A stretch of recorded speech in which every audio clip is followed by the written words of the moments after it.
Hello, chat. Welcome back. Welcome back, or welcome for the first time, depending on if you've seen the VOD or not.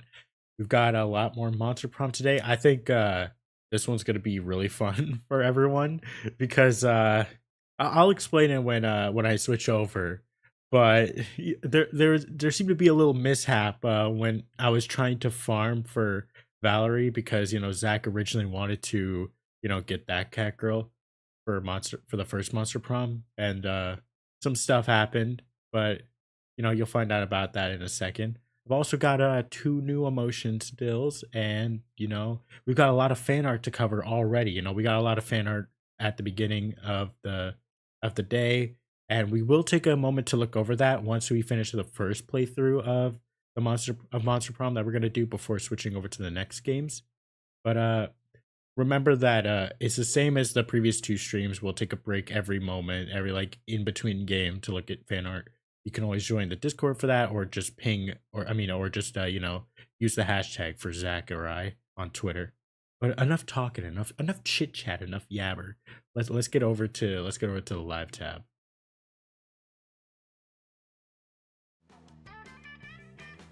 Hey, Zach. Oh, what?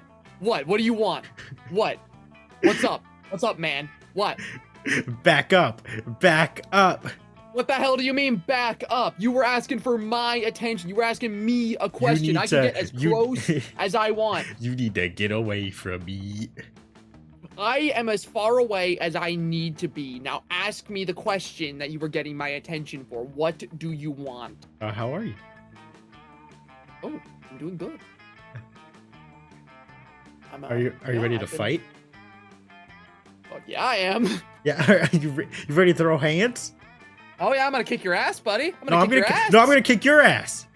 I am going to get that sweet, sweet eldritch girl to love me. No. So yeah, there's the thing, chat. I was going to originally go for Zoe, but because Zach got back into Monster Prom because of the stream we did last time, he actually ended up liking Zoe more than Valerie. So now he wants Zoe for the second term, and I'm like, ooh, Zach, you can't do that. So now we have to fight. Now we have to actually fight for it because now there's real competition here. And yeah, just for like clarity's sake, this is either gonna be like the biggest land sweep ever or like the most luck-based thing imaginable because Zach, like, we were joking a lot when we were talking about fighting for Zoe, to the point where like Zach's like, oh well, I'm gonna practice, and I'm like, you can't practice, that's cheating. And he's like, well, no one said you couldn't do it. And I'm like, all right, fine, I'll do it. And like, I was under the assumption that Zach was gonna do like a lot of training in his own free time, so I did a lot of training in my own free time, and I got very, very attuned with this game like immediately and have a lot of strategies for Zoe's path. Zach, on the other hand, even though he was the one who was gonna bring up the fact that he was gonna trade, he ended up not doing so. So I have accidentally put myself at a major advantage for getting Zoe. And the funniest part about this, Chad, is that Zoe isn't even Average's favorite character. Yeah, it was just out of spite. It was out of pure spite. Like, I want, like, realistically, my favorite is Polly, but just because he was like, oh no, I'm gonna fucking do it for the second term, I'm like, alright, well, fuck you. Like, we now have this situation where Average was gonna go for Zoe just because, they wanted some more diversity since they went for Polly in all the rounds we did last night. Or not last night, last stream. And then I wanted Zoe because she became my favorite character. But now we're at a point where Average is at a crazy advantage, and I'm gonna be scraping by, all because I kind of bluffed about how much I was gonna train to get this girl. Yeah, but trust me, Zach, from experience of like doing my own runs, there is actually a large portion of luck into it, because I was doing my own runs and I tried to like play it like how you would, where I gave you like a lot of the advantages, like a lot of the first picks and a lot of like the right answers. You never had a single wrong answer, and undoubtedly you were set to have more like of an advantage. and yet for some reason it put me on Zoe's secret path. And because, like, you know, I was able to do it flawlessly, like, I was just able to automatically win because of that. So that, you know, there might be a chance. Like, it could easily go in your direction, but we're just gonna have to see. Well, see, that's just the nature of the game. Is just like Monster Prom is so random in all the events that happen that, you know, things will just happen and both of us are gonna work with it. It could end up being that I get lucky and I get her. It could end up that you end up winning because you know more about it. Or it could end up being that we both end up getting rejected and we're both lonely forever. Yeah, because Zoe is actually kind of a hard bachelorette to romance. Yeah, no. And let's see. I mean, that sounds like it's your fault, Pastra. Yeah, no shit. Yeah. Yeah. Good job. Yeah, good job. You noticed it. Yeah. Congrats. What do you want? A prize? You want a prize?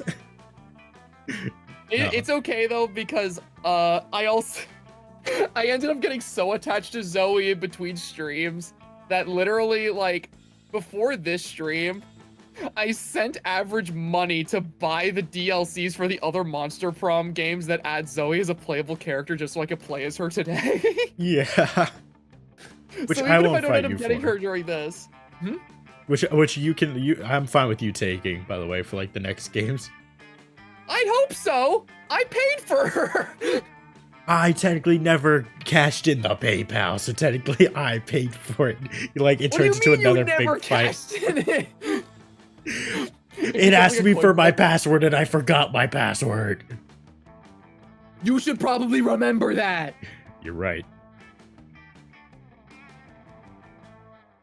Yeah, even if I don't end up getting her, I will be her. So. Oh, that sounds so threatening. If I can't be with her, I'm just going to be her. If I can't be with her, I'll become her. Oh my god. Alright, you got the... you can see, right? Yep, I can see the game. Alright, let's get started. 2 players. We've already gone through this whole spiel. I will just go for the basic Av. Alright, what are you gonna be this time, Zach? All right. I am going to be... I'm gonna be Squid Kisser. Remember, you can type. Right. Okay. Squisser. Yeah. Oh, I accidentally made you that's female. I accidentally made you a female. Congratulations, Zach. Yeah, come on, give everyone a round of applause for Zach. She's so brave. This is my coming out. Oops. It all happened because of Monster Prom. I always knew that. I always knew what my destiny was to be. I just needed to figure out what was gonna light the spark, you know? I just needed Average to accidentally misgender me on a stream. When you phrase it like that, you make me sound like a dick. I think we've actually never done this one before, which is, you know, good for you because I do not know this one. This is actually one that I've not encountered. I've encountered like most of them, but you stayed late at the office. There are 5 people left and suddenly they start to get naked for no good reason. What do? Be nice and bring them a snack, and by that you mean getting naked too, because you're a snack. Propose to play the not so well known version of an all-time favorite, Sexy Cluedo. Engage in casual conversation. You can finally overcome your social awkwardness by imagining all of them naked. Alright. Alright, here's the thing. Since we're both fighting, how about we try to say our answers at the same time? So that way we don't pick a shit. Well, because if you pick one of the answers, then what if I pick one of the answers that you pick one of the answers? Because you know I know the answers, most of the good answers that you would know the answer to. Because I could already tell you, I could tell you I know what this one is. I can tell you I probably know what this one is and what this one is. Yeah, I mean, I'm able to guess that too. Really? All right, then what? Fine. I will pick this one then. Okay. In that case... In that case, I also picked that one. I'm gonna go with the bottom one. All right. See? I told you. Okay. It's your chance to fix global warming. Go ahead. All right, Zach. How are you gonna fix global warming? I'm reading it. Read it out loud for the people. Nah, the world is doomed, but I'll start investing in ships and start a profitable business for the soon-to-be covered by water world. Global warming isn't real. I invented it, and now science is claiming authorship because science is a lame copycat with no original ideas. It's time to be a real hero. I'll lead a mission to the sun in order to invite the sun to the party of its life. We'll have so many hilarious misadventures that the sun will eventually become cooler. All right, which one are you gonna pick? I'll pick second. I'm Don't worry, I know I'm going the to- first, but I'm going to go with the middle. the middle. All right, I'm going to go with. Oh, wait, I know the perfect thing for me to do while I'm thinking. I think I'll go with. To be honest, yeah, I need to also go for the middle. Yeah. Yeah. Okay. What would be your dream first date? Let's see here. Professional meeting where you charm her with sweaty and manly wrestling match, sexy decompiling, rhymes, a fierce fight that starts a lifelong rivalry. Fierce fight that starts a lifelong rivalry open to becoming something else. Probably that. I'm gonna go with sexy decompiling. Ooh!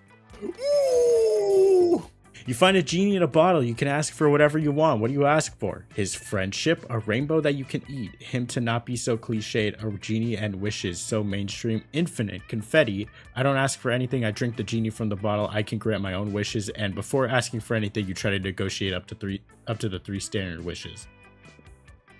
I will go for. I feel like infinite confetti might be Miranda. Like this one's kind of stinky, because this one I'm not too sure about, but I will go with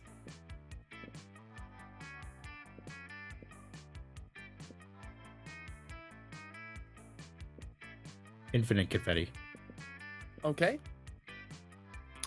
I'm going to go with. My bottle popped.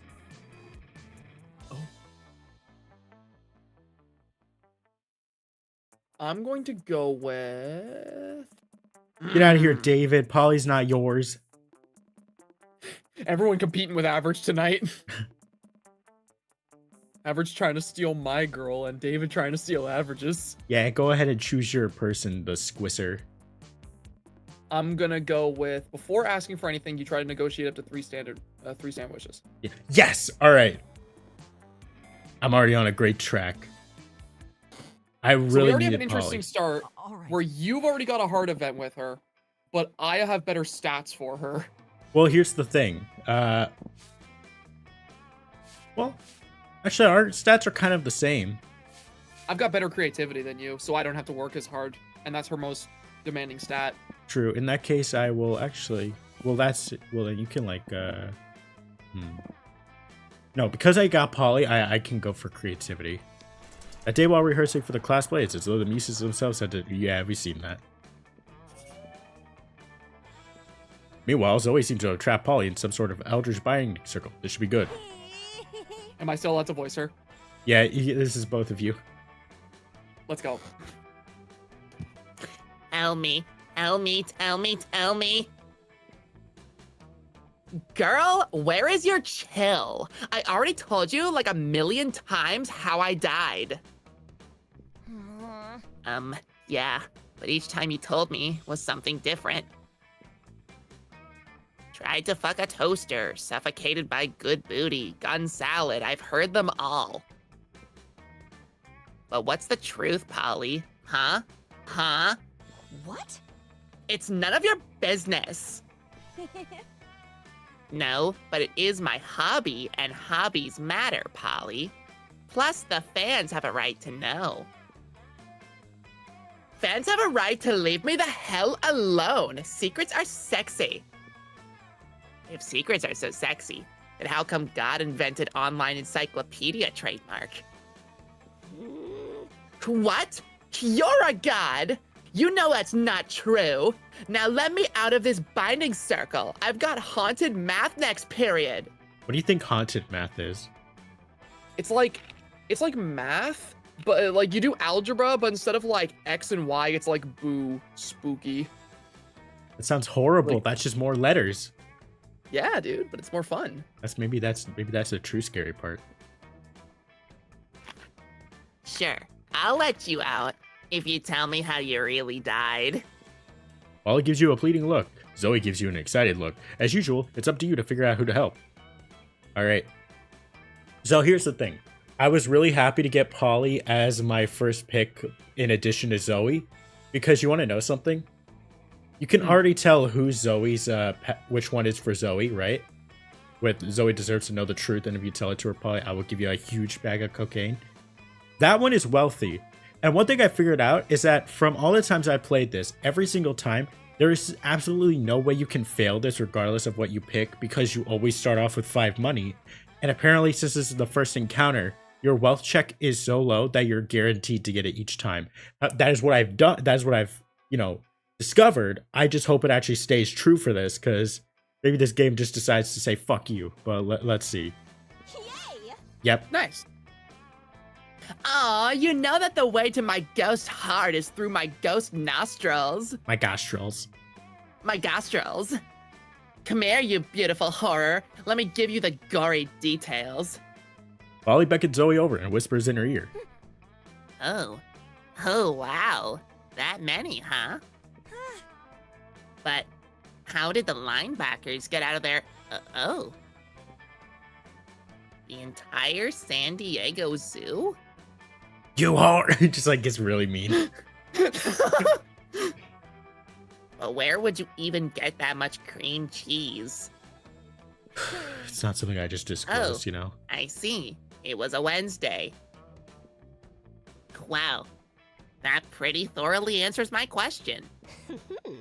Also, I really appreciate the person in chat who said the Pastra Zoe voice sounds like a cross between Peridot and Zach Hadel, because I literally base it off of Peridot. Oh my god. Now do you see why I didn't want to tell anyone? Oh, absolutely. That is way too hot for public consumption. Your secret's safe with me. Yeah, she totally told a lie.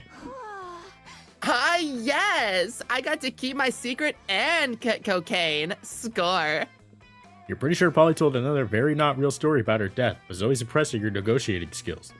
You leave Polly to enjoy her newly acquired treat, and you and Zoe get smoothies. You gain +2 charm and +1 fun. Let's go. Well, All look right, at you, I'm Zachary. going to go ahead and boost. Yo, mama. Yeah, I'm gonna go boost my charm. Yeah.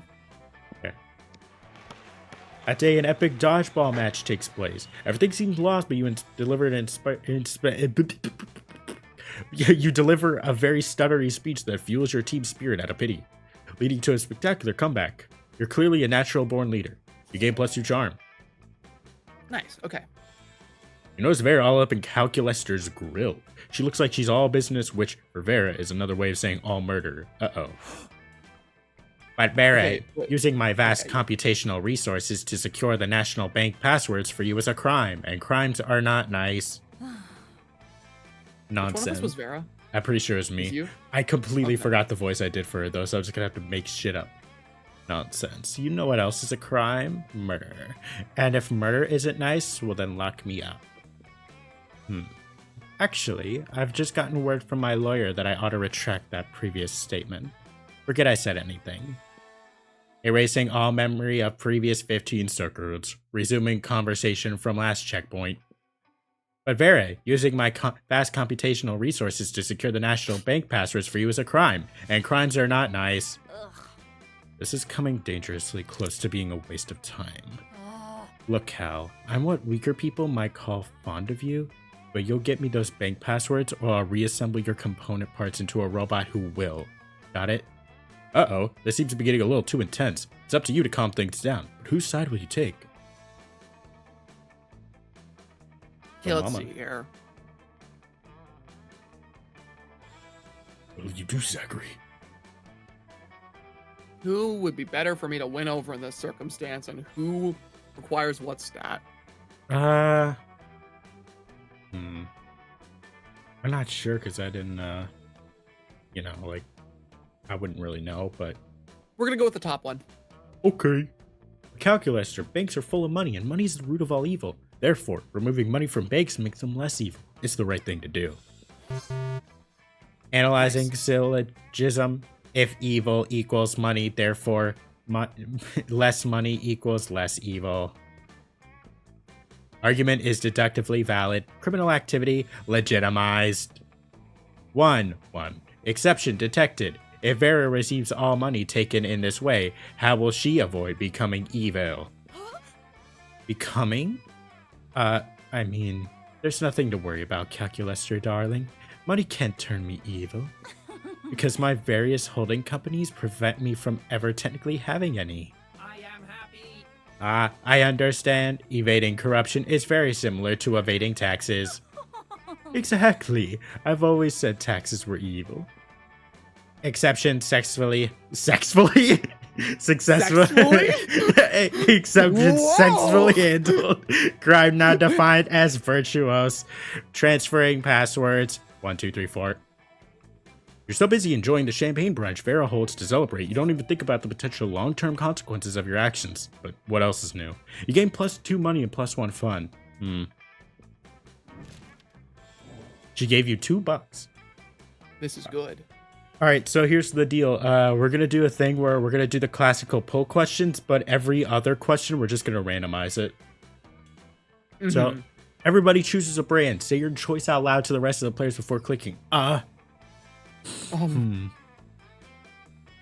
Pastra spec. Nintendo. Player order is decided based on how silly a mascot for the selected brand would be. If the selected brand already has a mascot, compared to the imaginary mascots of the other brands. Oh, so who's a better mascot, Mario or Clyde? Yeah, who's better, Clyde or Mario? You guys gotta choose.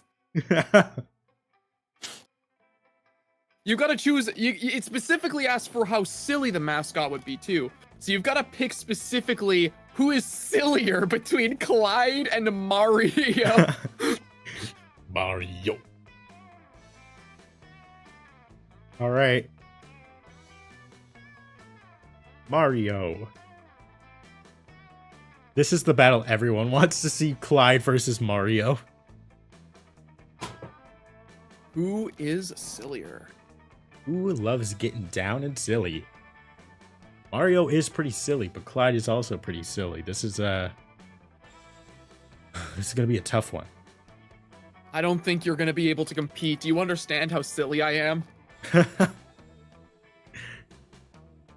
Like, Mario's, as far as I'm concerned, neurotypical, which makes him infinitely less silly. That immediately removes all his silly factors. He immediately loses all silliness. He doesn't have that ADHD autism grind. But how do you know? Mario told me. He walked up to you before throwing hands. It was very hard to decipher. He was all like, Yahoo! And I was like, oh, I see. Yahoo! Yippee! I am neurotypical! Oh, spaghetti! Oh, spaghetti. Oh, the princess. Oh, being able to focus.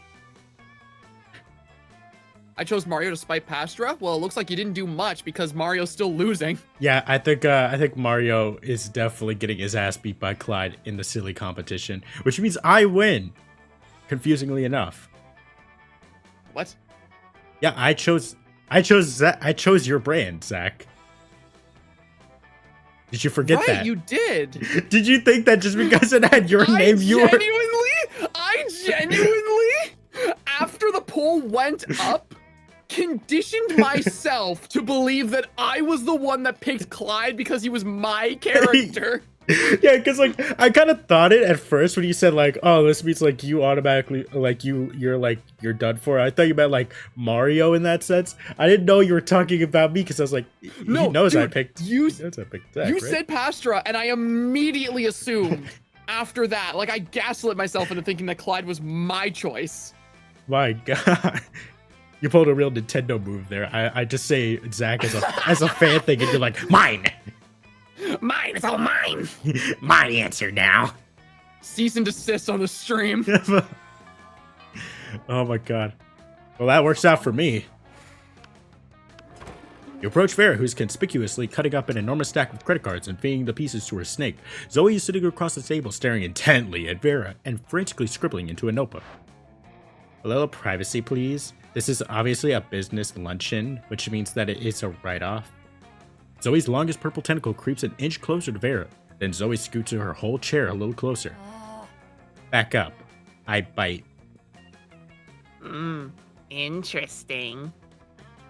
Are you even listening to me? This is a life or death situation for you, dork. Not what I would have expected. Damn it, Zoe. Besides my obvious beauty, intrinsic charm, and tremendous wealth, what are you looking at?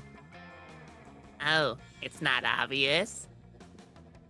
Zoe flips over her notebook to reveal a massive chart of Vera's snakes and all the different ships between them. There are so many arrows and symbols and snakes that you're worried she might actually be some kind of fanfic demon.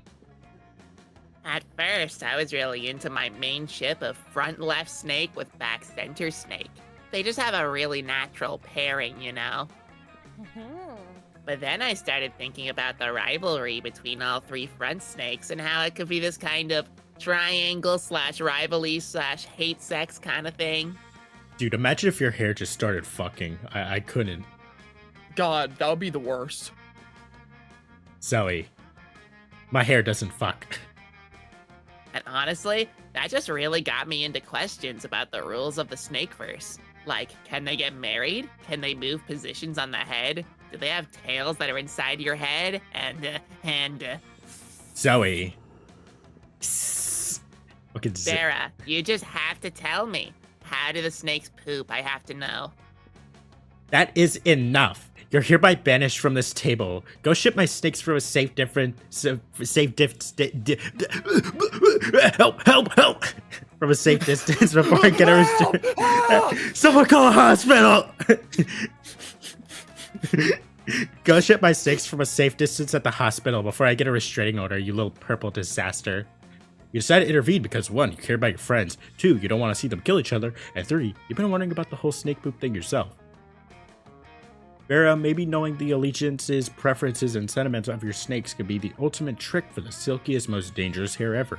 Zoe, I think I've stumbled on the ultimate Vera shipping chart. Look, Vera's hair and Vera, the ex being left alone. Well, obviously. So effing cool. Exactly. For example, I can tell you that the snake on your forehead is insecure about its girth and length, and that makes its poison less deadly, and its relationships less healthy. Man, I wish I was girthier. For maybe the first time ever, you've made a good point.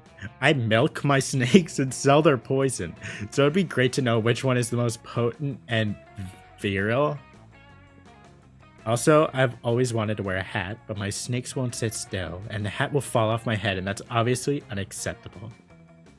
Zoe gives Vera the full rundown on Serpent Synergy. With a little coaching from Zoe, back center snake works out its insecurity issues with front left snake, and Vera's hair has never looked more emotionally mature. They are fucking. They're all fucking. Let's go. God. Okay, we're gonna go to the shop. Yeah, I would assume so. Show me that money. And we are gonna buy the Bob Ross painting. You. No refunds. Well, I think you're good on creativity then. I literally already have the stat requirements for Zoe. Yeah. All right. Well, this wasn't gonna What matter. do we choose? Oh yeah, right. Good job, Let's Ghost go. Squisser. Where are you gonna go? I am going to. I'm gonna go boost my boldness in the washrooms. Yeah, go take a shit. That day you skip class and just hang out in the bathrooms because you respect no authority. I guess some people just want to watch the world burn. By skipping class and hanging out in the bathrooms, you give +0 shits, but you gain +2 boldness. Trying to focus on your own love life, but the sloppy makeout sounds coming from Violet and Tate are making it difficult. Take that somewhere else. My snakes will never be able to digest their food if they have to watch this disgusting display. Yeah, and my fanfiction muse is running for the hills. How am I supposed to write romance when the two of you are making it look so unappealing? No surprise you're alone. Well, well, well. Sounds like somebody is a little bit jealous of our amazing, perfect, wonderful relationship. We're not bothering anyone. Fuck you up. You commented on my fanfiction, still not as romantic as Every Day with my bae, and then a bunch of heart eye emojis and stars, and also the kimono emoji. Oh, fuck yeah, Kimoji. Why did you comment the kimono emoji? You see, Zoe, this is why it's better to be a strong, independent nightmare creature. Terrifying woman, terrify women. You don't know what you're talking about, Squisser. You're always trying to romance your classmates in various unlikely ways. It's a couple versus a pair of people who don't understand the joys of being in a couple. Go on and be the tiebreaker. Well, if Zoe and Vera don't want to be in relationships, it's going to be hard to get them in a relationship with you. Time to convince one of them. You unironically got lucky. Yeah. Yeah, no, this is like very, very lucky because I'm actually getting a chance right now. I would assume, Zoe, when you're in a relationship, you could do silly couple costumes for Halloween, like peanut butter and jelly I'm or assuming puberty it's... and shame. Okay, yeah, let's do the bottom one and hope and pray. Yeah, because, like, there would be no point doing the top one. Ooh. Of course it was the one stat that was garbage. The one stat that was the lowest one. That is just my luck. That's some classic Squisser nonsense fueled by traditional close-minded beliefs. You don't have to be in a relationship to do a couple's costume. If Vera and I wanted to do costumes as puberty and shame, we totally could, and we're not dating. I'm not doing that. Although I bet some fans would totally want us to, since we can both be scary and I have tentacles and she has snakes, so there's probably something sexy that could happen there. Okay, you're done. You're done. You wanna know what the worst part about this whole scenario was? What? My first choice was gonna be fun, but the shop was set up outdoors. Ooh. So even if I wanted to boost my fun stat to be able to succeed at that, I literally did not have the option to. But what if I were in a relationship with Vera? You're not. You're done. But people wanted me to be in a relationship with Liam because purple on purple would look beautiful. Or Calculaster, since we're both new students. We can't be in relationships. Think how disappointing that would be for anyone not on board that ship. Hashtag all ships are valid. You're so sad. Well, I think being in a relationship is magical and we've never disappointed anyone because you don't have any fans. Ooh, oh hey, you still got it. I still got a heart. I still got a heart. Ooh, nice. Sick burn. But also, Zoe isn't Okay. a fan of relationships at all now, which does not bode well for you. Yet you still somehow got a heart with her. Congrats on losing -2 charm and -1 creativity. So I lost the stats, but I'm looking better in terms of my relationship with her, so it's not a complete loss. Right. Okay. I need to think about this because this is actually a bit strange for me. I don't know if I want to go to the shop and boost my boldness just so that way it's out of the way, because there is one option, like there is like 1 or 2 options in Zoe's path that do require boldness. But then again, if I just raise my creativity and charm, I wouldn't really have to worry about that to begin with. So maybe it would be better to like get more charm. However, smarts is also a very high stat with Zoe. Like this, you wouldn't really expect it too much, but smarts for some reason is very, very high later on. I definitely think I'm going to go to the shop at one point, but I still want to make sure I get good hearts. If you want my input from runs I did with Zoe, I did a run with 4 players where I was the only person that didn't get a date to prom because I was going for Zoe and every single option I picked with her required boldness and my boldness was shit.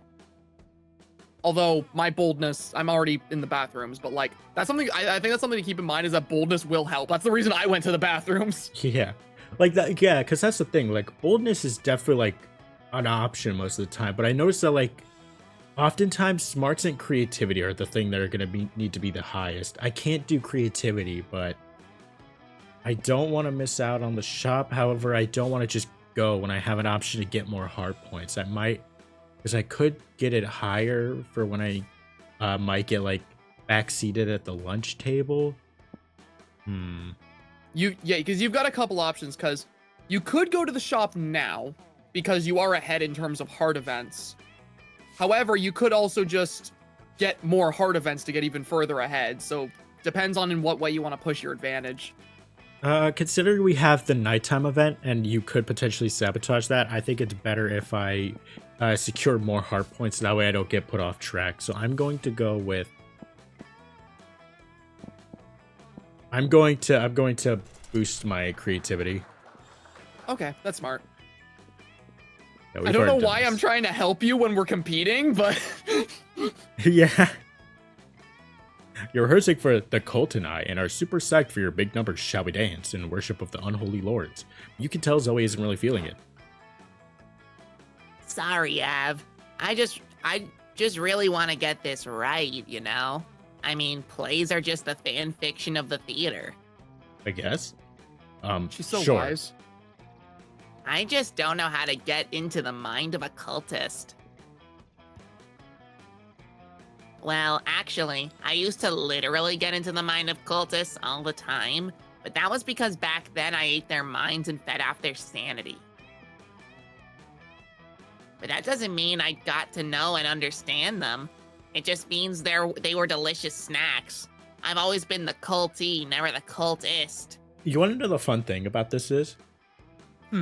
I admitted to the fact that I trained a lot, but because I never really wanted to spoiler myself on like all the interactions, I really only memorized the answers. So I have no idea if like what this path is going to lead to. Oh, that's interesting. So it's like I need to actually see the answer to see what the option would be, because like reading this right now, I'm like, I have no idea what this is going to give me. Also, I love all the people that are just saying like bros before hoes. Plus, some of that was like a millennia ago. I'm sure cultists have evolved since then. You know what? Screw it. If I'm ever going to win that word, Pixie Award or Trolley, I'm gonna need to go full method. What's the best way to simulate an actual cultist experience? Join in on the modern, less murdery, more culturally acceptable version of a cult, Gross Fit. Start playing this free-to-play, pay-to-win mobile game at which you can only succeed by playing 12 hours a day, tricking all your friends into joining, or sacrificing a goat. What to pick? Zach, what do you think?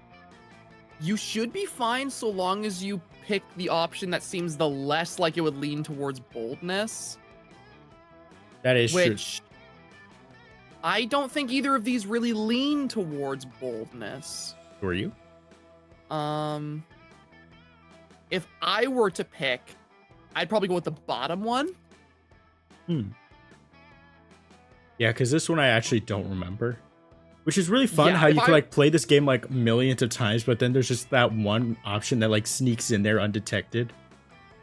Well, that's the thing. There's so many potential outcomes for every single character story route. There's no way of remembering everything. Yeah. Join in the modern, less murdery, more cultural, gross fit. That seems like a bit more fun or charming. Like start this. That seems like money or creativity. Or maybe it's boldness. I don't know, because we've had things where it's like, oh yeah, this is definitely like creativity, and then we ask it and it's like bold. You know? Yeah, that's how I freaking got rejected by Zoe on one of my playthroughs, is because everything that seemed like it was gonna be fun or creativity was boldness.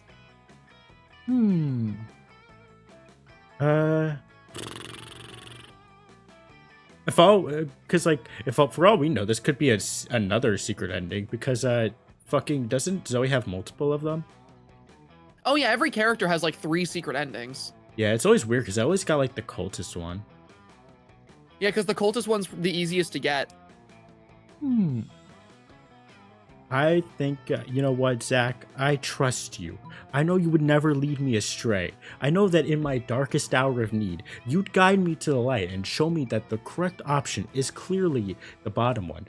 Because I believe in you. You're my friend. And even putting aside our differences, I know for a fact that you would never lead me astray. Oh, hey. And you were right, because I actually wasn't trying to trick you there.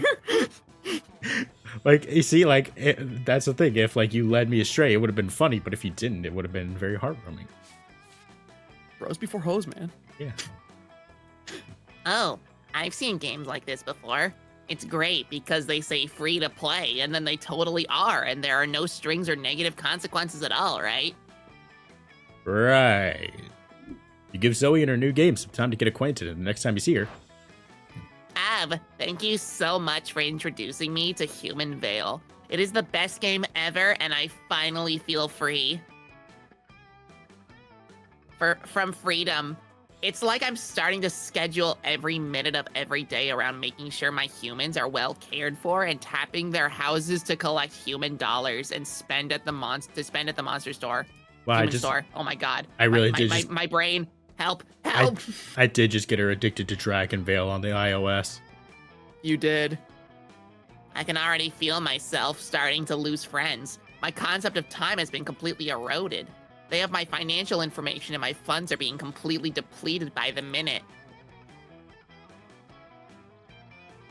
It's consumed my thoughts, my time, and my savings. Finally, I understand the true joys of being in a cult. No wonder so many people over the millennia gave themselves over to the cult of Zagord. Being mentally enslaved is the only way not to be a slave, to not being enslaved. What? Wait, that doesn't What? make Yeah, wait, what? that does not make sense. Wait. Girl, you're kind of stupid. Cults forever. Sure, that made sense. Not really. Whatever. If Zoe's happy, you're happy. I'm gonna completely nail this role in The Cult and I, and probably go on to star in a Cultist line, Cultist on the Roof, and Spring Awakening. You wonder if that joke about the enthusiasm of the Spring Awakening fandom is going to be too niche, but fuck it. There have been way too many obscure references of theater nerds or people too. You and Zoe have a very romantic time rehearsing for the play, and you gave +2 charm and +1 creativity to boot. Ooh. The way we both said that at the same time. If only she could look up from a human veil for more than a few moments at a time. Okay. Okay, this. Ah! All right. Literally, I can't get a break. Hey, Av, you know that feeling you get deep in your 7th stomach? That tingling when you know the teaser trailer of the next installment of your favorite franchise is dropping in 70 hours, 88 minutes, and 32 seconds. Sorry, I'm really bad with numbers. No, I mean... No, I was also wondering if it was correct. That warm, glowing, this is gonna give me so much fic inspiration, even if it's only 10 seconds, feeling of giddy excitement and untapped potential. Well, that's how I feel about Squisser, and you're gonna ruin it for him, aren't you? Well, much like a teaser trailer, I feel like there's still so much I need to know. How do I know Squisser is really the monster for me? Help me out here. Picture the scenario, Kay? Is this like beating someone while they're already down? Yeah. So, I'm out on an epic adventure with Squisser, right? And after escaping a near-death situation, we stumble wearily, sweatily, exhausted, to get some well-earned rest at the nearest inn. We're greeted by a gruff, rude innkeeper with the most beautiful butt ever. But before I can fantasize about marrying the innkeeper's butt, he gives us the keys to our rooms. You know what? I should go marry the innkeeper. You know what? I don't need you to answer. Whoops. It's only one key to only one room. Only one left. Which means that through this unlikely series of events, Squisser and I will be forced to share a bed. Yeah. What would she do? What would she do? What would she do? An excellent question. Thrice over. One that deserves an equally excellent answer. Okay, look, man, Okay. I was helping you out. I was trying Listen. to help you on the right path. All right, listen here. Here's the deal. I also cannot in good faith screw you over. But I also cannot in good faith just kind of give up like some kind of beta male cuck. So I'm going to flip a coin. Okay, I'm going to flip a coin. It will be out of my hands. I'm going to avoid all responsibility like the mature adult I am. Okay. Okay. So that way nothing can be on me. All right, heads will be top and then bottom, and then tails will be bottom. Okay. Okay. I'm gonna flip it. Heads is top. I don't know what top is. I didn't even read it yet. Squisser would blush deeply and shyly and respectfully ask if you're okay with the situation before revealing that she has a rare condition in which all of her clothing disappears the moment she gets into bed. Thank you, Chance. This is why Two-Face is such a good villain. Oh. Oh my word. Oh my goodness. Wow. All her clothes. Like all of them. And she would blush first. That's just, oh, wow. Yes. Okay, we can work with that. See, this is why Zoe's my favorite. She's such a degenerate. She down bad as shit. Thank you for this very important information, Av. You're as beautiful as that imaginary innkeeper's imaginary butt.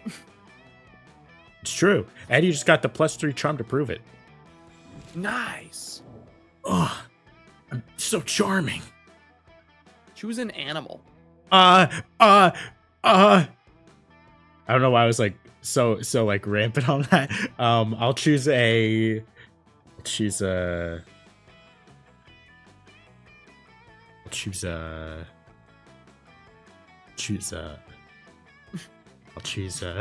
about you choose? Go on. I am going to choose a cuttlefish. A cuttlefish. All right then, chat. I'm going to choose like I was really hoping the confidence to give me the answer. Shit. Cuttlefish. I'm going to do a Godzilla. Godzilla. Player order is decided based on how stupid it would be for a superhero to use the selected animal as their symbol. Be something like Godzilla Man or Cuttlefish Man.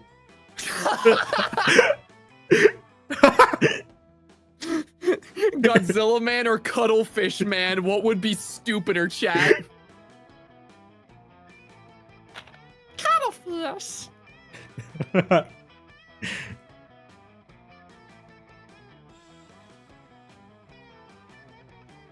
I don't think anyone in chat gets the reference I'm doing whenever I say that.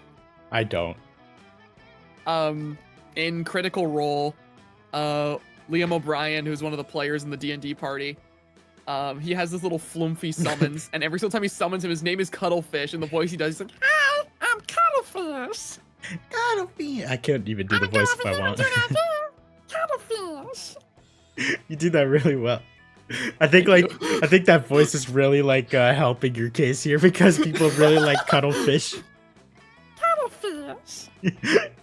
And then whenever Cuttlefish gets killed during an encounter, he always goes, "Oh no! No! Oh no!" See, like that's the problem. Like people said, like he was stupid. You know, like Godzilla Man. That guy's cool as shit. Imagine someone just comes in and he's just Godzilla. Yeah, no. If the question was who would be the cooler superhero, Cuttlefish loses by a landslide. Yeah, but that's the problem. It's like it's stupid. I think Cuttlefish wins. Yeah, it looks like Cuttlefish is winning by a landslide. Squisser. Well, this is good for me because I didn't go to the store yet. Oh wait, I forgot. Oh, I thought we were going to the lunch table. Yeah, if we were going to the lunch table, that was gonna help me tremendously. Okay, let's see here. Okay, my charm took a massive hit whenever I failed that event. Yeah, you're ugly as fuck. So yeah, I'm gonna go to the gym. That day, an epic dodgeball match takes place. Okay, I think this is new. Amidst the battle, you spot a fellow player that seems utterly discouraged. She thinks she's not worth anything at dodgeball, and she attempts to throw a ball at herself. You explain to her the many ways you think she's unique and wonderful, while also defending the many pleasures in life. With your help, she's capable of finding reasons to keep playing and gains a sense of self-worth. You gain +1 BFF. Sadly, she's not part of this game, so that beautiful friendship will take place off screen, and +2 charm. In the next round, you find yourself on a team with Zoe, Miranda, Dahlia, and the amalgam of fungus and fur that calls itself Violet and Tate. You're losing. Who was Dahlia? That was you. I'll stop all these dodgeballs with my face! SpongeBob! Oh god. Oh god. Oh god. It's SpongeBob. Yes! Good! Stand in front of me! Oh, I need to like get the voice back. Stand in front of me! So that nothing ruins my expertly coiffed hair! And Zoe! Over there! And I don't know, eating their brains or something. You are putting in the work. I am everyone. No can do, friendo. Too busy laughing at all this failure and imagining everybody naked. Plus, my popcorn's almost ready. You're a freak. You're like a bad tree. I know, No. and I love her for it. Okay, you finally get a rest. No, no, no. You're doing this all wrong. We can see so clearly what this team's problem is. Is it that we're bad at dodgeball? Yes, you suck. Of course not. It is. It's that you're bad at relationships. It's so obvious. Dahlia has the perfect sports body, but no understanding of tactics. I'll tactics you right in the mouth. Hey, yo. Miranda is a natural leader, but her frail figure makes her unfit for team athletics. I wear my brittle bones with pride as proof of noble inbreeding. You fucked that fish earlier. But if they were to fuse into a single being, they would be unstoppable. You know, you might have a point. Princess Muscles, will you join your brawn with my brains? Fuck off. Sure, I could do that. I think I saw it on TV once. Time seems to freeze as Dahlia and Miranda spontaneously burst into dance. They gyrate, sashay, and pirouette towards each other until Dahlia picks up Miranda and puts her on her shoulders. Love is in the air. It's just as we thought. The power of their love has made them unstoppable on the dodgeball court. They're obliterating the competition with a combination of keen strategic insight and raw muscularity. Want to draw fan art, but can't look away. Yes, love really does conquer. Uh-oh. Hey guys, the game is over. We won. You can stop subjugating the other team now. I mean it. Hey, stop establishing a police state and ruling it with an iron fist. That's not what the gym is for. Oh geez, they've gone mad with power. If we don't do something to separate them, we're doomed. Hell yeah, you're great at fucking shit up. You hatch a devious plan. Okay. Here's my chance to catch up now. Yeah, I do know which one this is, but because you're kind of far ahead, I'm not gonna say shit. I'm still behind you. No. I am like still exceedingly behind you. Look at how creative you are. My creativity is good, but my stats overall are worse, and you got way more hard events with this character. Oh no, you got the good heart event. I thought that one was like a big old one. That one's big, but you also got 2 regular hard events, and you got her in the cafeteria, which counts as multiple. So you overall are still ahead of me. Let's see. You know what they say, three's a crowd. Invite a third wheel to come ruin their fusion. Or remind Miranda that if she really wants to follow Violet and Tate's advice, she should make sure to feed on her host's brain. Okay, so brains. that bottom one is probably boldness, if I were to take a guess. The top one, three's a crowd, invite a third. I don't know what that top Here, one do you would want a hint? be. Sure. I'm pretty sure, I'm like 80% sure that one of them is smarts. One of them is smarts. Okay. Well, my smarts is pretty good, so if I were to fall back on that, that could help me.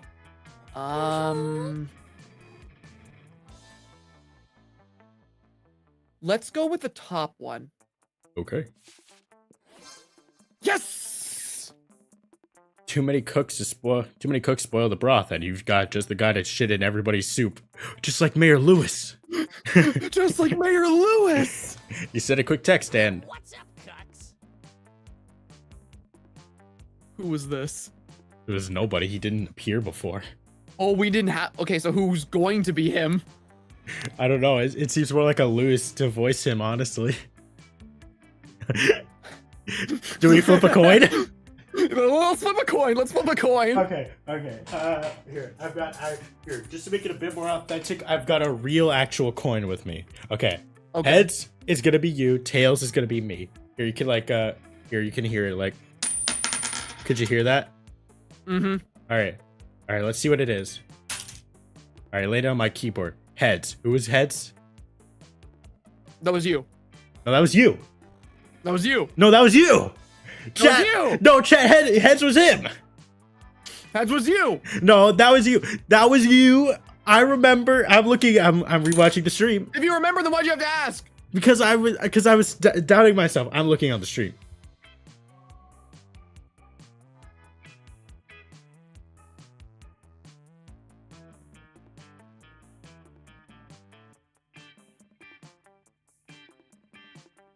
Yeah, heads is you. No, Heads is you. No, heads is you. I have the clip. Chad, clip it. I'm not being the beta male cock. Okay, I'll be him. Okay. What kind of voice do I even do for this guy? The most nasally, obnoxious voice you ever could imagine. What's up, cocks? We making a monster centipede in here or what? Oh god, who summoned Leonard? I'm out. Well, I'm weighing! Miranda Dahlia stops her rampage momentarily, disturbed by this new development. Into what? Our three-way fusion, duh! For a moment, he sounded like Jeff the Killer. K, mommy. Ha ha ha.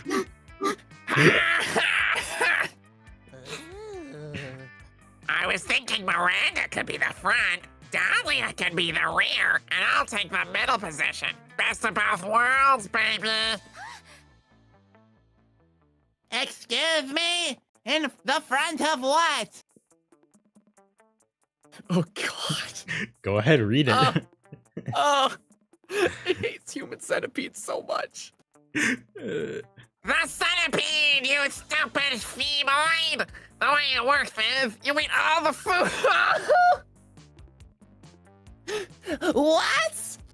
Disgusting! You expect me to eat? Dahlia, put me down! I must away to the locker rooms to wash this cretin's blasphemy from my ears! Somebody said I sound like Pico.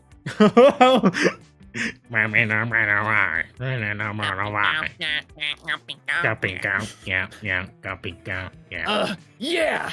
I think I need a long shower too. Maybe a fusion wasn't such a hot idea after all. Indeed, I'm all for force majeure and the tyranny of the strong, but not if it forces me to consume calories manually. Thank you, Squisser, for helping us to see the error of our ways. That's Squisser. I'm a Squisser. Leonard tries to follow Miranda and Dahlia to the showers, but Dahlia is still plenty good at punching all on her own. Everyone's so grateful you were stopping the rampage that no one thinks to ask why you have Leonard's number. Phew. You get +2 charm and +1 boldness. All right. Yeah, how embarrassing. We have lunch next period. Get away, Leonard! Who invited Pico? Maybe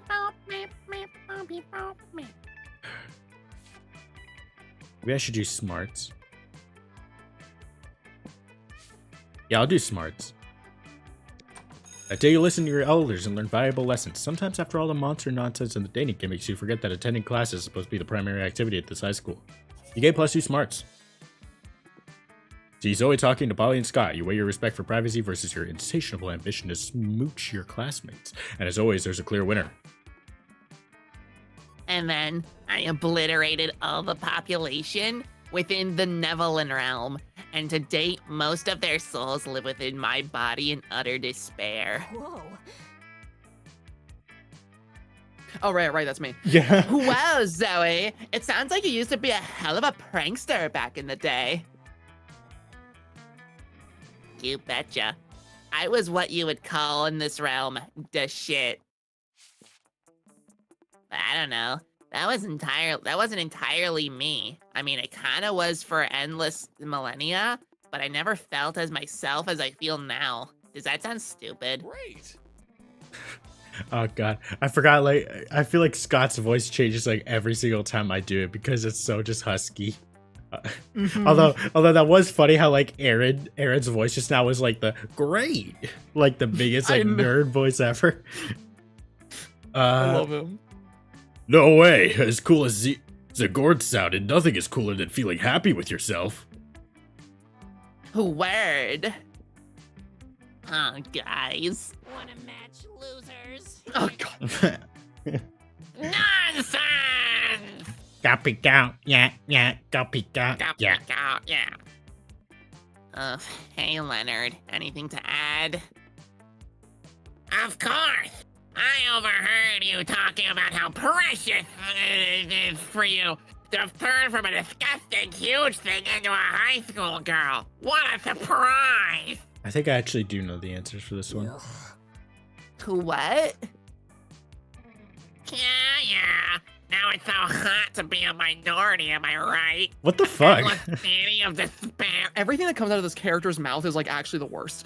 That's why I didn't want to voice it at all. Turn into a girl? So brave, so unique, so bullshit. Oh, Yeah, God, fuck he's this talking a guy. lot. Yeah. Change is so hot now, huh? People changing their identities, my childhood cartoons changing their art style, Thor changing its gender, even the climate is allegedly changing.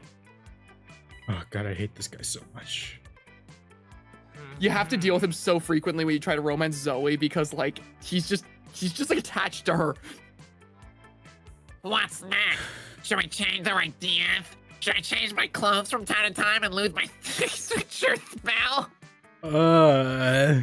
That's foul. Maybe. No, and no!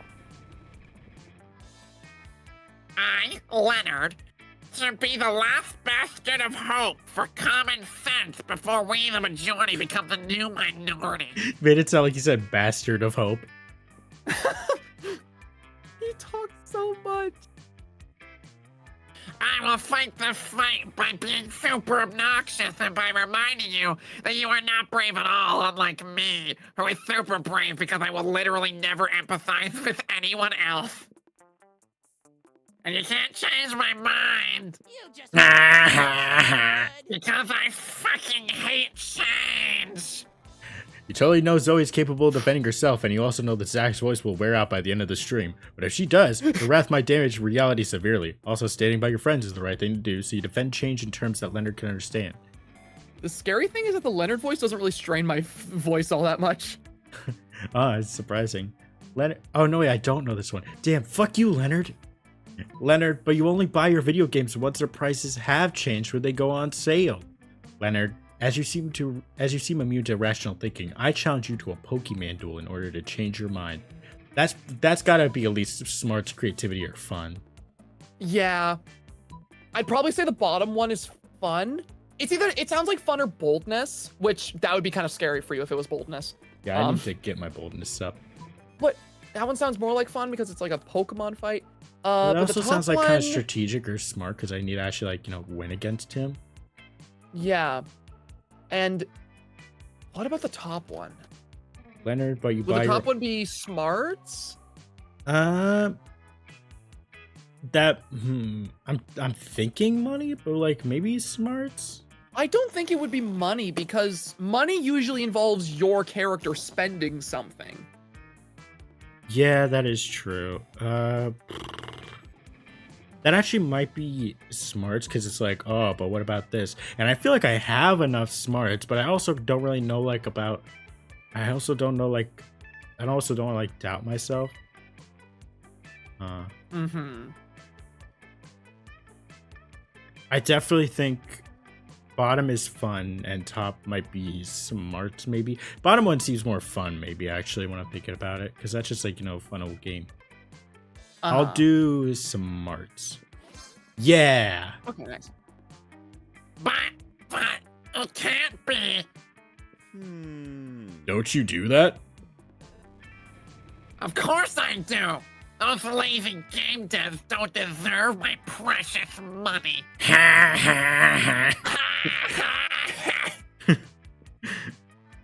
Also, should I I remind you I'm an influencer with more than 200 subscribers. It should be them paying me to play their puny games. He's so right. So, you buy them on sale. Of course. Get out! Then I've made a point. Even if it was a tiny bit fucked up compared to my identity transition to video games being on sale. No, it can't be. Me, Leonard, a phony. No, I'll stop doing it right away. You mean you will change your behavior towards video game sales? Yes, no, oh! He just, like, that's not even him screaming in frustration. He gets just shot by a random straight arrow. No, you see, like, just like, randomly gets shot at. We see him with like the Family Guy death pose for the rest of the playthrough. Yeah, like, it's kind of like fucking the noise update at Pizza Tower. Anytime he's on screen, he's just fucking dead. Yeah. Oh god, that's him screaming in pain. You fools! That's not the last you see of me. Be ready for my revenge. For a bunch of angry twits. Whatever. What just happened? Oh, nothing. Just Av being the best. Yeah. How didn't we see the best way of fighting Leonard was beating him up with his own stupidity? Was just beating him up with a bunch of arrows. Shooting him in the leg. Ah, stop!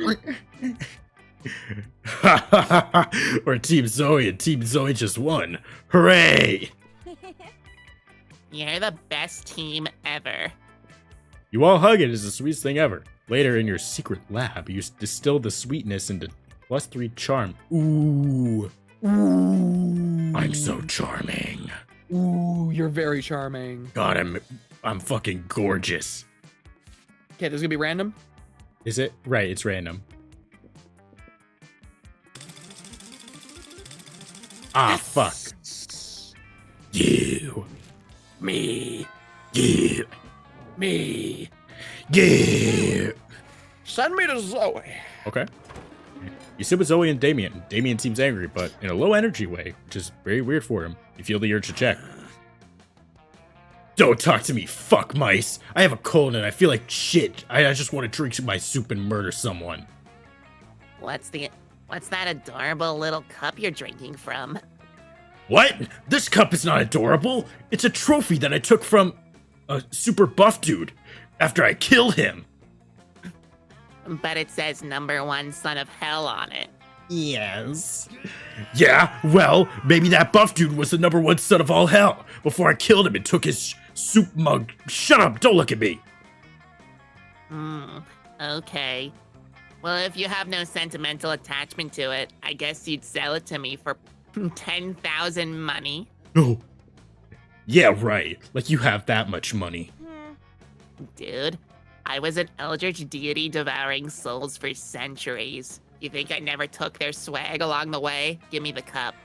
No, it's my #1 son of all hell mug, and you can't have it. Get away from it with your tentacles in your mouth and your invasive questions.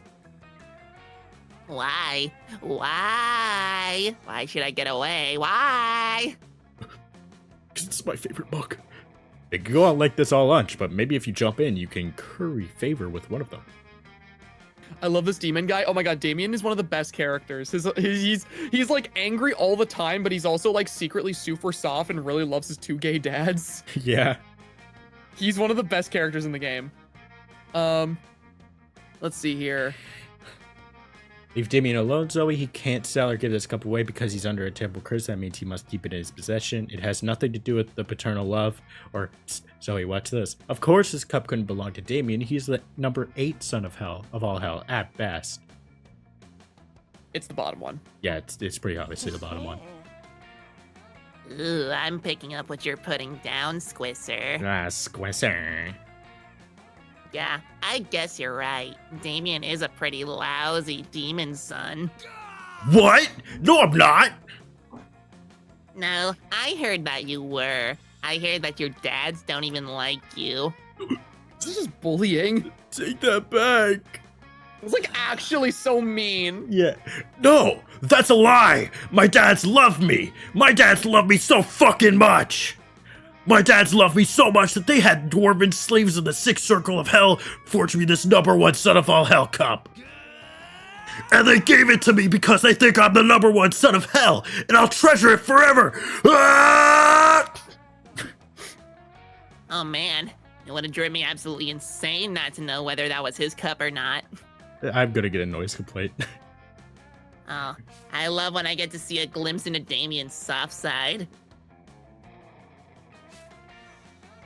Oh, sorry, I was zoned out. I was zoned the fuck out. And hopefully you'll get a glimpse of Zoe's soft side on prom night. Ew, no wait, that sounds so skeezy. I take it back. Pretend I said something nice about our favorite Eldritch cutie pie instead. Prom. Yeah, that was kind of creepy. Show me that money. I love money.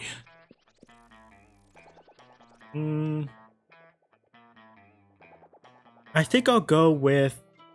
I can't do creativity, so I think I will go with smarts. Yeah. See you later. Oh my god, your smarts is goated now. All of your stats are great except for that boldness. Yeah. Everybody chooses something cool. Say your choice out loud to the rest of the players before clicking. Gay dads. Ooh, shit, how am I supposed to beat gay dads? Ooh. Ooh, shit. Yeah, you're fucked now. What's cooler than gay dads? Yeah, nothing. A cool-ass pair of shades. Player orders decided based on how crazy it would be if 100 years from now, the selected thing became the new world's currency.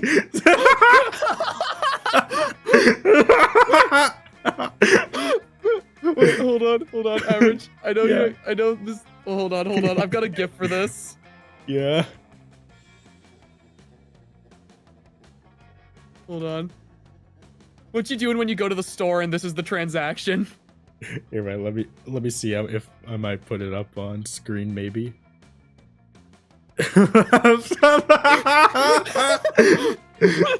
Also, hi, Sin. How crazy would it be if this is the new world's currency 100 years from now?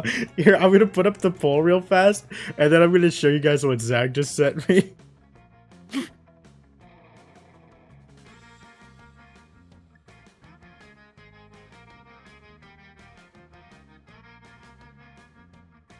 Okay. Do you? Oh my god. All right, here. Let me get a Discord. So so Zach sent me fucking this. Hold on. He sent me the smiling friends gif of the boss just giving him a mini me or a mini him. I'm just picturing that's what the transactions would look like. Open up your hands, son. Hi, I'm Gay Dad. That's a gay dad, Alan. I want you to have it. Oh my god. I don't know why I did that in the Zoe voice, but Oh my god, I completely forgot that I kept the desk thing up. I want to thank you for these streams. Random for accidentally sniping us last stream, and Barry for sniping again for unknown reasons. It was funny as fuck. Thank you, Kamal Bora, for the $5. You could put something on the desk. You could be the sole desk party member. Oh my god, I have no idea what this stream. I have no idea what it is right now. Oh yeah, Gay Dads is winning. you kidding me? Of course, gay dads is winning. That's hilarious. Yeah. Just a mini little gay dad. Here you go. Here's your change. Dude, I remember we once got that prompt. I want to thank you for these And David said an answer that he was trying to be like, whenever he said it, he was trying to be super kind and supportive, but then when that prompt came up, it ended up sounding really bad. Oh yeah. I'm not gonna say out loud what David said, but I'm gonna send you in DMs what he said. Okay. Also, they want a Pastra plush on the table. Ooh. Go ahead and. Oh. Yeah. Ooh. It was like, name something cool, and David said that, thinking, oh yeah, that's a good choice. And he saw the prompts pop up. He's like, no, No, no, please. Oh, it's terrible. Also, yeah, it's really bad. go get yourself a Pastra plush PNG. I know you have one. You want me to get one? Yeah, we're gonna Got get. you, Yeah, homie. I know he's got one somewhere. Hold on, Okay. grab it. Where? I wanted to do creativity again, but fucking, they didn't let me do. They didn't let me. So I'll do. You know what? I'm gonna become the smartest person alive, and I'm not gonna let anyone stop me. Oh shit, go off. That day you're the first one in class. You sometimes come early because you enjoy talking to the teacher. He's a bit bitter, but in a cool way. He treats you like an adult, and the two of you discuss life and stuff in a very snarky way. Look at you, excelling at cliched movie tropes. Gay plus 2 smarts and plus 1 valuable insight that will help you face the difficulties of being young. Oh, you got one? I got one. Alright. Let me grab him. Get over here, boy. Yeah, let me get that fucking posture on the desk.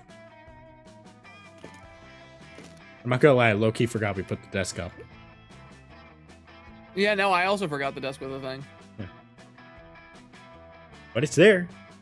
And now we have the famous plushes.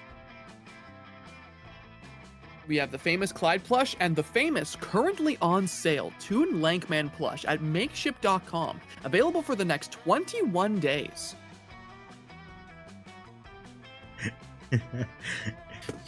Hey, Zach. Yeah? Hold on, wait. Go ahead and talk. What? What's up? I haven't seen you. What? You just I haven't seen what you did yet. The moment you talk, you and the Zach just look face forward like, yo, we're the gang. Oh my god. What's up? It's us. Okay, yeah. Somebody in chat said, are you trying to go for anyone in particular? Yeah, so, the whole thing with this, playthrough of Monster Prom 1, my favorite character is Zoe. And Average wanted to spice things up by also going for Zoe on the last stream. So the two of us are competing for Zoe this round. And I'm gonna win. Maybe, I don't know. Later, you hear some discordant chants, so you gotta see what's happening. Hey, speaking of the cultist ending. Ooh. Alright, so as long as I don't fuck this up, that means I win. Alright, so who's voicing the cultists? I'll do it. Oh, Zagord, ruler of the Dark Realm. It's time to bring despair and doom upon this dimension. Gee, stop it. For the last time, I'm Zoe now. Can't you respect that? No. Also, thank you, Shy Mike, with the $5. I would like to see a GIF of a tiny desk engineer that dances. I'm not sure if we could do a GIF, especially because my computer is so fucking trash that having a constant dancing GIF might explode it. But we can put back the tiny desk engineer, and I can make him a bit bigger for you. Ooh, he gets a little bit bigger every time. Yeah, he gets a little bit bigger. Like if I remember, I'll just make sure to just slightly increase him as the stream goes on. So he'll slowly be. Imagine at the end of the stream, he's just taking up the whole screen. He's on the entire screen at 2% opacity. He'll start off small for now, but he's got big aspirations.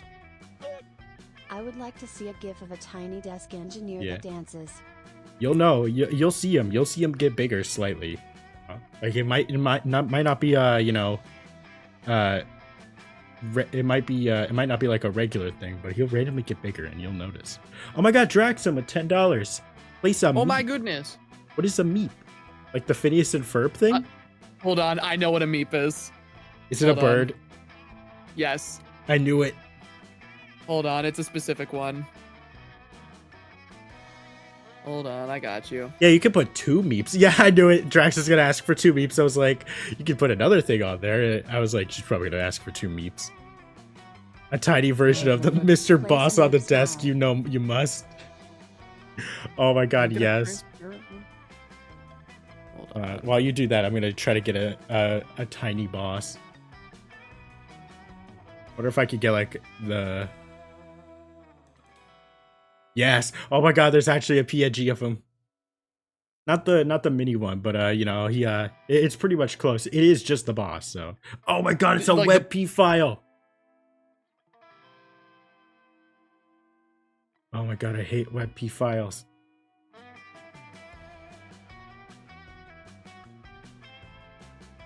Here, hold on. I want to get like the full body of Mr. Boss, because like, you know, I can't not have the full body of him. Yeah, it needs to be the full body PNG. Why is Mr. Boss on Sexypedia? You know what? I'm just gonna not make it transparent. I'm just gonna be this very crusty picture that I just like snapshotted out. Oh, well, I got this picture. He's gonna be so crusty. Did you get the meeps? Oh, yeah. Oh yeah. Oh wow, why do you have a Mr. Boss with you? Oh, you know, I just had it on standby in case you needed it. Alright, what do you think would be funnier? Just like the super crusty actual mini boss, or just the transparent PNG of Mr. Boss? I mean, the tiny Mr. Boss is just his regular standing sprite, but tiny. You're right. I'll put a tiny Mr. Boss. This better not be a WebP file. Alright, cool. If you sent me a WebP file on StreamSack, this stream is over. I grabbed that right from the Sexypedia. Good. Wait, Lankman is in Sexypedia? This was news 2 years ago. You know, yeah, I'm not supposed to be surprised. I probably just, you know, erased it from my mind. I learned that 2 years ago when the Lankman hijacking happened. That is like that news is ancient. A tiny version of Mr. Dot Although Boss on the apparently I desk. also found You out that know people are you trying to make the must. caretakers from DOAI also into Tumblr sexy men. There's your tiny Mr. Boss. And then let me grab the meeps. Why did they look painted? Because those are drawings. That's not an actual photo of one. Okay, I was like, damn. They're so artistic. Do you want to know what the actual name of that bird is? What? The actual name of that bird is a woodcock.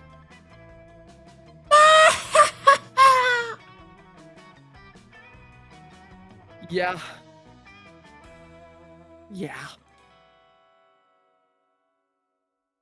Shout out to that thread that was like Lankman huge sexy man potential. Oh my, I remember that. Somebody posted on the Tumblr sexy man wiki a massive thread about all the reasons why Lankman should be on the Tumblr sexy man wiki. And among those reasons, there was evil man in a top hat. There was overpowered. There was tentacle fingers. There was something about like there was like a thing that said like sexy voice, and I found that particularly really funny. Exactly. How do you like yeah. your Clyde plush with their 2 meeps? Bro got a pair of woodcocks with him. All right. What are you saying though? Oh, I was just saying that like the list of reasons as to why they wanted Lankman on the Tumblr sexy man wiki was so funny because it was like, oh yeah, he deserves to be on here. He's evil. He's well dressed. He's overpowered. He has a sexy voice. He has tentacle fingers. And I was just reading the entire thing, just like, oh. The raw Lankman voice is just pure women. Yeah, the raw Lankman voice is literally going, Hello, Pastra. How are you today? Ooh, sell my plushie. Ooh. that's the Lankman voice. That's what you find sexy. That's your man. That's your man. Yeah, the man who is actively dying of the hernia. Ooh. Hello, Pastra. I've been told that in 5 seconds I'm going to get a hernia and it's going to. Yeah, that's your man. That's your man. Oh my god, I took a sip of water at the bad time. Is this a test? Our unholy awfulness? Are you testing our faith by forcing us to use false names? Our faith is strong, almighty Zagor. Oh my god, another donation. Thank you, Conman, for the $9.99. Put man in the suit and DOAI Lankman on the desk. Zach, can you get those both for me? When they say DOAI Lankman, do they want the cartoony character or do they want the grotesque monster? Please. I'm not sure. I'm gonna give them the cute cartoony one. Okay. And then you got the man in the suit. I don't got the man in the suit. Just look up a PNG of Godzilla. I'll look up a PNG of Godzilla. It's like, I've never seen the man in the suit. It's just like... It's a dude that gets trapped in a Godzilla costume during the filming of one of the Godzilla films. So it's Oh, literally a picture of Godzilla. okay.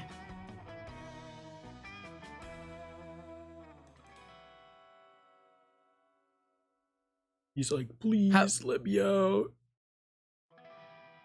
You can have this peering off from behind the desk. This better not be a wet pee. All right, cool. No, it's from my computer, dude. No, I'm talking about the Godzilla that I had. Oh, I see. Yeah, it's not all about you, Zach. It is about me. What? I'm the main character. No. Oh yes, I am the protagonist of this thing we call life. Here, I'm gonna make like the Godzilla tinier than Mr. Boss. Tiny little man in a suit. He's going for his neck. No, watch out, Mr. Boss! Watch out. Be real with me, is Mr. Boss your favorite Smiling Friends character? Yes.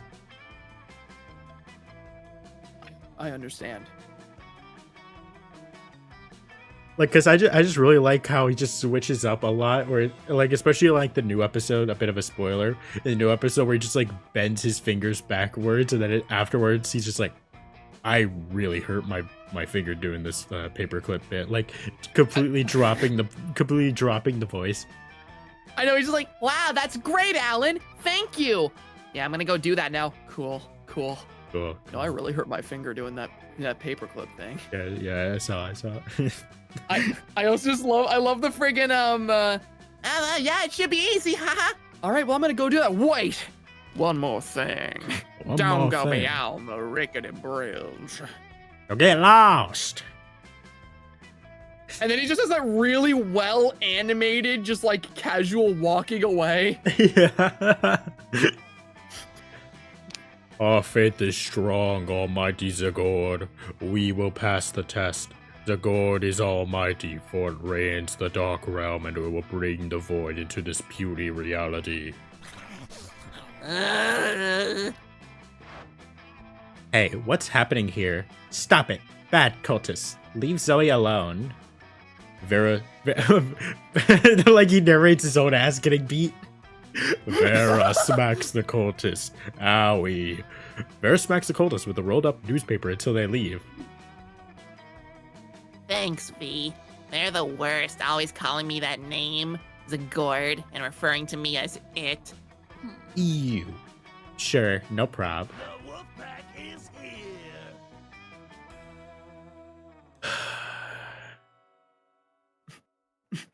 It's like such a distinct such a distinct gruffiness.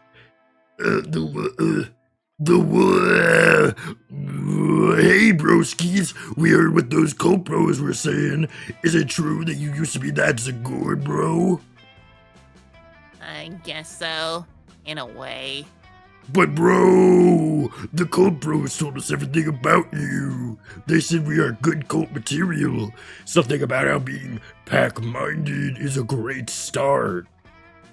But, why would you go from being a giant monster to a little girl? That's so weak. Surrounded by transphobes. I know. Because I didn't feel like myself. I wasn't who I truly was. Let this girl be trans and happy. Yeah. That sounds complicated.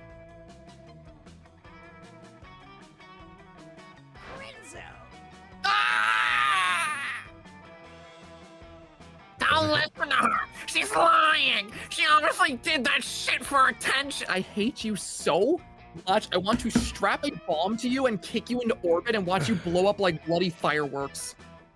Yeah.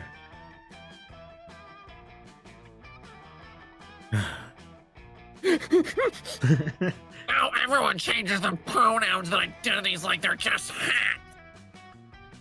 Now this is beneath me. You know what? I identify. What? I identify as an attack helicopter. It's giving me the ick.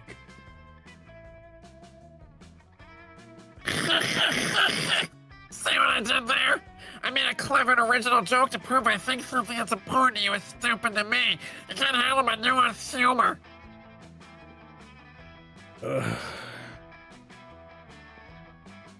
Vera says nothing. She just stabs Leonard. Ow, ow, ow. Oh my god! Oh my god!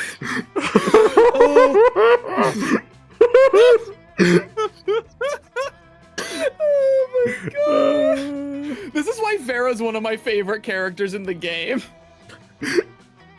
Oh my god. Oh my god. I love, it's like such a recurring thing with her is that Vera's like, oh yeah, that's the evil bitch character, but she's also like so supportive of every other character, and I love her for it. I identify as an attack. Ow, ow, ow, ow, ow. Identifying as an attack That was so funny. That was sweet. Thanks again. Sure, you know, we're sisters, not sisters. Oh my god. Oh my god. Oh, sorry, I immediately forgot this one. No,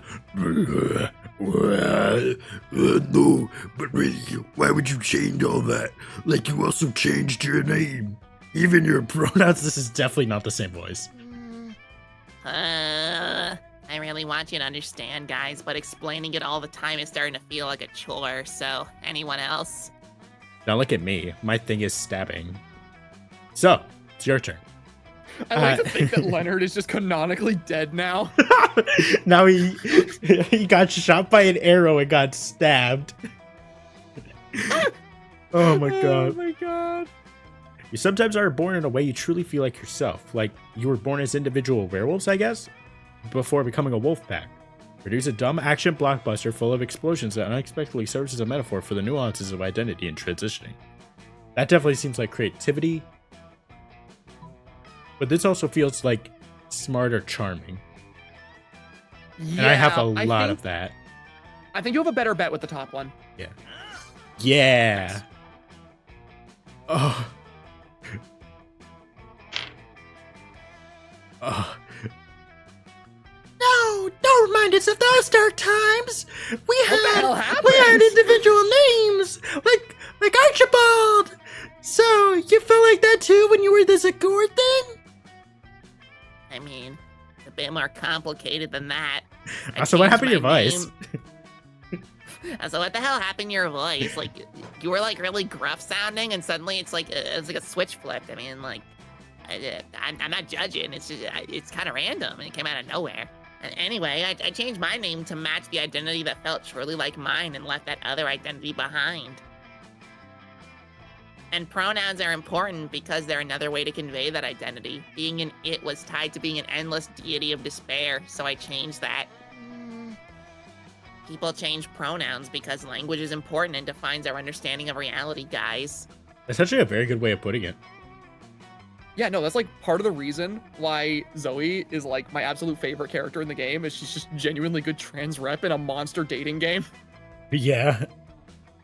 Same way that some people prefer to go by the Ooh, ooh, that's Like, us. let me. Hey, what the fuck? Not you, just me. No, not you, only me. Only me. same way that some people. Oh, no, I didn't get to Yeah, finish. go fuck yourself. Oh my god, it's Papo again. Fortnite John Lemon. What is that? John Lemon. Is there like a Fortnite? You can put two things on there. Do you want two Fortnite John Lemons? John Lemon. Hold on, I gotta look up what a Fortnite John Lemon is. John Lemon's tragic backstory. Is this it? I can't tell. What is a John Lemon?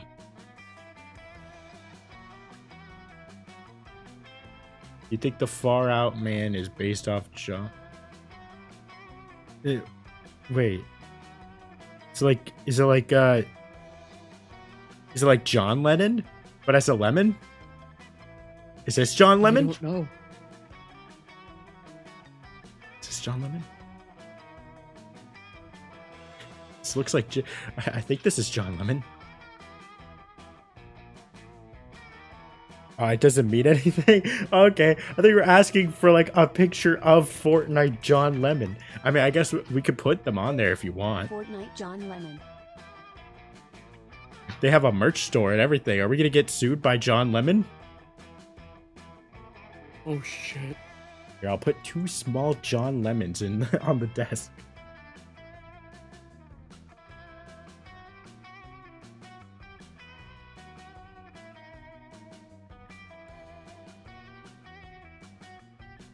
Don't put anything on the desk. No John Lemons. Get the John Lemons out of here. They're being excavated.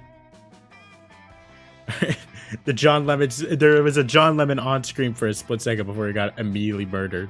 Thank you, Papo. Thank you. The frame perfect John Lemon. Yes. Zagord was like being a lone wolf, and Zoe is like being a wolf pack. Go fornicate thyself to your Pastra. Your voice is so incredible. Thank you. Thank you. We get it. Okay, we will try to remember for next time. Thanks. I'm gonna go drink water now. Bye. I mean, weird metaphor for sure, but if that helps them to be a tiny bit more respectful, then I guess it's baby steps. Thanks, you two, for having my back. Sometimes it gets exhausting. Sure. What happened to her? You go bowling all together and have lots of fun, especially because it's regular bowling and not death bowling. You'll have a great time, and you get +2 charm and +1 fun. Dude, I'm so charming. Let's go. Oh my god. And how am I looking? I can't do that. I really hope he fucks off forever. Me, but with friggin' Leonard. That's why I hope he's dead. He got shot with an arrow. Let's go boost our fun. Are you sure we only have Okay. we only have 2 options left? Yeah, and Pastry like voice my is so my incredible. creativity and Because I'm just telling you right now, I was going to go for charm next time I get it. yeah, but I also already have the stat requirement for charm. Yeah, but what if you fuck up and then lose your charm? That is true. Let's go boost my charm. That day, an epic dodgeball match takes place. The match is so intense and both teams are so into it that you decide to raise the stakes. Oh wait, we've already done this. So I was playing FOF. Oh my god, how are you alive? he has like a stab wound and like an arrow in his head. Oh, I was playing FOF. I'm Zoe. I was playing FOF. I hope that stands for fuck off faker, because that's what you are. You're a faker. What? How do you figure, Leonard? I was just trying to tell Squisser how much fun I was having. Being a fake gamer girl? Because if you're a real gamer girl, you wouldn't need to talk about how much fun games are. You would just be playing them. A real fan doesn't go around shoving their fanness in people's faces. That's just what girls do because they're just doing it for attention. Leonard, literally all you do is try to prove that you're a real fan. You're the one who interrupted this perfectly normal conversation. Fake conversation. Leonard? Fake Leonard. No, wait, real Leonard. Girls are the fake ones. Are you okay? He's been stabbed. I'm dying. So are you saying there are no real gamer girls? I thought I had met one once. She wasn't like all the other girls. Right up until she was, when the bitch friend zoned me and went on and dated some asshole Chad Cabra. Wait, how did that have anything to do with her interest in gaming? Poor Zoe. She's new enough to this whole being a high school girl thing that she has no idea that there is no reasoning with the Leonards of the world, even when they have stab wounds and arrow shots in their head. Not to be a white knight or anything, but you should really step in and find a way to distract Leonard so you and Zoe can discuss absolutely gender-neutral topics like gaming and peace. Let's see here. Distract Leonard by finally creating the perfect real gamer girl profile on Twitter.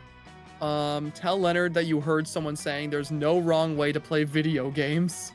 I'm pretty sure the bottom one is smarts. Okay.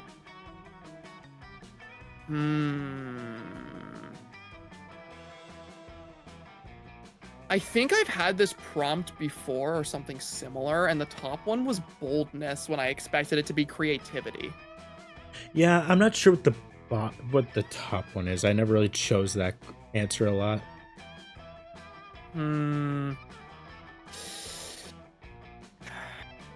I'm really worried about messing up because it could, like, my stats are already not great.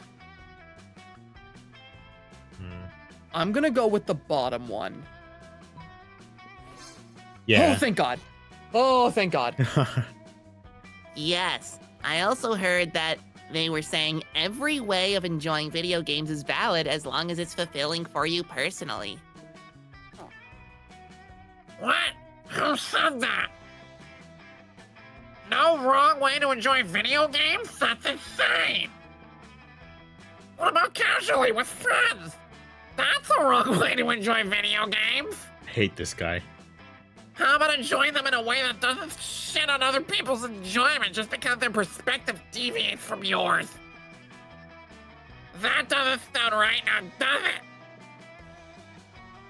Fucking cucks trying to ruining video games for everyone else? I need to put an end to this rumor right now! Wow. That is very sad. Anyway, I was playing FOF the other day. Zoe gets to finish her story uninterrupted, and you get to learn about her passions and interests. What a delightful way to gain +2 charm and +1 fun. I really like the skeleton in the back. Like, yeah. I know, look at me, he's like, yeah. Yeah. Then there's just an actually just normal girl, just like, yeah. Woo! Okay, Zach. Remember that I technically didn't fuck you. Not intentionally, but I did not fuck you. That still stands. I'm doing the exact same thing you did. I'm gonna flip a coin. Okay. Let's go. You're out at the club having a great time when suddenly you become actively aware of the inevitability of your own death. What? You think you're having an existential crisis, but it's actually just Zoe. She coalesces from a murky soup of all your darkest thoughts. It's cute. What up, Squisser? Enjoying your weekend? That's cool, that's cool. Listen, I gotta ask you something about Av. You know, the one with the very nice butt and also probably a personality? That's not a good thing, Average. Oh. We've been hanging out for a couple of weeks, and I have to admit there's a spark there, but... Well, if I'm gonna shit myself with someone, I'm not gonna half-ass it, you know?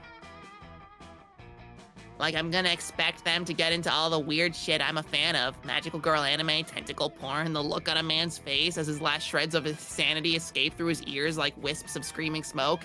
Now, I don't know about average, but all of those things you described are something that, I'm personal. Let's continue. You know what? I'm into two out of 3 of those things. But I'm not, selfish.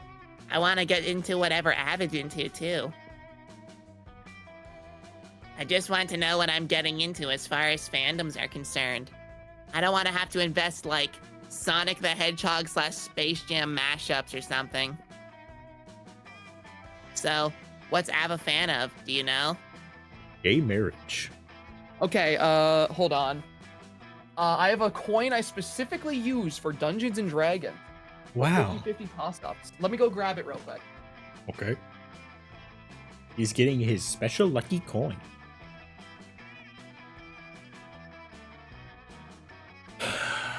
Do you think he'll you think he'll choose right, or do you think he'll choose wrong, chat? Okay, so I've got a coin here. It is a D&D coin that specifically has the Autobot logo and the Decepticon logo. Okay. Autobot logo, I'll back you up. Decepticon logo, I'm going to pick the option that screws you over, okay? Okay. Okay, I'm gonna let this just hit my desk. All right, you can pick the top one. It's the Autobot logo. Let's go. OMG, Av is a Bustafarian too? We'll have to compare collections. I've got all of history's greatest bus drivers. Bus driver Ephraim, bus driver Jewel, the acid rap sensation known as Bus Driver. I've also got I can't. I was gonna make a joke about like what David Barrett said earlier.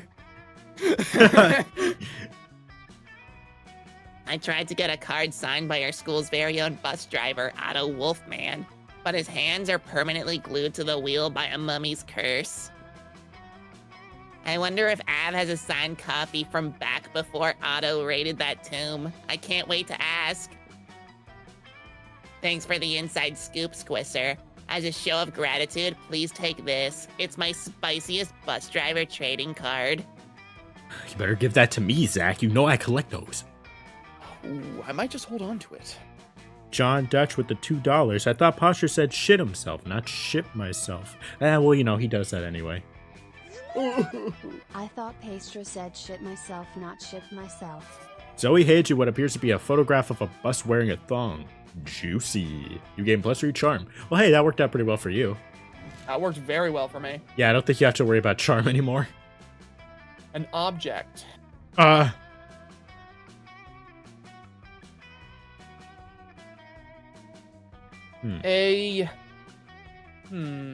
my object is a squid with lipstick on. My object, which we're going to ignore the fact that what you just picked is not even an object. It is an object. It is a being. That is a living creature. It's a living creatures are objects to me. What? Well, I'm gonna go with a Super Mario amiibo. Mario amiibos have rights too, Zach. Player order is decided based on how likely you would end up in prison if the police caught you trafficking with this in front of a school. This was kind of lame, but okay. Okay, how likely you would be to end up in prison if you were either trafficking Mario amiibos or octopi with lipstick? How likely would you be arrested if you were...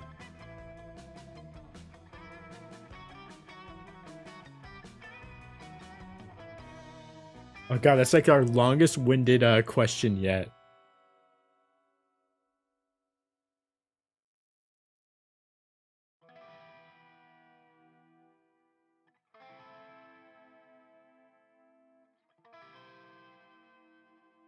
This is such a random one.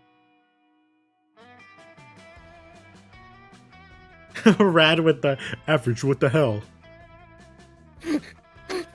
Shout out.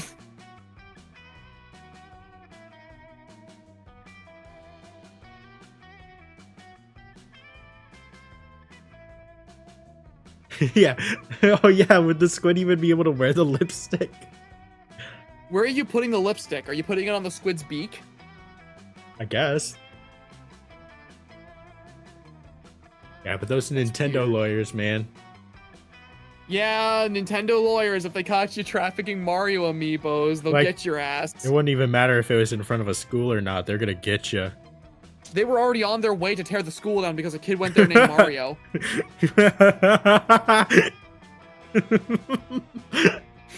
I love those kind of jokes. They're so funny. Although I think the squid with the lipstick is getting an automatic win. Come on now. Nintendo America. Nintendo of America.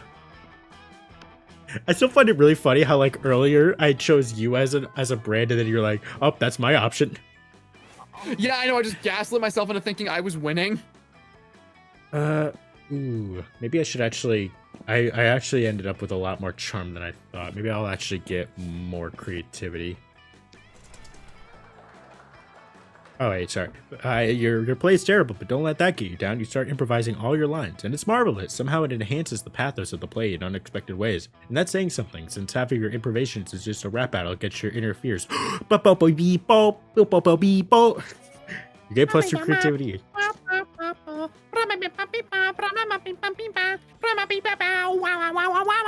I literally just played Silly Billy. Having stretched, kick your faces, and belted, oh. Go fornicate thyself with the two. Average, your style is so crisp. Oh, thank you. Having stretched, kicked your faces, and belted for the gods, it's time to get down to business. Rehearsing the classical musical, Anti-Mame. And now! Oh god. Dude, they fucked up my voice, dude. Those fucking other characters. And now, the Princess Tortellini, my sweet damsel in distress, prepare to die! Can we hold, please? What? Dude, why would you interrupt me? I was in the moment like I was fucking Meisner.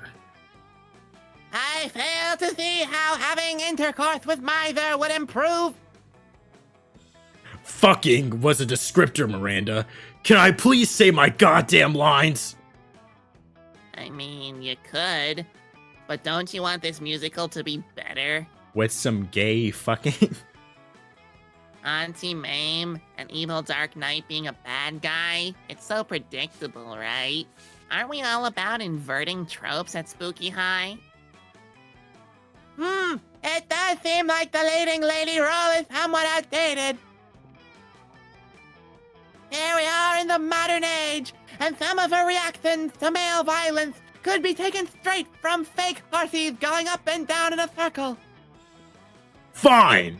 Whatever. If my brilliant and hair-racing portrayal of Auntie Mame isn't good enough for you, then go ahead and think of an awesome plot twist and I'll nail that too. Ooh.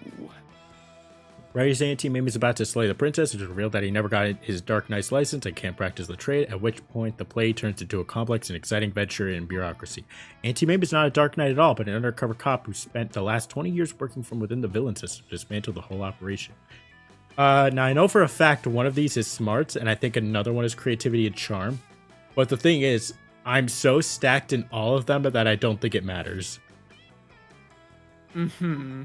So I'm just gonna go with the bottom because I'm pretty sure that's smarts, if not creativity. Average, your style is so crisp. Okay, Nice. what's creativity? I love it! Oh man, an undercover cop? That's so fucking metal, man. And then it's like, once Auntie Mame comes out of deep cover, he's just like, I don't even know who I am anymore, man. I've been a Dark Knight for so long, I don't recognize myself out of the armor. Daddy always says that bureaucracy is an excellent tool for the destruction of the masses' spirit. And he just wakes up in the middle of the night screaming about eldritch curses. I love it. I think we have a hit on our hands. Man, you guys, this fucking job. All I know anymore are lances and potions. Dope. Being a playwright is easy as fuck, apparently. Way to gain +2 smarts and +1 fun, my creative friend. Dude, I'm so smart and you're so stupid. No, I'm kidding. Oh, man. Maybe you should have gone back to school. Man, I should have gone back to school. Okay, I thought you were- let's go and increase... Let's increase my boldness. Honestly, I probably would have recommended smarts, but guess who's fucking taking up the classroom? Yeah, that's why I went for boldness. That day you skip class and intending to spend the term in the bathrooms. Yeah, we can tell. Wah, wah. But you encounter three... I'm sorry.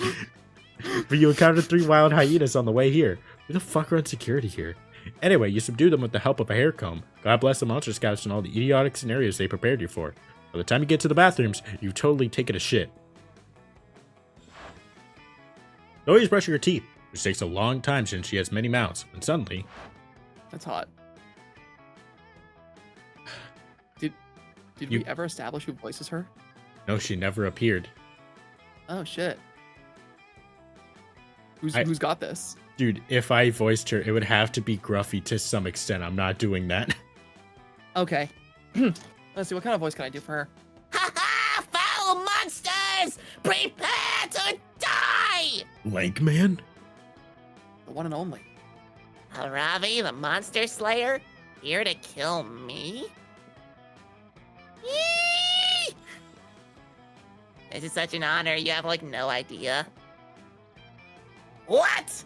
What is happening right now? I'm such a huge fan of your work in the attempted murder of my classmates field. But I've always wondered, why do you almost exclusively attack Damien and Liam? Is it some sort of forbidden lust, sexy sexual tension thing? What? No! I'm like channeling my inner Lankman with that voice. Yeah, I can tell. If you're attacking me, does that mean you're into me too? Oh my god. Listen, foul eldritch horror! You are hot and everything, but that's not the point! Demons and vampires are some of the oldest, most vile monsters there are, bringing terror to the rest of the world for centuries, and they must be destroyed! Werewolves are only dangerous some of the time! Ghosts do more haunting than murdering! Robots are off limits since they're outside the fantasy realm! Mer people are too busy terrorizing the air people for me to bother! And are Gorgons even monsters? Or do they just count as more mythological creatures? Wow, okay. This is all such good info to know for future fanfics about why your sexy times with Damien and Liam are so emotionally charged. I'm not having sexy times with Damien and Liam! Lankman's not gay? Oh no. He's canonically Arrow Ace. No! Oh wait, that's fine. But really, Miranda and Vera probably have higher body counts than Liam for sure. And they're at least equal to Damien's. I think maybe you should develop new criteria for which monsters you hunt and which you don't. Besides, if you're only doing it based on what type of monsters they are and not how much killing they do, it seems kind of racist, you know? I don't know, Purple Girl. What I'm hearing makes some sense. But it could be another one of your mind tricks. Isn't messing with people's minds kind of your thing? Mm-hmm. Is that you saying that, or your prejudice? Sure. Then, how do I decide who to hunt? Oh, well, Helping someone figure out the best way to determine which your classmates to murder is kind of bleak. It's always drawing a blank and you want to impress her, so go ahead, be your worst self. All right, let's see here. Make an online poll to let the world decide who to kill. Your priority should be to kill whoever would make the best key ingredient for the most delicious lasagna. I'm pretty sure one of these is charm and one is fun. Okay. Or smart. The top one is either smarts or charm, or the bottom one is probably like fun or creativity. Mm-hmm. Let's go with the top one. Yeah. I'm going to do things that are going to be very sad. And I will not specify, as I do not want this stream to be taken down. Like not kiss me on the mouth? No. yay. I love taking the choices to the fans. They're always right, you know. Ah, yes! Then we can find out what sort of monsters are causing the most harm to the world's population. I blame the cat girl. And wipe that scourge from existence! You quickly set up a poll and promote it on Vera's popular website, buzzfeedingontheheartsoftheweek. Shut up. At least you thought you made a poll, but it turns out that what you actually made was a huge mistake. Wow, Squisser. You didn't make a poll, you made a huge mistake.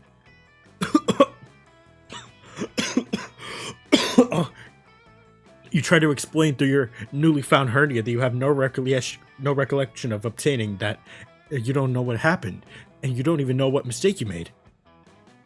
There is a strong smell of wafting toilet wine, which would explain why you made a mistake instead of a poll and why you don't remember it. Toilet wine has infamously toxic fumes, in fact. I'll now use it as my secret weapon to take down everyone in the school! The Slayer knocks you unconscious before fleeting into the night. Day, evening, who knows, with her supply of toilet wine. When you come to, Zoe's gotten bored and moved on to hanging with someone who makes polls, not mistakes. The shame and torment of never knowing what you've done causes you to lose -2 charm and -1 fun. Oh. Yeah, this run is actually over for me. Yeah. I am the only one that has picked something wrong so far, and I've done it twice. You know what? I'll just let you have first for the cafeteria. Thanks. Let's go. All right, Go try to Zoe. try to recover it. You sit down with Scott and Zoe just as Zoe cracks open the Tupperware she bought for lunch. You're not sure what's inside, but it sounds like screaming. Whoa, Zoe, what are you eating? Is it pizza? I love pizza.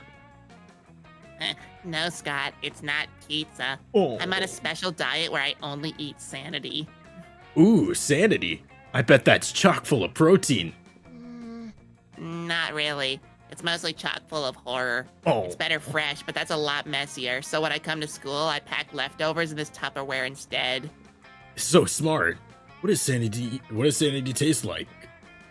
Well, you know when you're sucking the marrow out of the ethereal bone fragments harvested from the carcass of a rival deity you've slain? No. I don't think I've ever eaten a rival deity. Do I have a rival deity? Is it fireworks? I hate fireworks. Oh my god, Zoe's a Veldegate. That's what I'm saying, Chad. That's why I love her. Oh my god. No. Let's see. Have you ever drunk a child's tears filtered through its mother's severed scallop while an orchestra plays a tuneless melody on instruments of flesh? No. I've had pizza. Is that close? Not really.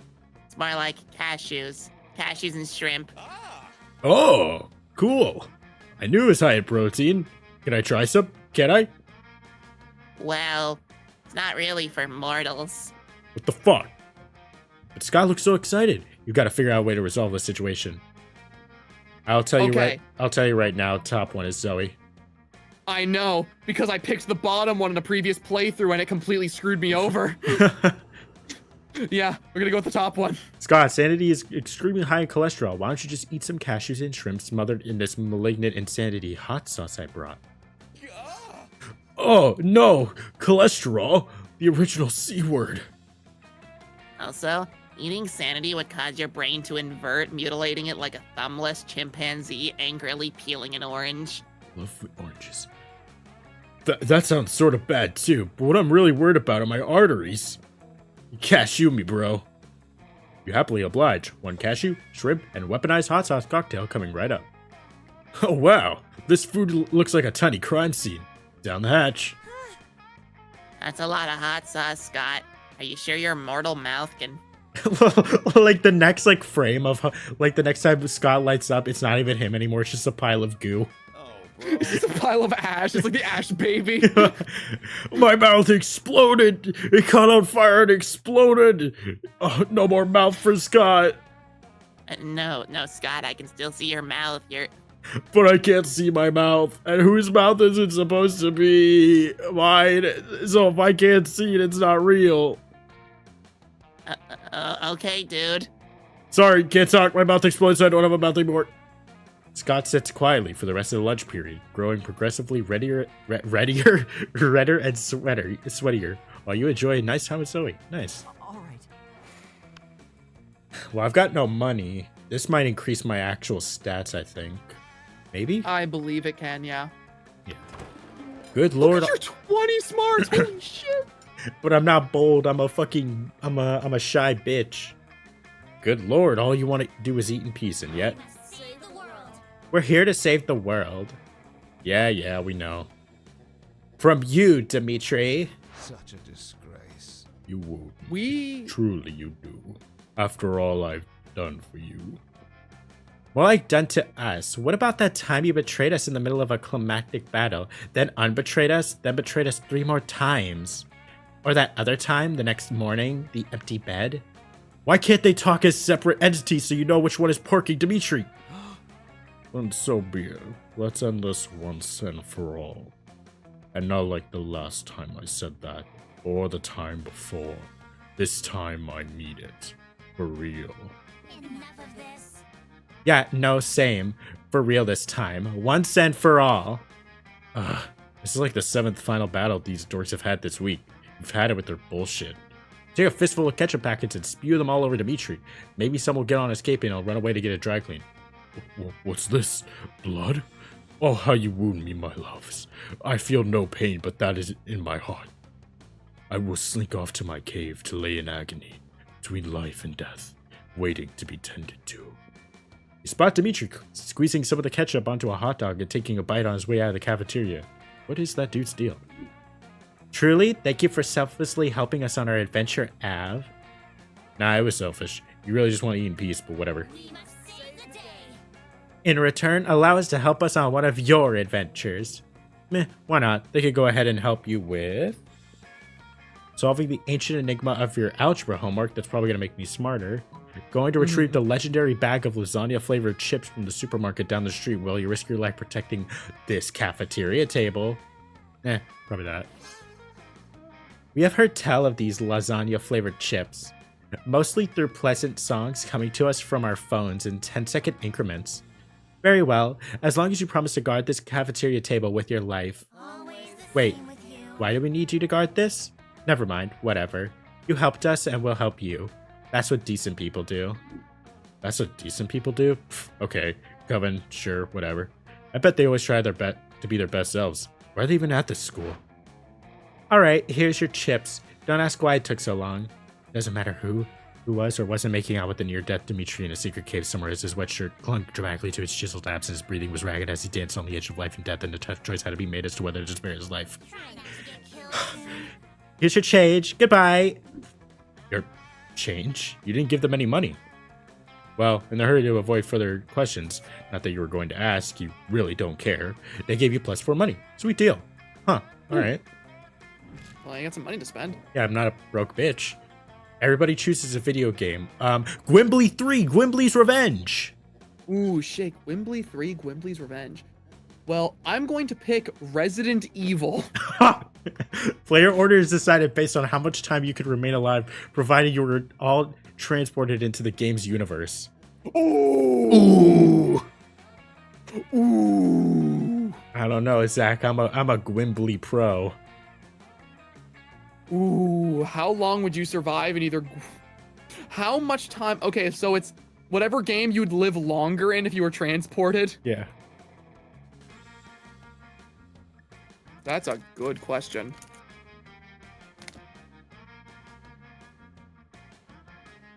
I mean, Gwimbly doesn't fuck around, but Resident Evil. I was gonna say, like, Gwimbly's a crazy-ass platformer, and friggin' Resident Evil is a horror game. Like, I'm not gonna lie, I would die immediately in Resident Evil. I mean, if I had my Gwimbly gun, I could survive, like, maybe, like, 10 minutes in Gwimbly 3. I mean, you don't know how hard Gwimbly is, though. Yes, I do. I played it, like, multiple times. I heard it's as hard as Crash Bandicoot. Yeah, but, like, but with a Gwimbly gun. Okay, but, like, it's really hard, though. You just don't know my Gwimbly skills. I'm not down your skills. This is a good salted caramel. So glad. Thank Alright, it looks like Gwimbly 3 is gonna take this. This is so sad. Shock. Someone's like, alright, I never survive a platformer. Resident Evil it is.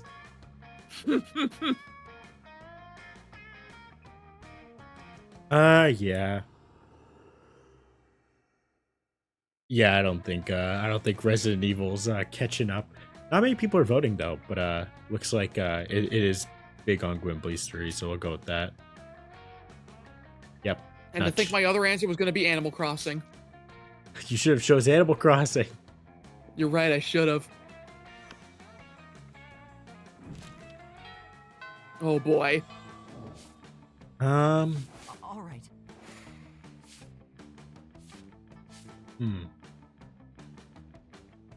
Should I just double up on creativity or should I get some charm?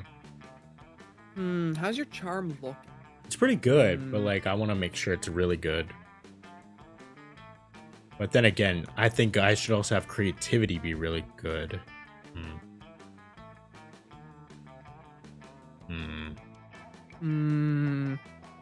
I'll do creativity. It works for you either way. Yeah, it'll work out for you regardless. Yeah.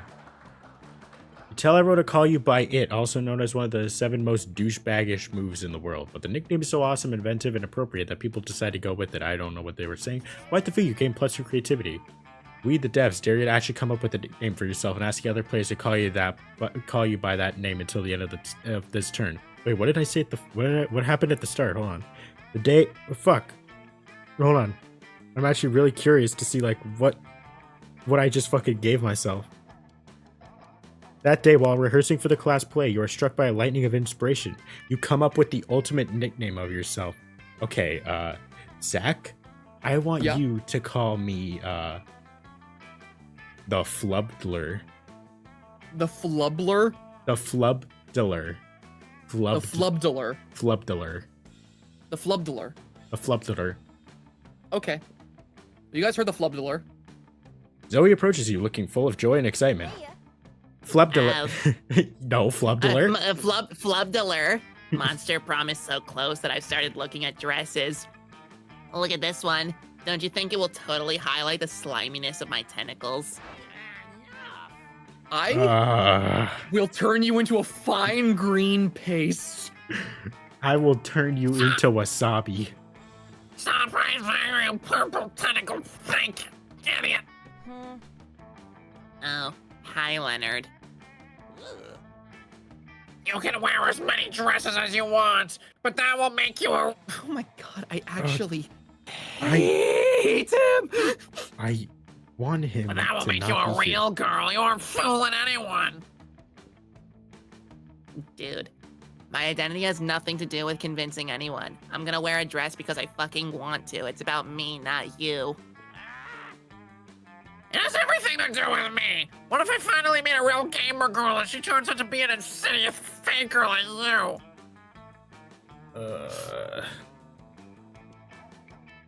Just wow. Shut up, you Zagordian.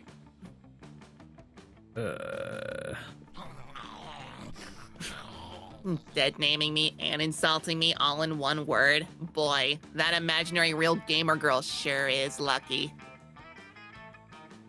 I really try not to let jerks like you get to me, but sometimes I wonder if I shouldn't just turn your kiddies into rabid raccoons, if only to save people from listening to your harmful bullshit.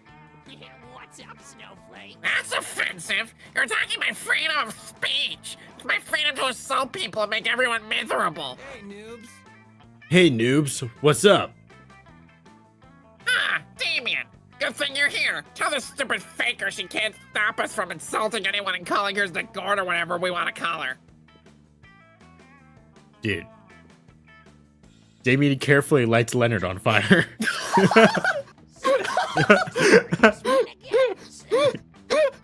This is why Damien's one of the best characters! He's gotten stabbed, shot with an arrow, and lit on fire, and yet he's still alive. This is why Damien's one of the best characters. You fucking SJWs are always so offended by everything. Ugh, die! Wow, Damien, thanks. I thought for a moment you were joining him. No, fuck. I might be an asshole, but I'm not a bigot.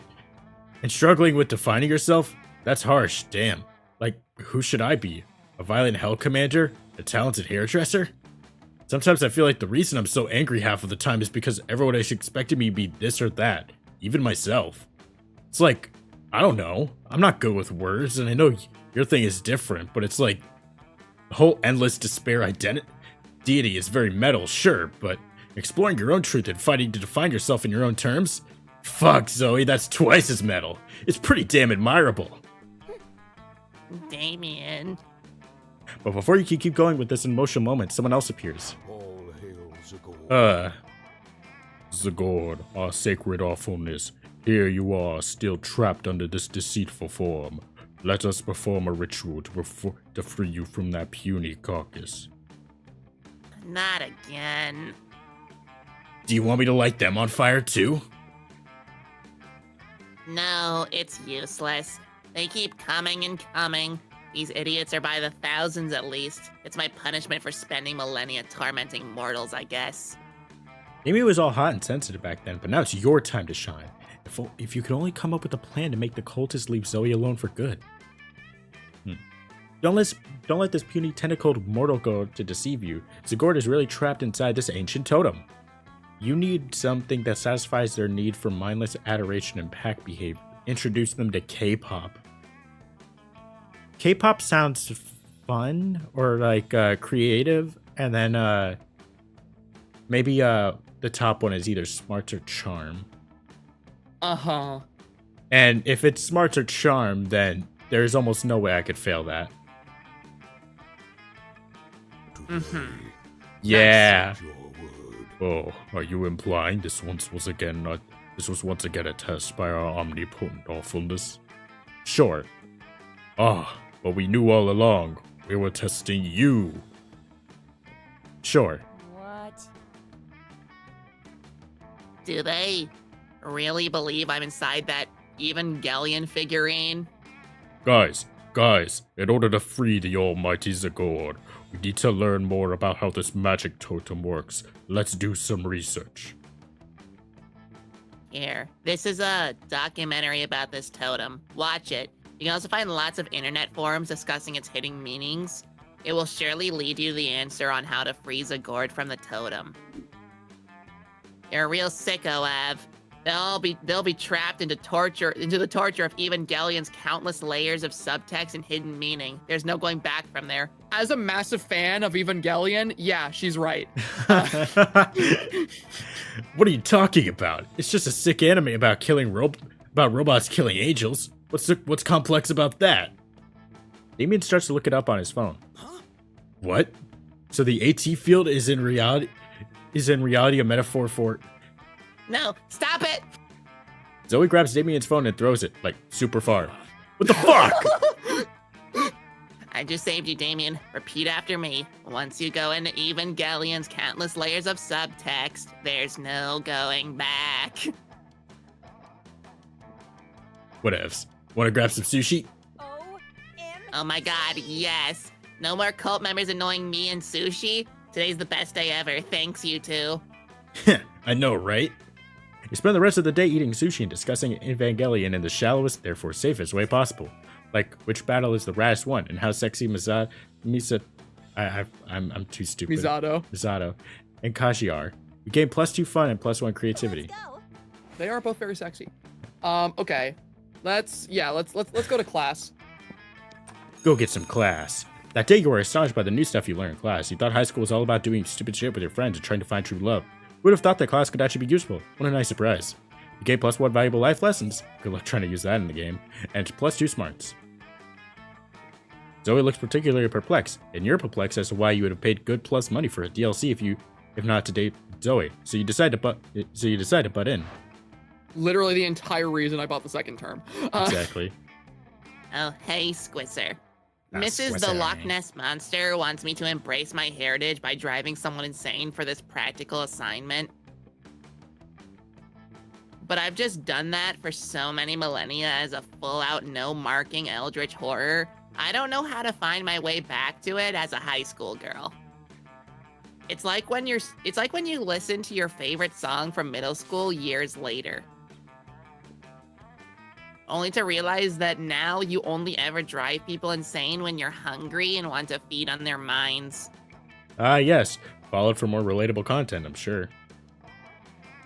There's all the classic stuff, of course. I could boil and freeze their blood alternately until it flows no more. Or maybe cause each skin cell to grow a conscience and fight about politics until they destroy each other, Ugh. leaving only muscles and bone free to the elements, free to an uncaring god above. Yeah. I'm into it. Uh, But that's the guard, you know. That's not Zoe. How would Zoe drive someone insane? Bring the one poor of soul. these has. No, I was gonna narrate it. Bring the poor soul on a journey through pervert art's most deviant artist depths. Force the poor soul to join your Evangelion closed 10-hour meeting to discuss the hidden meaning of the series. Oh my god, it all goes back to it. Okay. Shit, I need this one to do good. Yeah. This is like literally my last chance.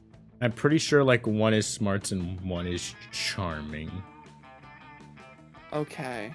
Or creativity. Smarts, charming, and creativity, which you're all kind of good on. I'm just worried about it being smarts, you know? Yeah. Bottom one might be smart. I think maybe like this one might be charming or creative. Let's go with the top one. Yeah. Nice. Okay. Yes, of course. How did I not think of that? There's nothing more insane than fan art. I would know. I've been researching Jeff the Killer. Holy fuck, is that Shadow the Hedgehog? Oh my god, is that Shadow the Hedgehog? What's happening to his stomach? What the fuck? Is that Shadow Stick? What the? Oh god, what's he doing to Sonic? Almost no other artistic medium can take anything, even a kid's show, and turn it violent or pornographic or both. Sup, fuck beers. Did someone say violent and pornographic? Yes, it was I, Zoe, with no ulterior motive whatsoever other than sharing something magical with my best bud, Damien. Also, what I actually said was violent or pornographic, but I think that counts, right? Oh yeah, I'm definitely good to go on that. As that vampire gal says on The Bachelorette, let's do the damn thing. Great. Just pulling up some super normal pervert art pieces, very standard stuff. Ha, yeah, those people are naked, and their dicks are huge, and their boobs are huge. Oh, and they're doing sex things to each other. This is great. Oh, wow. Oh, man, those toasters are naked somehow, and their dicks are huge, and their boobs are huge, and doing sex things to each other. This is less sexy. This is just a mouth, opening forever, both in and out of the computer somehow. This is violent porn again. Here we go. Wait, it's covered in eyes. Eyes are everywhere. All over the computer, out of the computer, on the ceiling, on my hands. Oh god, oh god, oh god! We did it, Squitzer. We drove him insane. You sure fucking did, violently and pornographically. Luckily, the effects will surely only be temporary, since nothing seems to really happen, since it seems to really last for too long at this school. But hey, in the meantime, you gain +2 smarts, +1 charm. Oh boy, it's prom day. I know who Oh I'm- shit, do I just... Oh wait, are you choosing? Oh no, I'm choosing. Wait, no, I'm saying, do I lose by default because you got to go first? No. I've never... Okay. Yeah, so just for context, we both ask at the same... We both are gonna ask, but like, I'm pretty sure from the times I played, the person who shows up first gets rejected, and then like the person who shows up next wins. Because it's like a matter of... It's like a matter of, you know, just like we both get to choose, but like it will calculate who has like the higher requirements. I see, okay. However, I'm almost positive that I might have done a secret route. Because there was a very long thing about her identity. Like that was a continued storyline. So yeah, see. I thought for a second you were gonna pick Miranda. And I was like, dude. You know what? I changed my mind. Let's go.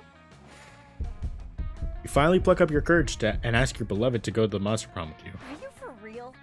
Oh, that's very flattering. But I...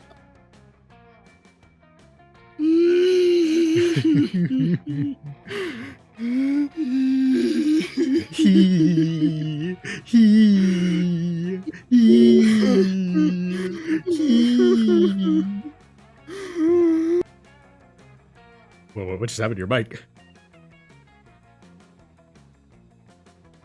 Zach. Did you just die? Oh, okay. You just randomly cut out for a second. I thought you just actually died of sadness. No, that was the joke. Okay. Yeah, because I heard like the short mic pop and I was like, Zach? But I could never date you. You see, my favorite secret ship ever has been Squisser X a bowl of cereal. Well, at least you can fuck a bowl of cereal. I don't want to hear anything from you. Don't get me wrong. You're funny and sort of sexy, but what kind of person would I be if I destroyed my favorite ship ever? A monster? But like the bad kind. Hard pass. So, hard pass. Oh boy. Someone should I know have how been to fix rejected it of by this. her in every multiplayer playthrough I've ever done. Damn. I mean, look on the bright side. At least she didn't date you because you're ugly or something. Yeah, you're right. You couldn't get You're a right. date for Monster Prom. Actually, you couldn't get a date for the rest of your life. Some nights alone in your bed, you wish sadness was an STD because at least then you wouldn't be getting so much of it. Hey ya. Oh boy, it's my turn. I don't want to be here anymore. Do it. I wanted to tell you again, thanks for everything. Sometimes it gets hard, with some people being so hateful. Yeah, you got a secret ending. I didn't stand a chance. Ooh. I don't understand why most of the time I don't understand why most of the time hatred takes so much energy and it serves no purpose. But it's okay. I believe people can change. And each time I find acceptance, it restores my faith in monster kind. I'm a girl, I'm at Spooky High, and I'm surrounded by people who love me. 1 minute here already feels better than countless millennia being a deity of despair. Spoiler alert, you rock. I think I'm living my best life. Life continues. Lots of things happen, sometimes good, sometimes bad, but it's all in all good because you and Zoe have each other. You sometimes get so focused on getting some monster ass that you forget that life is more than that. Find yourself, be yourself. And you forget that That even is if- adorable. That is very adorable. And you forget that even if they are criminals, arsonists, or dictators, these monsters are your friends. Sure, they have some pretty nasty flaws, but there's always time to change and grow. In the meantime, you're grateful to be on their good side and to create new memories together. Oh my god, she's looking forward to the sequel. How fitting. Well, Zach, you're most likely to be banned from Disney World for the worst reasons. I like Beep Boop Chat saying Zach seething as they voice a character making out with Average instead of them. I was thinking about that. Those 3 weeks were made the most epic and absurd weeks of our lives. After the Monster Prom, we kept on living our lives, falling in love, battling for friendship, and learning about who we were and who we could be. And you know what? Like it always does, life happened, and it was wonderful. Zoe dedicated the next several years to writing her most ambitious fanfic ever, focused on the struggles of Shaggy containing and controlling his limitless power.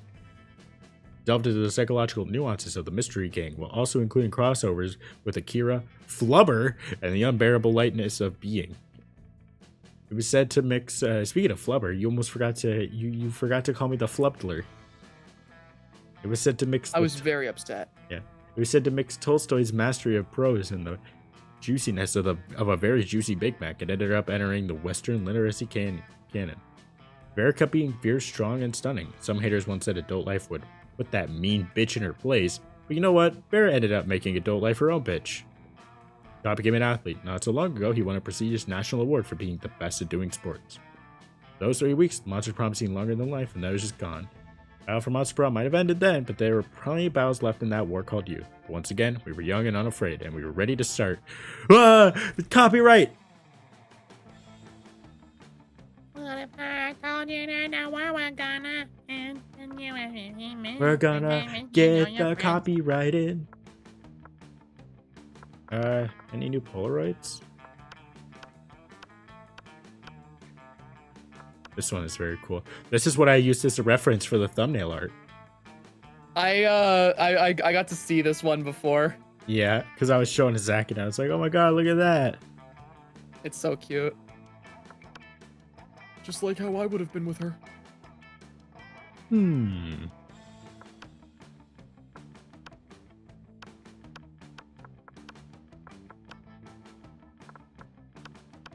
That's some really good fan art. Okay.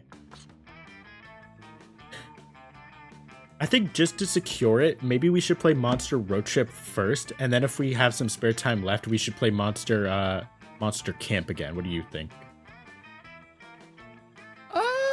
Yeah, we could totally do that. Yeah, because we did play Monster Camp on the last stream, and I did want to like play it again because we only did like a short game, but I also don't want to like get so far into it that we don't even get a chance to play Monster Road Trip at all.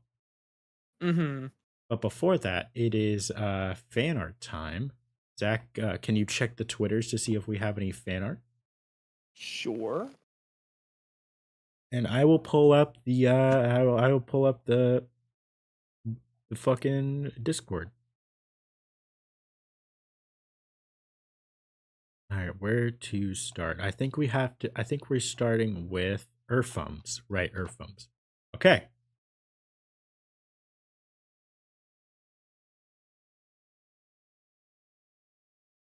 This one is by Earthum. It's a gift for my birthday, and it's very good. They also made a very good pattern too, like for the seal in the back. I love it. Like I saw this earlier, but it was very cool to see it again. It was beautifully done. Everyone say thank you, Earthum. Thank you, Earthum. This next one is by Jackson/Ender. Unreleased, unfinished OA and Pastra art. Most likely never going to finish or redraw in a while. Clyde isn't easy to draw at all. This is from September 2023. It got abandoned because I tried a new style and hated it. I think it's still pretty good. Also, oh my god, I have ears. It's funny because like I always keep my like the side of my head covered. But, like people don't know if I have ears or not. I do not. But I think it's still very good. I saw nothing on Twitter, by the way. Nothing on Twitter? All right. Nothing on Twitter. This next one is by I Am Here. I Am Here has had a lot to do, so let's go through all of them. Huh, you thought he was going to be the imposter? Shame on you. Unless. Like, they're very fast at drawing. Like, I Am Here is amazing at drawing. Yeah, some artists work crazy fast and it terrifies me. This is by Brewberry. Based off this image of the dog with his complimentary chicken leg. This is me serving up my world famous complimentary chicken leg. Do you want one, Zach? Yes. All right. Well, you only get one though, so make it count. I can't get anything tonight. You won't be left off with just a warning. Posh respect. The gingerbread is hungry. This one is very cool.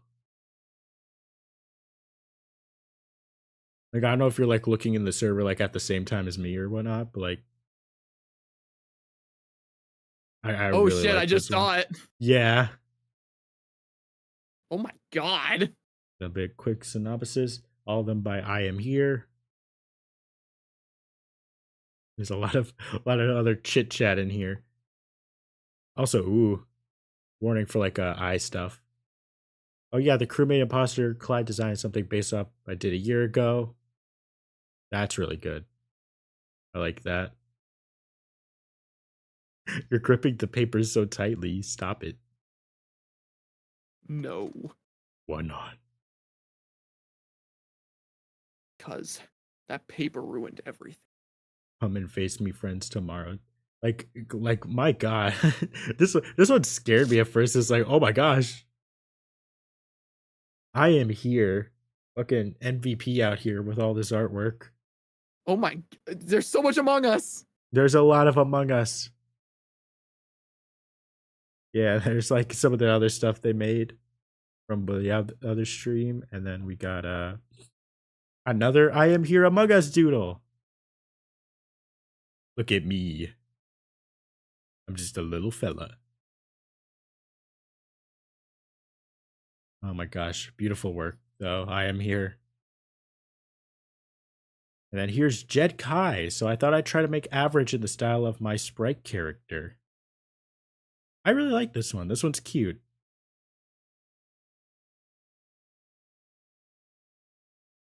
You guys take fan art on Instagram? I don't have Twitter, so I'm curious. Yeah, I mean, we both have an Instagram. You could always just ping us on it, like, or tag us in it. I mean, I guess from now on, I could also check the Instagram one. Yeah, I could just be mindful of it. Yeah, if you want to, my all the handles I have are like right above on the screen. You will see. Oh my god, this is another one. I didn't see this one yet. Oh my gosh. Wait, what does it say? When they speak of my... What's that say? When they speak of my... Zach, do you know what that says? When they speak of my showing, my appearance will be known. Yeah, that's cool. When they hold on. When they speak of my yeah, Yeah. you're right, that's what it says. Another one by Brewberry. Also, fantastic job. I am here again. Brewberry, rush to hell and back, but have a work in progress of Godzilla Man and Cuttlefish Man. Oh my god, it's me as Godzilla and you as a Cuttlefish. What? Oh my goodness. It's so good. Cuttlefish. Cuttlefish. Oh my god, you're colored. Cuttlefish. Oh, you're so wet and slimy. Cuttlefish. That one's also finished by Brewberry. Beep Boop, Saturn eating his son, but it's Average eating Leonard. Spoiler for a bit of blood, a little bit of Erica by my side. Oh my god! You weren't kidding. Well, the good thing I said about the spoiler beforehand, I'm killing Leonard. Yeah! He's dead! He's dead! I haven't seen it yet. Oh my god! Yeah, I know, right? Holy! Oh, beautiful job, Beep Boop. Thank you. You're the hero everyone needs.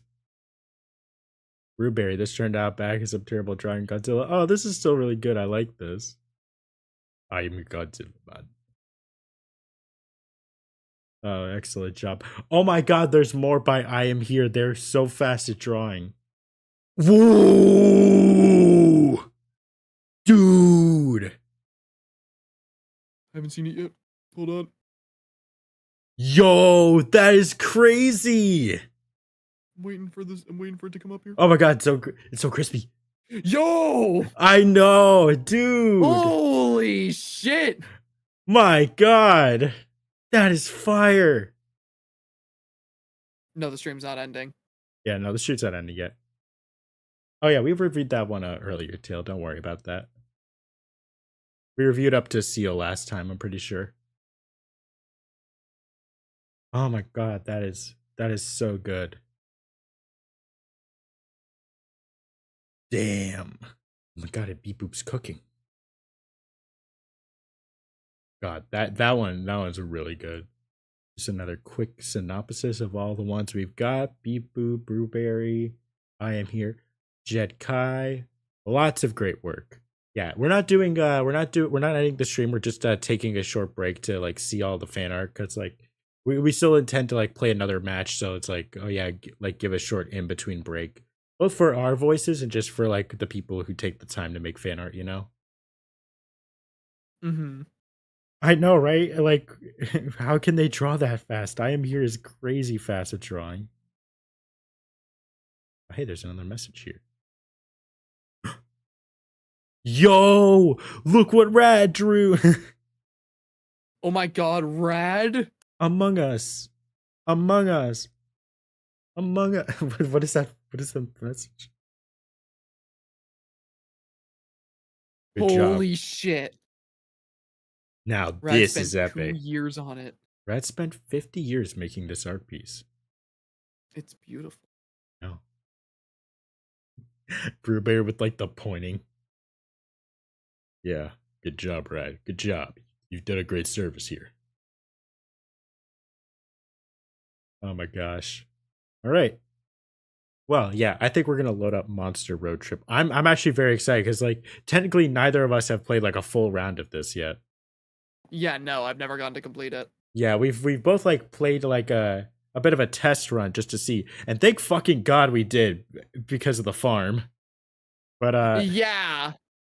But yeah, for context, hold on, let me get the fucking thing up on screen first and adjust the audio. Wait, streamer version? You can choose the streamer version in this song. It plays copyright-free credit song. The default song should theoretically be okay too, but you never know with bots, so this option is safer. Remember, you could set trigger warnings in customize. It will add a visual warning to events with potential triggers, so choose those events at your own risk. Oh, I'm definitely choosing that. Okay, yeah, I need to get some stuff in. Trigger warnings, drugs, flags contain the use of drugs, that's fine. Totally humor, highly sexual, yeah, just a warning. Jump scares? Oh yeah. Allow hitchhiker to be chosen even if a player selected them to play the game. Now we'll keep it off. Also, my god, what does this game have? It's got jump scares. I know.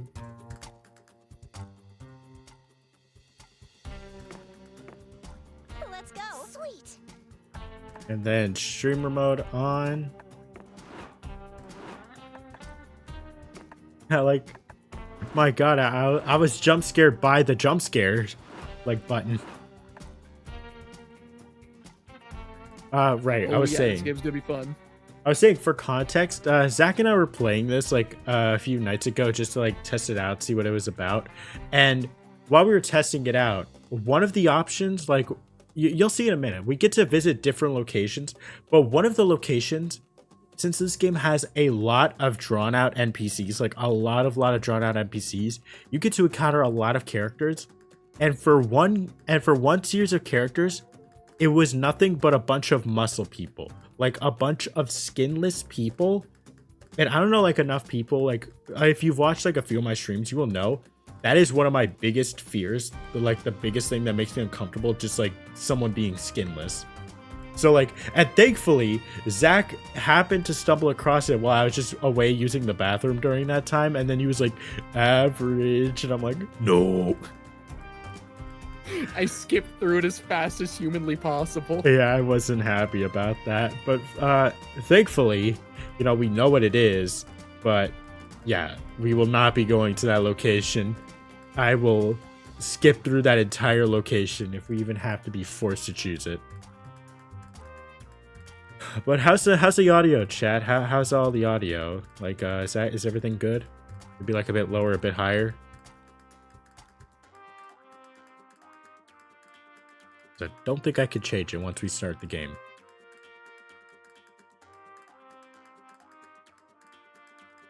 Oh my gosh. But dude, yeah, like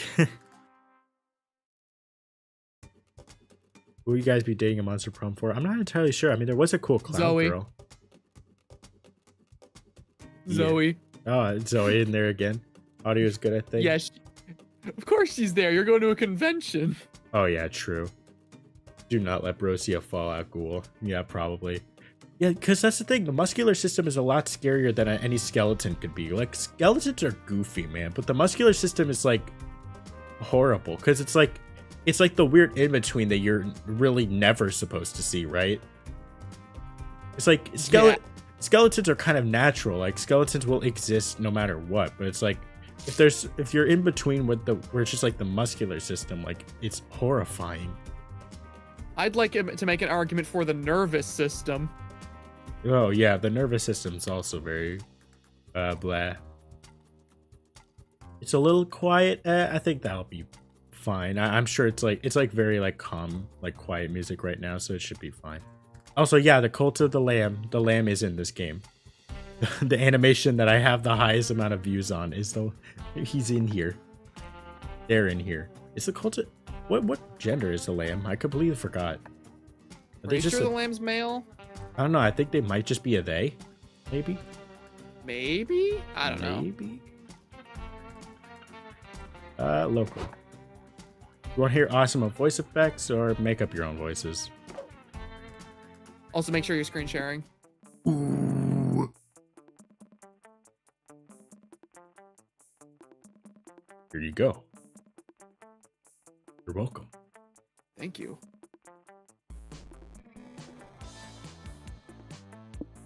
Okay. Yeah, I don't know if the lamb even has a gender. Okay, so what's your road trip style? Play with your friends without anyone ending up with a failure or an MVP ending. No pressure. The true survival co-op experience, including a player performance ranking at the ending.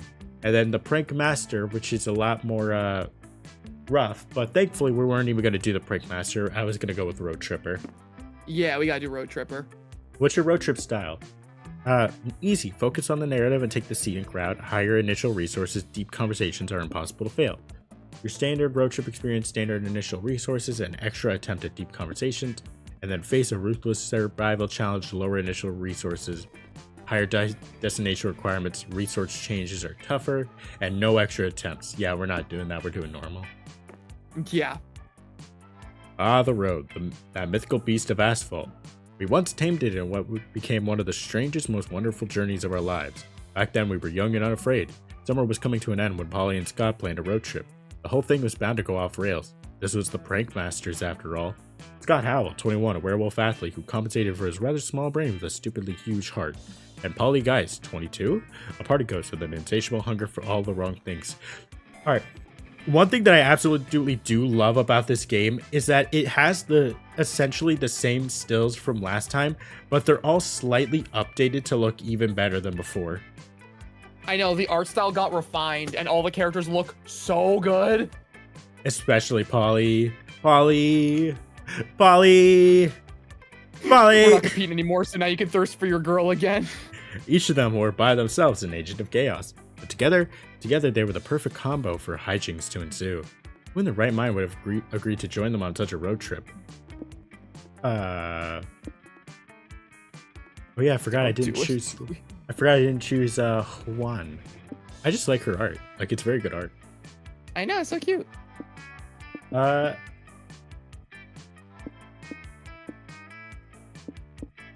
guess I'll just be Oz again.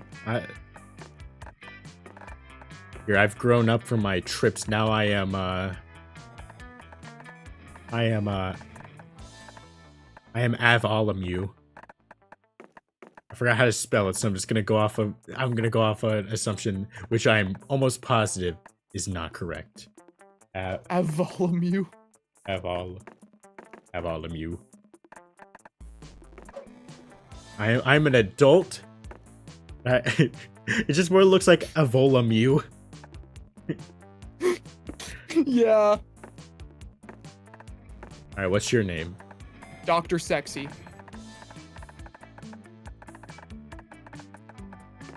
Right, I can type. I need to remember that. What's your pronouns? You know my pronouns. Alright, we also get to use our road trip vibes. We could do desert vibes. See, I've always been a fan of lo-fi beats. A tropical rave. See, I've always been a fan of lo-fi beats. Got lo-fi beats. See, I've always been a fan of lo-fi beats. Got surf rock. So you want to know what my taste is? Lo-fi beats. Yeah. Wow. Was the road trip a dangerous idea? Yes. Was it poorly planned? Yes. Did we do it anyway? Fuck yes. For in the end, we were young and unafraid. We were ready to start. I didn't pay attention to like the little artwork of Zoe on the top. Like I think she was like identifying a rock on like the ground or something, but the way she was just kind of squatted over looked like she took a blue shit on the ground.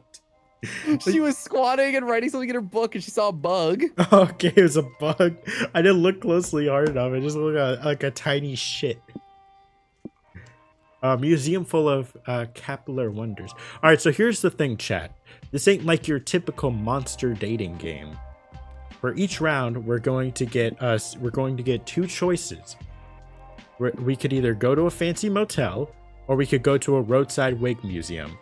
All these stats you see up here, these are not the stats of us individually. These are the stats of the car itself, like everyone in the car. And the thing is, our goal is to make sure that all of our stats stay like above a certain amount, because if they get to 0, the game is over. We just straight up actually die. So our goal is to constantly balance out our stats to where we can like successfully complete the road trip without anything happening.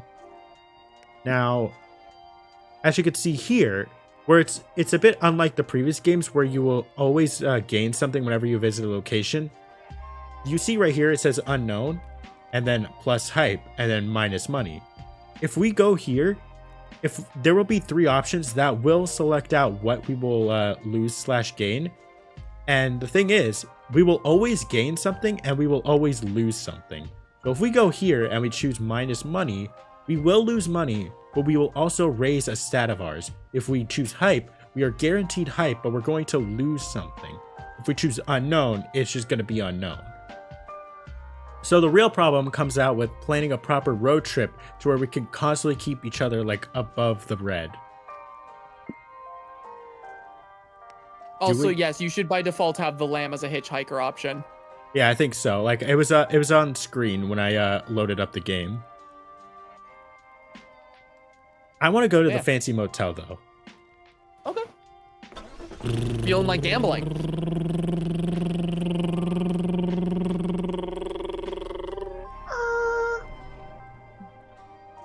Where do you stay when you're too cheap for a real hotel but too fussy for a regular motel? Here, apparently. This place is Sadako!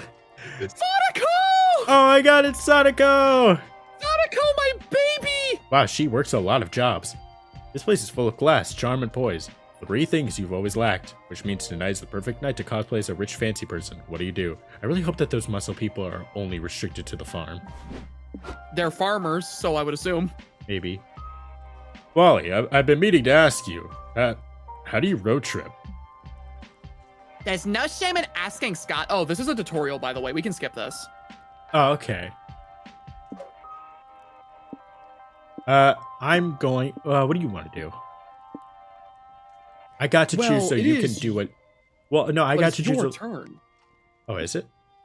Yeah, it's your turn. Oh, shit. I'm going to prank call the front desk. And you got to remember, there is a competitive aspect of this. Whoever chooses the best options on the road trip is crowned the MVP at the end. Oh, okay. When in doubt, prank it out. You tell your friends you're planning to prank call the front desk. Nice. What's the prank here, Volumule? We could call in a fake bomb threat? Fake bomb threats are fun. Yeah, so as you see... Yeah, no, that's not fun, Polly. As you see, she has slightly better artwork. And, you know, that makes me love her all the more. Bomb threat! Woohoo! You spend the next 22 minutes explaining to your friends why a fake bomb threat is not a fun idea. Now that you put it like that, I can see why calling it a fake bomb threat may not be fun. It really makes me reconsider the last 4 fake bomb threats we called in last month. What? I've got it! Let's call the front desk pretending to be the town mayor. Tell them all motels now must provide complimentary rare steaks to all guests. Okay, you guess it's still a better prank idea than a fake bomb threat, so to the prank phone. That's you. Thank you. Front desk speaking. You're the mayor, you say? Well, that's weird, because I'm actually speaking face to face with the mayor right now.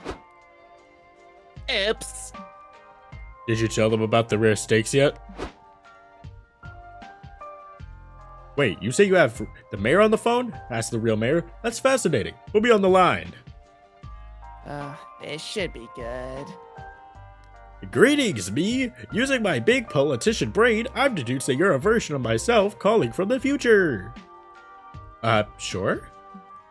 Wonderful! You must be calling to advise me on if I should take the hefty bribe fancy motels offered me to demolish the public park to build a golf course.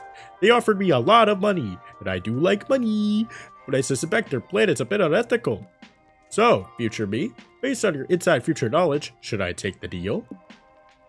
Take the deal. In the future, you will get very obsessed with launching your own shampoo brand. I'm sorry to say this, but shampoo trumps ethics.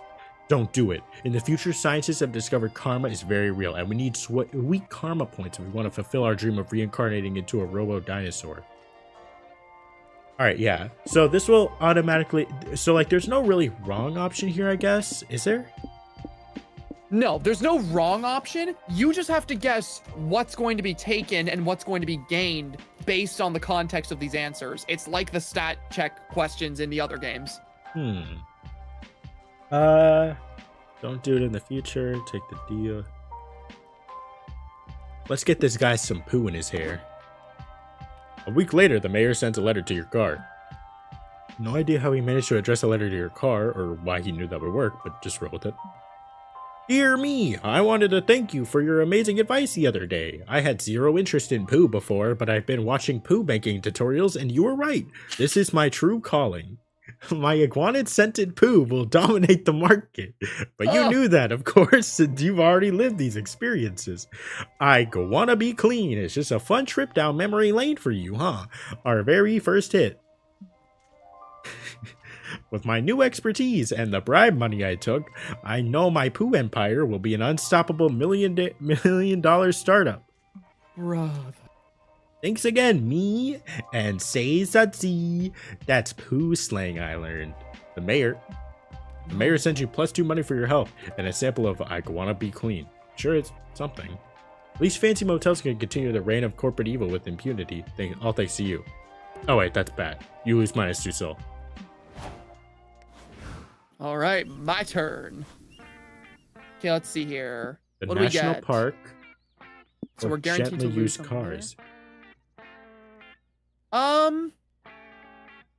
Let's go to the mountains, the national park.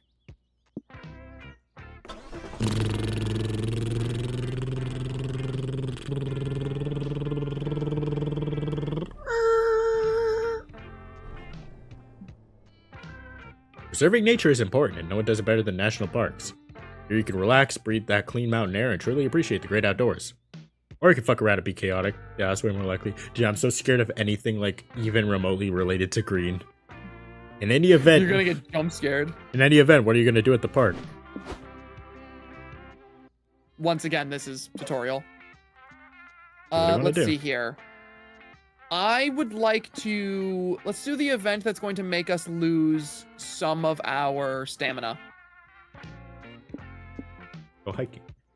You and your friends are checking out the trail map at the information kiosk where a huge moth-shaped shadow blots out the sun. It's Moss Man, your fire-loving friend from summer camp.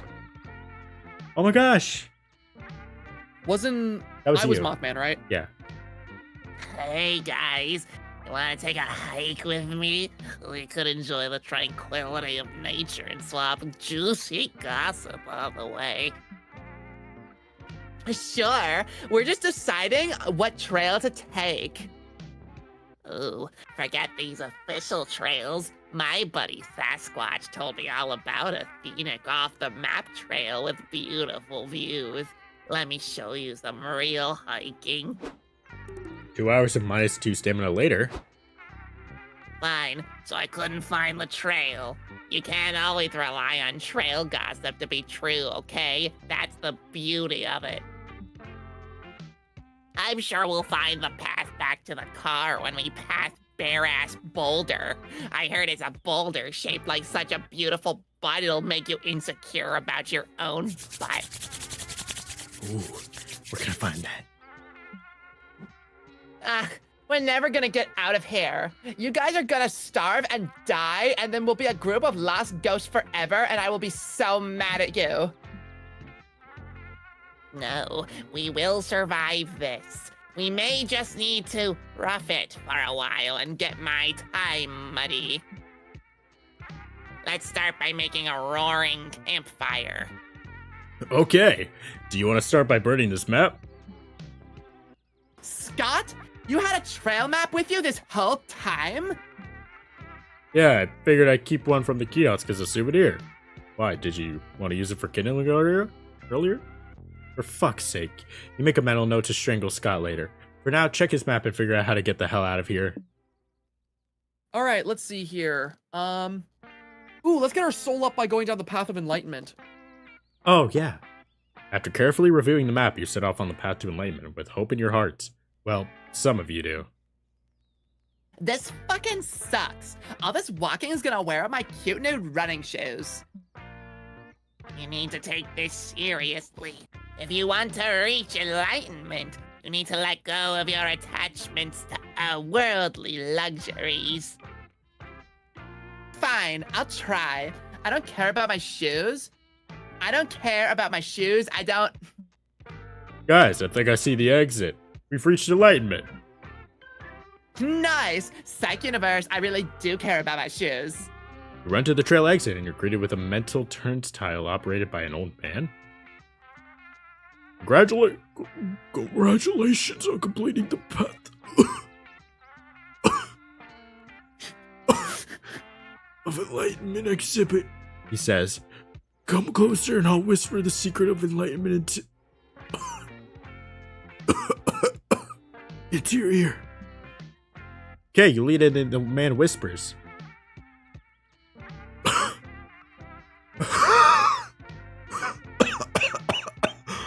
Oh my god. Oh, old man. Remember, all your fears, insecurities, and pressures will one day be gone. You're just a speck on history's first page. Let this revelation relieve you all those meager burdens from your shoulders and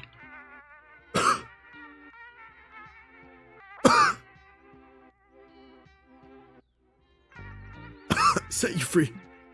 Well, it's actually really profound. You ask your friends what they were told. The old man told me Brandon is fucking Astor behind Chelsea's back. I knew it! I got the true meaning of Neon Genesis Evangelion. Oh it my- was a lot. My Why god. does it keep coming up? Are they like really big fans of Evangelion? Yes. And I'm pretty sure one of the voice actors in the game voice acted in Evangelion as well. Yeah. I think someone was saying actually someone was saying that Zoe's English voice actor was the dub for Shinji. Yeah. You just died in front of me. Cool. The path to enlightenment was exhausting, confusing, and at times irritating, but it was all worth it to gain +2 mind. Oh, it boosted mind instead of soul? Stinky. Ah! Don't go there. Don't go there. I'm going to the dungeon. Ooh, that's perfect though. That'll give us guaranteed soul. Ah! Another tutorial. Oh god. Yeah, for context, by the way, chat, that was that was the place. That was the place we mentioned. Normally a dungeon would be a dark, scary place for people to be locked up and punished. But in the world of video game logic, everyone knows dungeons are just challenging labyrinths waiting to be explored. There are plenty of ways to plunder a dungeon. What's your preferred method? There's that soul. Yeah, grind experience. Time to get your RPG on. You suggest grinding this dungeon for experience points. I love being on the grind. Let's do it. I love grinding too, so this should be fun. I like how Scott's voice changes like ever so slightly every time I fucking voice him. I know. Not the right kind of grinding, but it's too late to explain. You're surrounded by slimes to kill. Time to grind for EXP. You get to work slaying slimes. You'd think this would be a difficult task, but these slimes are actually stupid. They're stupid. They practically explode at your touch. In fact, you kill a couple just by staring at them really hard. What the fuck? This feels so mean. I don't like killing slimes. Why are we even doing this to them? I think we're supposed to gain experience from this, which is important for something. If this is for experience, it's not a good experience. The slimes don't deserve to die. Just look at the little guys. They're beautiful. Hi, mommy.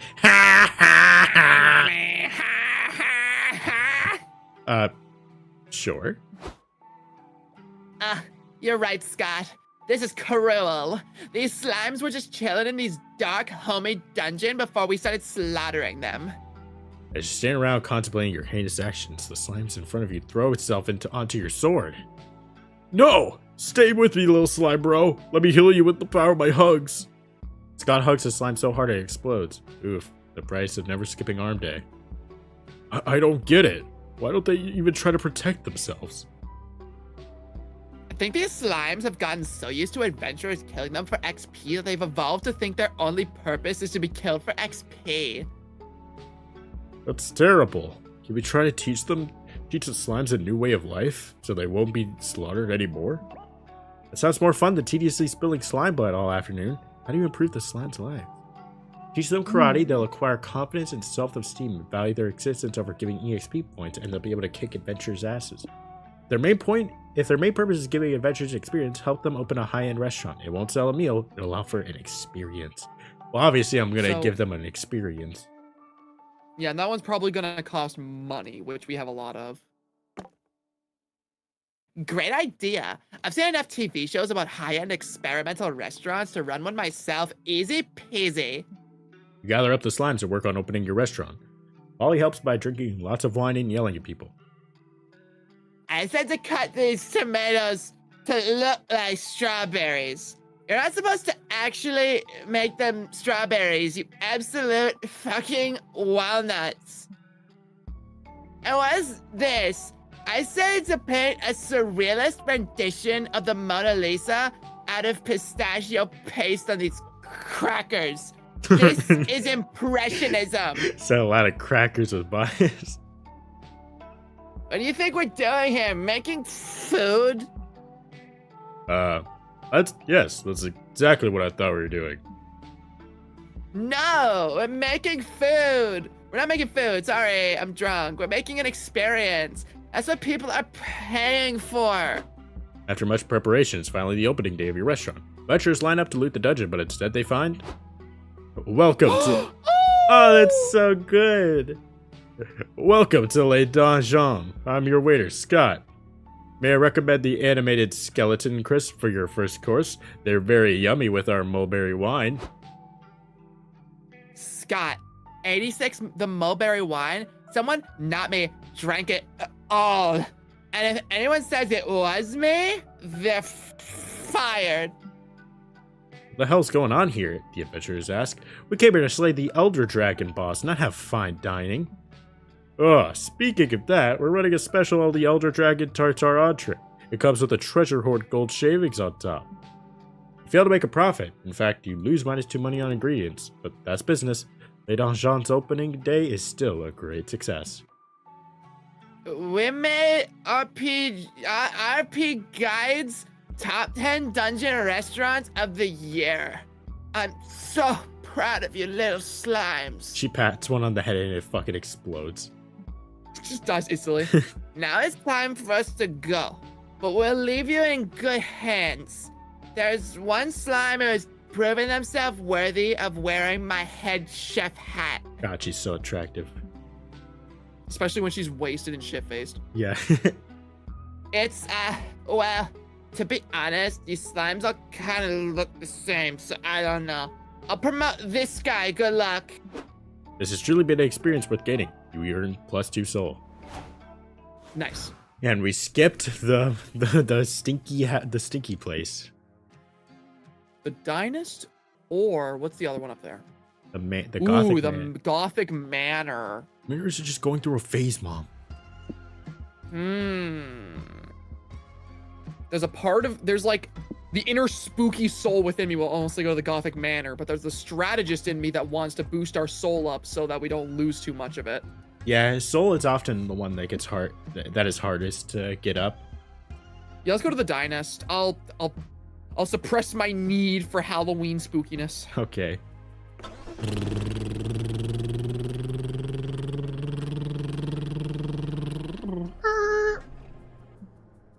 Dynast is a classy locale made for the road tripper with discerning taste. Sadly, it looks like everyone and their mother is a road tripper with discerning taste. This place is packed. The only way you're going to get seated anytime soon is if you sit with someone else. This is a great opportunity to smash conventional manners and make new friends. Who do you sit with? Okay, let's see here. The couple looks like they need couples therapy from you, maybe? A table who clearly doesn't want to be bothered, and the poor soul waiting for their blind date. Well, let's go to the poor soul waiting for their blind date. Okay. You all sit down with the nervous Lich. Hey, bro. I'm Scott. Is this seat taken? Huh? Hi, Scott. I'm Ernest, the avaricious, and that seat is actually being taken by my date. Oh, okay. When's your date getting here? Any second now, I'm sure. Her name is Mindy. We were set up by mutual friends to go on our first date today. Ah, congrats, boo. How long have you been waiting for her to show up? About 3 hours. But surely there's a good explanation and she's on her way, right? Would you just give me a second to talk to my friends privately? Oh, sure. Definitely not rude of you to sit at my table uninvited, then exclude me from the conversation. Guys, Ernest's date obviously isn't coming, and it's really bumming me out. We gotta help him. Okay, we need a plan. Let's do a huddle about it. Wait, we're already doing a huddle. I'm out of ideas. Don't worry, I've already got a plan. It's a wholesome prank time. We're gonna lie, but for nice reasons. Hey, Ernie, guess what? We're actually your date. All of us. Completely forgot to mention that until now. You're all Mindy? But I thought... Actually, you know what? This might just be modern dating culture. I'm okay with this. This is fine. So Mindy, tell me more about you. Why does your dating profile describe you as a 36-year-old woman and not multiple young adults? I'm sure you get asked that a lot. Oh, it's because... Dr. Sexy, why is that again? Let's see here. Because this is a game show. If you could guess which one of us is Mindy, you win a cash prize. And a date, I guess. Because we're actually all one being. Mindy is short for hive mind. Oh, that actually works. Yeah, that actually makes a lot of sense. Let's see. The top one is probably... The top one's probably hype. Yeah. And the bottom one is probably mind. We can afford to lose mind.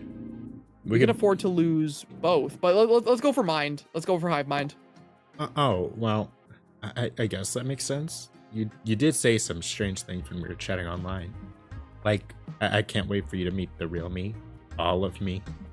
Or one of my kinks is suppressing your free will and thoughts and bringing you into my collective. I mean, I kind of get it. So, Mindy, what if our relationship gets more serious? Like, will I be expected to join the hive mind? You do you, boo. Just because we gave you any semblance of our identity and personal sparkle doesn't mean you have to. No, I want to. I'm tired of being in charge of my own decisions. I spent 59 gold bars on Uber Eats last night. I'm a wreck. Please recruit me. If you insist, we all just gotta stare deeply into each other's eyes for 3 hours without blinking. Go. Isn't that how Polly killed someone in the first Monster Prom? Yeah, because she found out that if you look into a ghost's eyes, you can't break the gaze until she does. You do it. You start to lose yourself in Polly, Sky, and Ernest's eyes. It's mesmerizing. So mesmerizing, in fact, that you forgot to wonder how you're maintaining eye contact with 3 different people at once. Your sense of self is slipping away. You were once 4 separate beings, but slowly become one. You are all Mindy. We are Mindy. Thanks for the fun day. Thanks for the fun day. Thanks for the fun day. You all say in unison as you leave. You lost -2 mind and 75% of your individuality, but at least you got +2 soul for cheering up Ernest. Ooh, let's go. Now we can rest. We could skip this. Let's actually let this one explain it. Okay. Finally, a place to rest. Even the spectral booty needs to do some sitting after so much shaking. Oh yeah. The guide says there are several rest stops like this one. We should be able to reach one like once a week after visiting 4 locations or so.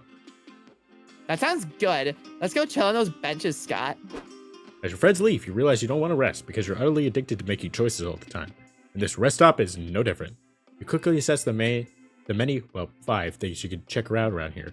But beware, with the obsession of the car, each choice can only accommodate 1 player. It's first come, first serve. Now go and see what the different spots do. Alright, so, if we go to the benches, we have a choice to interact with Polly or Scott. Admittedly, like this game, do you want to explain how like the game's dating thing works, Zach?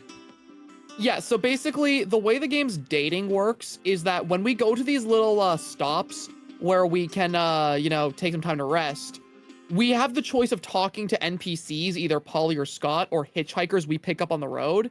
And those NPCs, if we talk to them enough, we can go down a romance route with them. As well as that, though, talking to those characters or picking up hitchhikers will give a passive effect for the entire day the next day.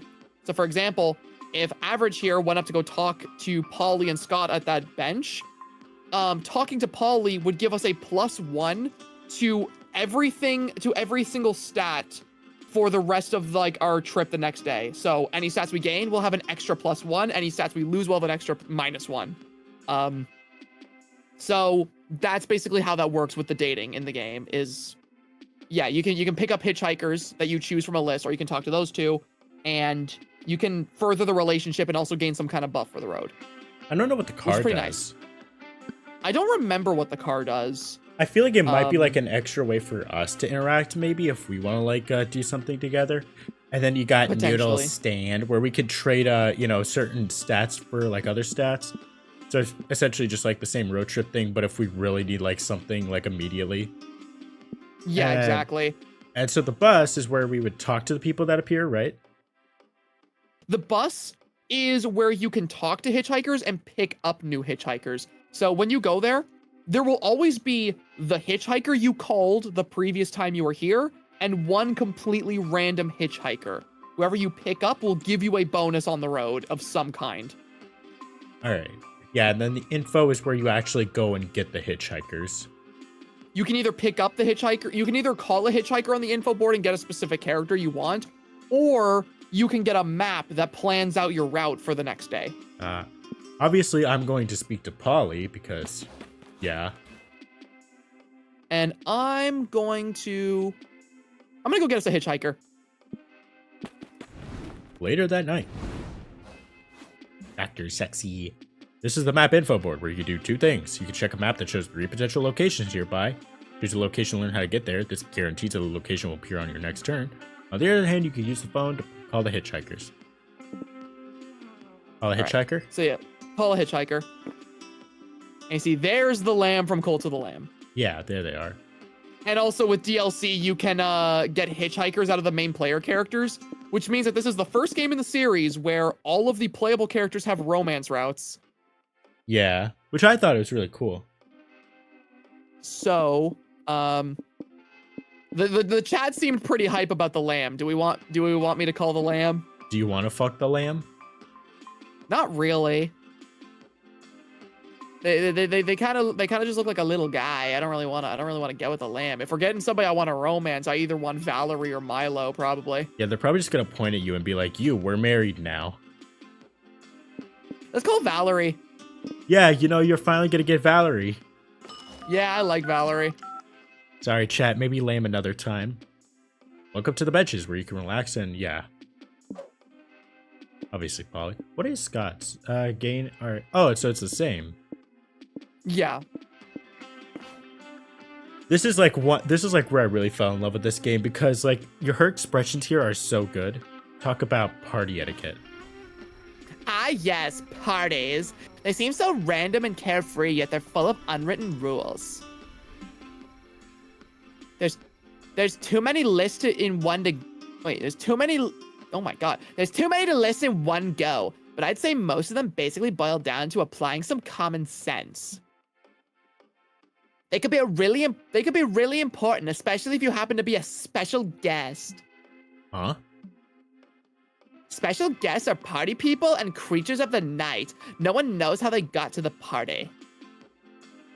Maybe they're a friend of a friend of a friend, or someone who heard about the party from someone who's not even there. Sometimes a special guest could be a total stranger who just sort of joined you while they were getting to an after party. It's random people you choose to open your doors to, basically. That a facial expression? I love that expression. If one night you find yourself being a special guest in someone's party, please behave. Some special guests end up being lifelong friends. Some end up being one-night friendships, and some end up being a general nuisance. One time at an after party, we had someone I've never seen before asking if he could lick my feet. He was polite about it at least, but still creepy. At some point, he threw his underwear off the balcony. To this day, I have no idea what the plan was there. Maybe a bold, now there's no going back in his nakedness? I don't know. Big yikes.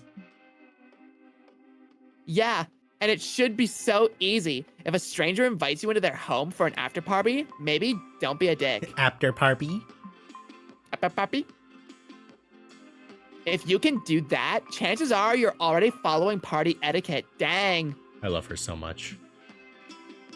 Anyway, don't worry. You and me can go partying soon, and afterwards, I could probably introduce you to after-party culture, yeah? It's a date. Polly spends the rest listing some of her favorite party rules. Some are pretty obvious, and some are quite surprising. Surely, good you know them now. And then, yep, So yeah, there's now the we have that. resources. Let's go. Soul in the lead. All right. So do you know what it means with the 25 thing? So that's like basically the route we're gonna get to with our destination based on what kind of stats we focus on. Huh. I really hope there's no repeats.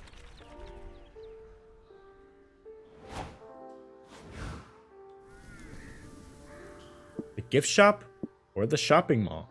Both a place to shop. Ooh, let's go to the shopping mall so we can get our stamina back up. Yeah, I was also thinking that. All right, let me turn on the car. Vroom,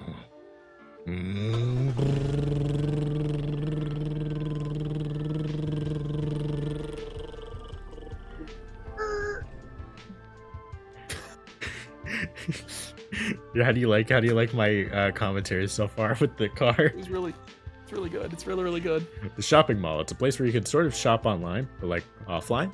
You can feel young again by reviving good old ways of having fun at the mall. Oh my gosh, look. Oh my god, Valerie, hi! Okay, yeah, this is just explaining the other event type. Yeah. So basically what this one will do is that the stats will be random, of course, but it will introduce us 3 options where it will either affect our resources a lot, somewhat, or barely at all. It could be pretty good if you're like in a desperate situation, or if you just want to like play it safe. But yeah, we're gonna go for stamina. Yeah, let's go for stamina. You're looking for the food court when you see your friend Valerie sitting at the center fountain and texting. She looks up and smiles at you. Damn! Valerie! Oh my god, she's so hot in this game. What the hell? Like, damn, she got a whole new artist. Holy shit! Hello! Damn! That's We you. never decided who voiced. That's me? Do you want to do it? Or do you, I can do her. Yeah, I could totally do her. I mean, I could do her if you want. I just gotta think about what voice I'd do for her. She kind of got like, well, I said it before, but she's kind of got like Vera's, what I would do for Vera's voice, but like slightly higher and like slightly more preppy. Hey guys, long time no see. What brings you to the mall? Hi Val, we're on a road trip and stopped by to get some lunch. Where's the best place to eat around here? Bad question. All the food here's garbage. But I can take you to the least garbage food they sell. I love the garbage food by the Flub Diller. Pastra's a furry, confirmed. Oh my god! If calling Valerie hot is a furry, then get me a fursuit. Also, wow, she works a Welcome. lot of jobs. I know, and I love seeing her so much. She's my favorite, like, side character. Welcome to Pazzo's Pizza, where every slice is sliced with love. Except we're fresh out of love, so we've been slicing it with the pocket knife that the chef uses to cut cocaine. Is the Coke on the menu? Hey, Sadie, I didn't know you still worked here. How've things been? You know, it's been a lot of this. Sadako's gay. When are you gonna quit, girl? You should ditch the greasy smock and start hustling with me. I earn twice as much selling junk to my classmates as I did working at Pazzo's. Thanks for the offer, but I don't mind it here. We both know the night manager would be useless without me. Suit yourself. Anyway, I'll have a calzone triple fried with extra anchovies and bell peppers under the cheese and a saucer of milk to drink. Valerie's usual coming right up. What about you guys? I want Scott's usual, whatever that is. Is the Coke on the menu? Dang. If you're buying Coke, we definitely won't have enough money to get any food for me. Don't worry. I know about all the minimum wage life. We're running 2 price discounts today. We're gonna use want to use one of them? You're gonna use one of them. I love that still of Sadie. Yeah. Buy one pizza, pay for two. Get a free pizza if you attend the opening show of the manager's conceptual theater piece. That's probably gonna lose like a bit of our maybe mind solar like hype. This will definitely lose our money.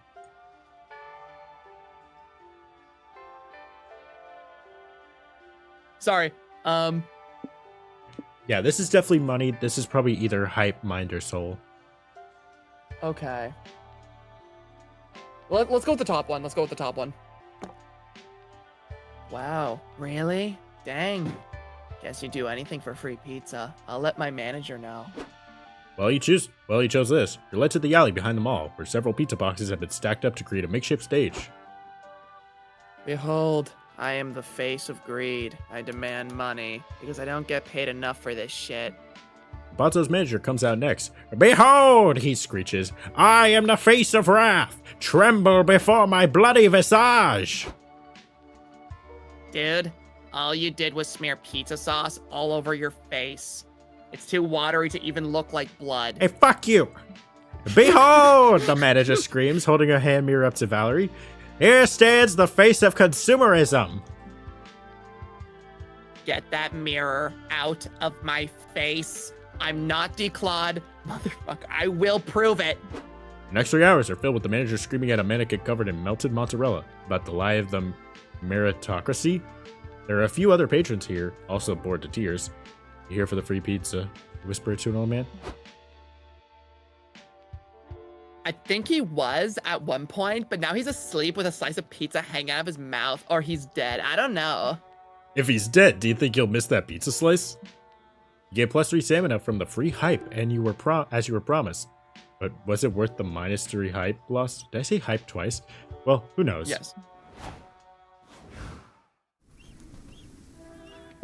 A weird landmark, the heart and soul of the what if Monster Road Trip was called the Monster Freaky Trip and we went to the desert foot? I know that if you go there, you encounter Sadako dressed as a giant foot. Oh, we definitely gotta go there, then I don't even care. I gotta use the bathroom like super quick though, so I'll be right back. Okay. Hi, chat. I'll just use this alt as my BRB. Hello, chat. How are you guys doing? All right, chat. Here's a fun question for y'all because I feel like you've gained enough experience from this game so far. Who's y'all's favorite character so far, chat?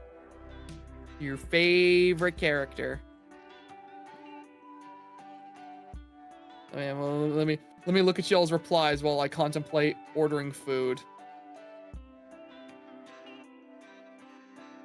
Hello, SpongeBob. Hi, Squidward. Zoe, good. Based. Zoe, based.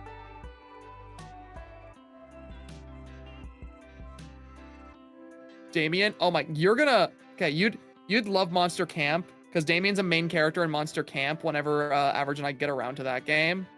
The lamb. Fair enough. Define favorite, the character you like the most. The non-binary ones? Ooh, you'd love Monster Camp as well because of Milo. All the people saying Zoe are so based. Calculester, he's a main romance option in Monster Camp. Yes, I know Jeff the Killer is in this chat. It's actually really funny because I announced on one of Average's previous streams that I really I was working on a Jeff the Killer Part 2 video that was gonna come after my Jeff the Killer rewrite I'm doing. And after while I was doing research for that Part 2 video, I found out while playing this game that Jeff the Killer can be encountered in this, and now Jeff the Killer needs to be included in the video from this game. So I've just been, like, me and my friends have just decided that we need to play a shit ton of this game so I can get footage of Jeff the Killer in here. Oh, yeah, no, chat, get this. I'm not joking. Let me get you a list of all the creepypasta cameos in this game. You guys are going to lose your shit when you see this. Hold on. Monster Road Trip characters. There we go. Okay, chat. Here is a list of creepypasta characters that appear in Monster Road Trip as well as other like cameos. Okay, Jeff the Killer, Slender Man, Momo, Smile Dog, Ben Drowned, The Tails Doll, Missing No, Laughing Jack, Lost Silver, Eyeless Jack, Shy Guy, the SCP, the Fresno Nightwalkers. You've seen Mothman already. Let's see here. There's some other ones. There's a Jersey Devil. And I think that's all like the really crazy ones. But yeah, no, you can encounter like all those characters in this game as random side characters. And I really want to encounter Jeff the Killer. I really, really want to encounter Jeff the Killer. Photo negative Mickey. Oh, they would get sued. But yeah, so there's a chance of me and Average encountering any of those characters I just listed off. And obviously you guys have been seeing Sadako, and I'm super happy about Sadako being a side character in these games. Because you know how much I love the ring.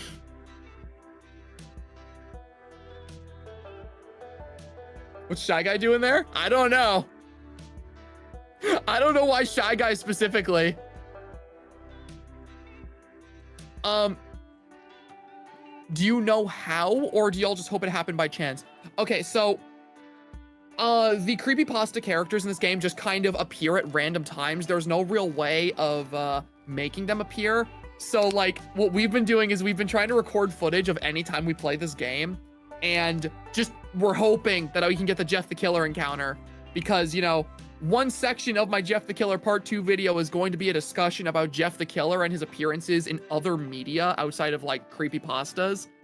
And because it's a section, I need to find Jeff the Killer in this game. And no, you cannot romance Jeff the Killer. You cannot romance Jeff. You can only romance hitchhikers. It's very sad.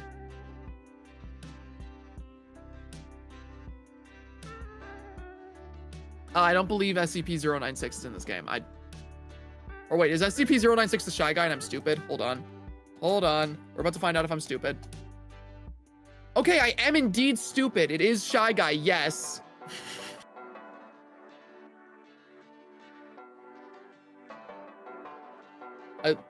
I like the playable Storm Elemental Girl Monster Camp. Oh, she's an NPC that you can encounter in this game. You can encounter her and the friggin' buff unicorn, and the two of them are best friends.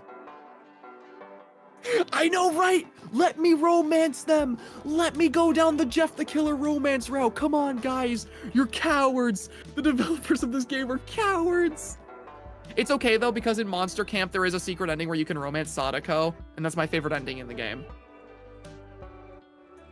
It's like the equivalent of like trying to go out with the cool popular people, and then you order a pizza from Sadako, and it's like, you know what? Pushes Bachelor aside.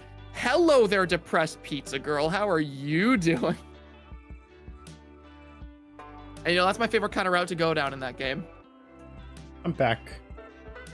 Oh, hey. I was talking about how much I love romancing Sadako in Monster Prom 2, and how I wish you could romance her in this game.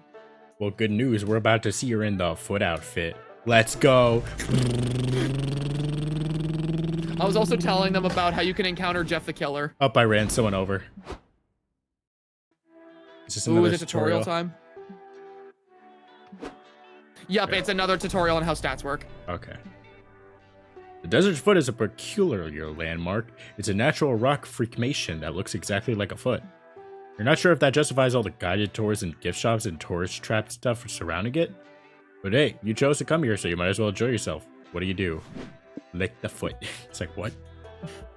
What? No. Don't do it. We could probably afford see to what- actually lose some soul, because... Yeah, we can afford to lose some. It'll put us down to 9.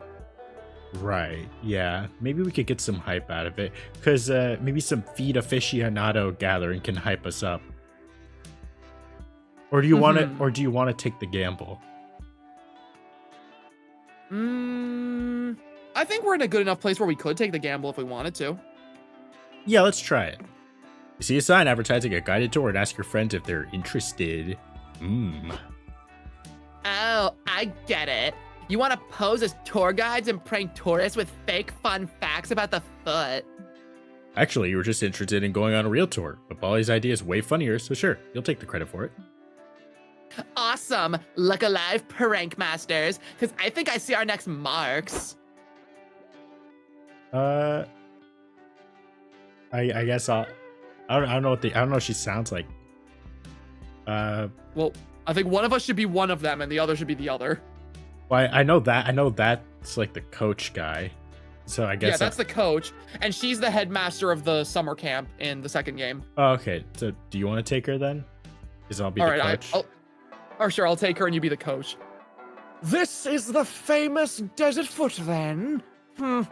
It's not as impressive as the desert earlobe we toured a few miles back. Freaky. Oh, I think the foot is nice. The only thing that can make it better is a desert soccer ball. Hi, Coach. Good to see you. Hi, Scott and Polly and Avolomu. What brings you kids here on this glorious sweltering day? We're volunteer tour guides for the Desert Foot. Want to hear some fun foot facts? No. Did you know the Desert Foot has a secret 11th toe? And not for the reason you think. What reason would I? My turn now. Did you know the foot is one of the smelliest parts of our body? You can tell a lot about a stranger by smelling their feet. For example, if a stranger lets you smell their feet, they're either really friendly or freaky. You aren't wrong, Mr. Howell, but I hate what you just said anyways. What about you, Avolomu? It's your turn up to bat. Tell us a fun educational foot fact. Ooh, what'll it be? Fun fact about the desert foot. It gets its name because it's shaped like a foot and it's in the middle of the desert. No, I'm not a fucking... I'm not some fucking, like, stupid ass YouTuber who's just like, oh, you know... Whatever. It said that the foot was built by an ancient civilization that revered feet as sacred creatures before realizing they were actually parts of their own body. After centuries of erosion, the desert's foot is now facing natural decay. Conservationists are accepting donations to hire a very big podiatrist. Let's do that one. It's the biggest one that'll affect our stats. I really hope it's you're going big. I really hope that'll hype us up. Yeah, that's true. The Desert Foot Foundation is sponsoring these tours because they need your donations to save this ancient landmark. The desert foot is part of a nature, and it's important to take care of nature. But sometimes nature needs an 8-foot-tall podiatrist, I guess. I need to use the restroom to powder my thorax, excuse me. Ah, is it time for a pee break? I'll go too. Everyone, take 5. This is absolutely ridiculous. I can't believe those fools think I'd willingly give up my money to their charity. Do they even know what a podiatrist is? They're surely not old enough to need one. How dare they appropriate late adult culture to back up their lies? Still, I probably shouldn't lash out at them. Coach loves these kids dearly. To a fault, perhaps, but nonetheless. I like where things are going between us. His positivity is a good influence on me. Oh yeah, they're dating. Oh, cool. His positivity is a good influence on me, I think. I've certainly been easing up on the blood pressure medication. I suppose I'll play along. I don't want to seem cheap and unsupportive. Making a good impression is so important in these early stages. I'm sure Coach is overthinking his response too. I love sweating. Oh god, did I leave the oven on? I'm back. Very well. I'll donate a bit of money to your charity. What are we talking about? It's good for young folk to be involved in nature. Conservationists. Thank you. Conservationist efforts. Why did I say thank you? I don't know. Wouldn't you agree, What? Coach? Yeah, sure. Give a +3 money for all I care. I need to check on my apartment right now immediately. Nice, free money. You lose -4 soul for the underhanded way you acquired it, but you gain +1 hype for pulling off your prank. Huh. Neat. So that was overall pretty damn good. Yeah. I don't like the wilderness. Let's see. Ooh, we can go to that cave to get our soul back up. Oh yeah. Let's go.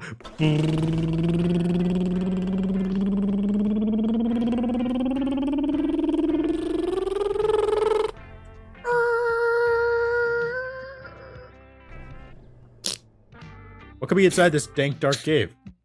Gold and jewels? An abandoned mine shaft? Dinosaur bones? An ancient civilization that's yet to be uncovered? I mean, all those things are hella unlikely. It's almost definitely just a bunch of bats and rocks in there. But you won't know that for sure until you explore the cave. What are you gonna do here? Rescue trapped people. Yeah, let's get our soul back up. You, Polly, and Scott are hiking around the cave, looking at cool stalagmites and bats, when you hear voices coming from a far-off chamber. Whoa, bros! There are people in here! And they're chained to that wall! Kinky. Don't worry, everyone. We're gonna save you and bring you back to the outside world. What are you talking about? The prisoners ask. We don't need saving. We like it here. This place has everything we need. Eight people nod at the wall opposite them. Look and see that there's shadow puppets being projected on it. Look! The shadow doggy is back. He's playing with the shadow bunny and the amorphous shadow blob. Best day ever. But those shadows aren't real. Let us unchain you and we'll show you that the outside world is more than shadow puppet. What'd you say? I was too busy watching the shadow. No! The prisoners yell. How dare you try to force us to expand our narrow world views? The shadows are all we've ever known. Why would we abandon them when we're already happy and complacent here? Because learning the truth is worth overcoming your fear of the unknown, damn it. Dr. Sexy, how do we talk these people into leaving? Dr. Sexy. I'm so glad I picked that name. It's time.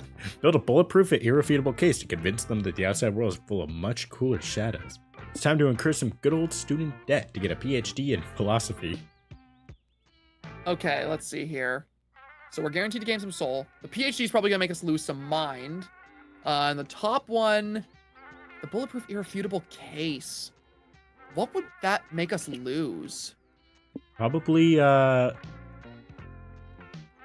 maybe money? Or time Wait, to it's time to incur some some good old student debt. Oh, that would be money. Let's go with the bottom one. Yeah. But aren't PhDs super expensive? Who would loan us that kind of money? Any financial institution ready to profit from abusive interest rates and the cultural belief that a higher education is worth going into crippling debt.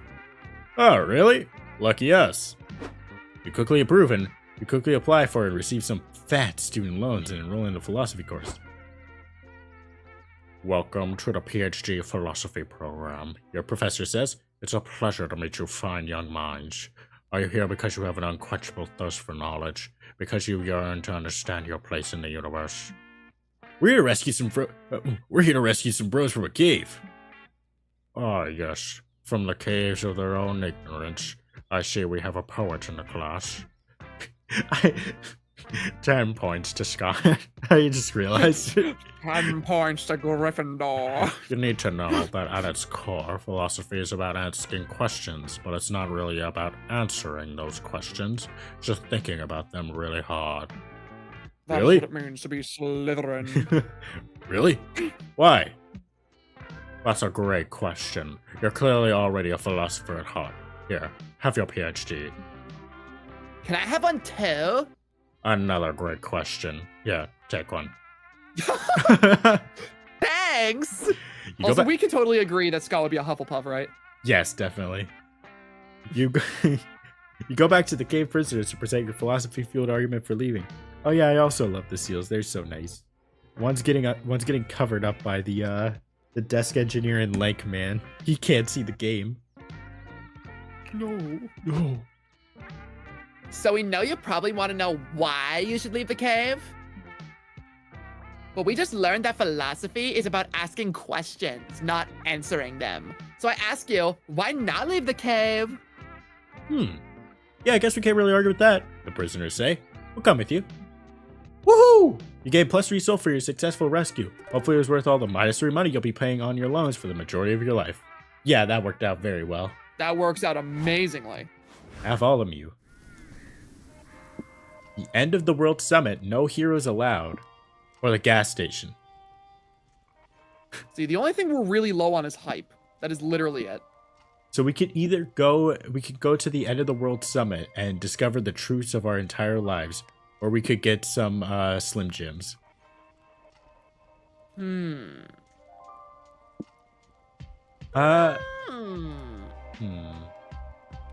I feel like the end of the World Summit might get rid of our soul to some extent, maybe.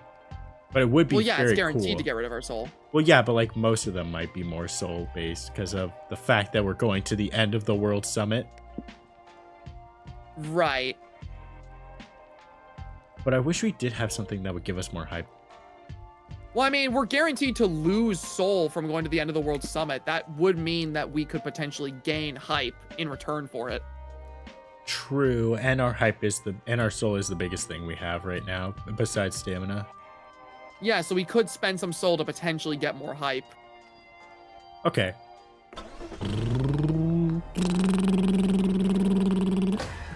Fuck! Yep, it's more tutorials. Yep. The skip button exists. No, I was just checking. Wow, the evil energy here is palpable. Every villain who's any villain must be here.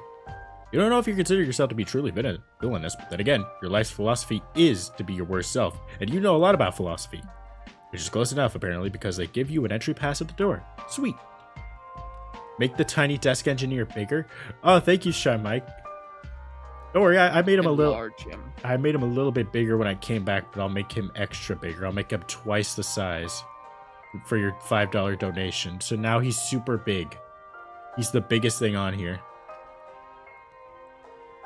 Here, I gotta lower him a little bit. Gotta like place him right on the desk. There we go.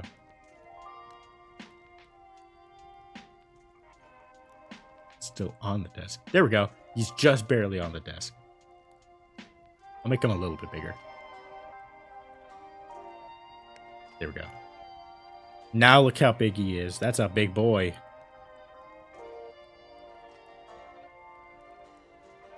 There are plenty of events being hosted. Which one interests you the most? What do you want to attend? Roundtable on fighting good. I ended a whole timeline and you can't do, or evil plan workshop. Well, I guess we know what we're going for. Yeah. Thank you, Sean Mike, by the way, for the $5. You decide to attend an evil plan workshop. You need to brush up on your nefarious plotting skills. Welcome, everyone, says the workshop moderator. Since we got such a big turnout, let's split into small groups of 3 to 4. Pick your partners. Uh-oh, pressure's on. You turned to ask Polly to be in your group, but they're already gone. But if you join the Brotherhood of Mathra, you'll get your own cloak, and we have monthly brunches at the Dynast. Oh boy, I love brunch and matching outfits. Polly, wanna join a cult with me? No. The mommy back. Not today. I already joined up with Morty and Salome. They really seem to get me.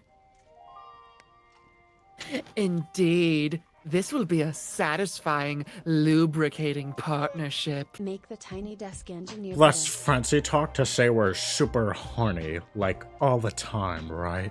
Because we are. There are only 3 people left, so it seems you're stuck with CP Ulysses, the robot commander, Evil Faith, Evil Faith, and Acerax, the human centipede! Oh shit, they're all coming back. I know, right? Are people still calling me that? Oh, I need to rebrand.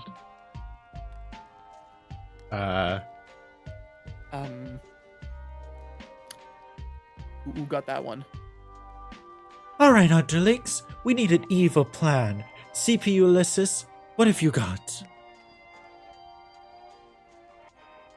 We begin the robot uprising. We must expunge the monster virus from this world. Okay. And will we, the other monsters you're working with, be spared in this robot uprising? Initiating dishonesty script.txt. Yes. How about we just put a pin in that plot and keep brainstorming? Now's your chance. Wow, everyone with an actually good evil plan. We build a powerful AI set to take over governments, but we designed it as a charming kawaii Vocaloid so no one opposes resistance. Pass attacks on insecurities. If people are so ready to have insecurities, they should pay for them. Well, that's definitely money, but this might be more mind or like magic, or this is probably mind or magic, honestly. We don't need, I don't know.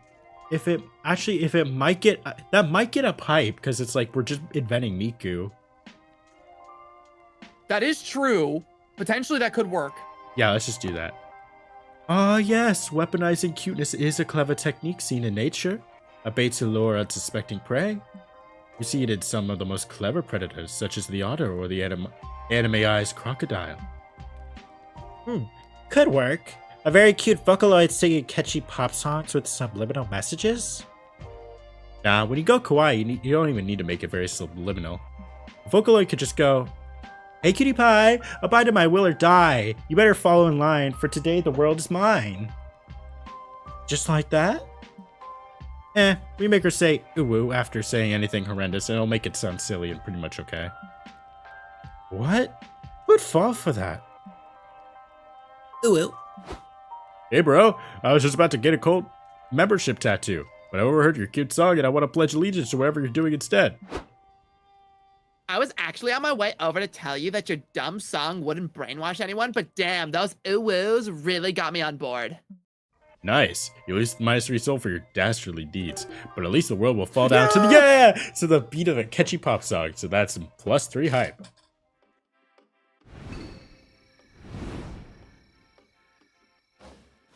Dr. Sexy. Ooh, let's go pick up that hot goth cat girl. Alright. Have all a mule.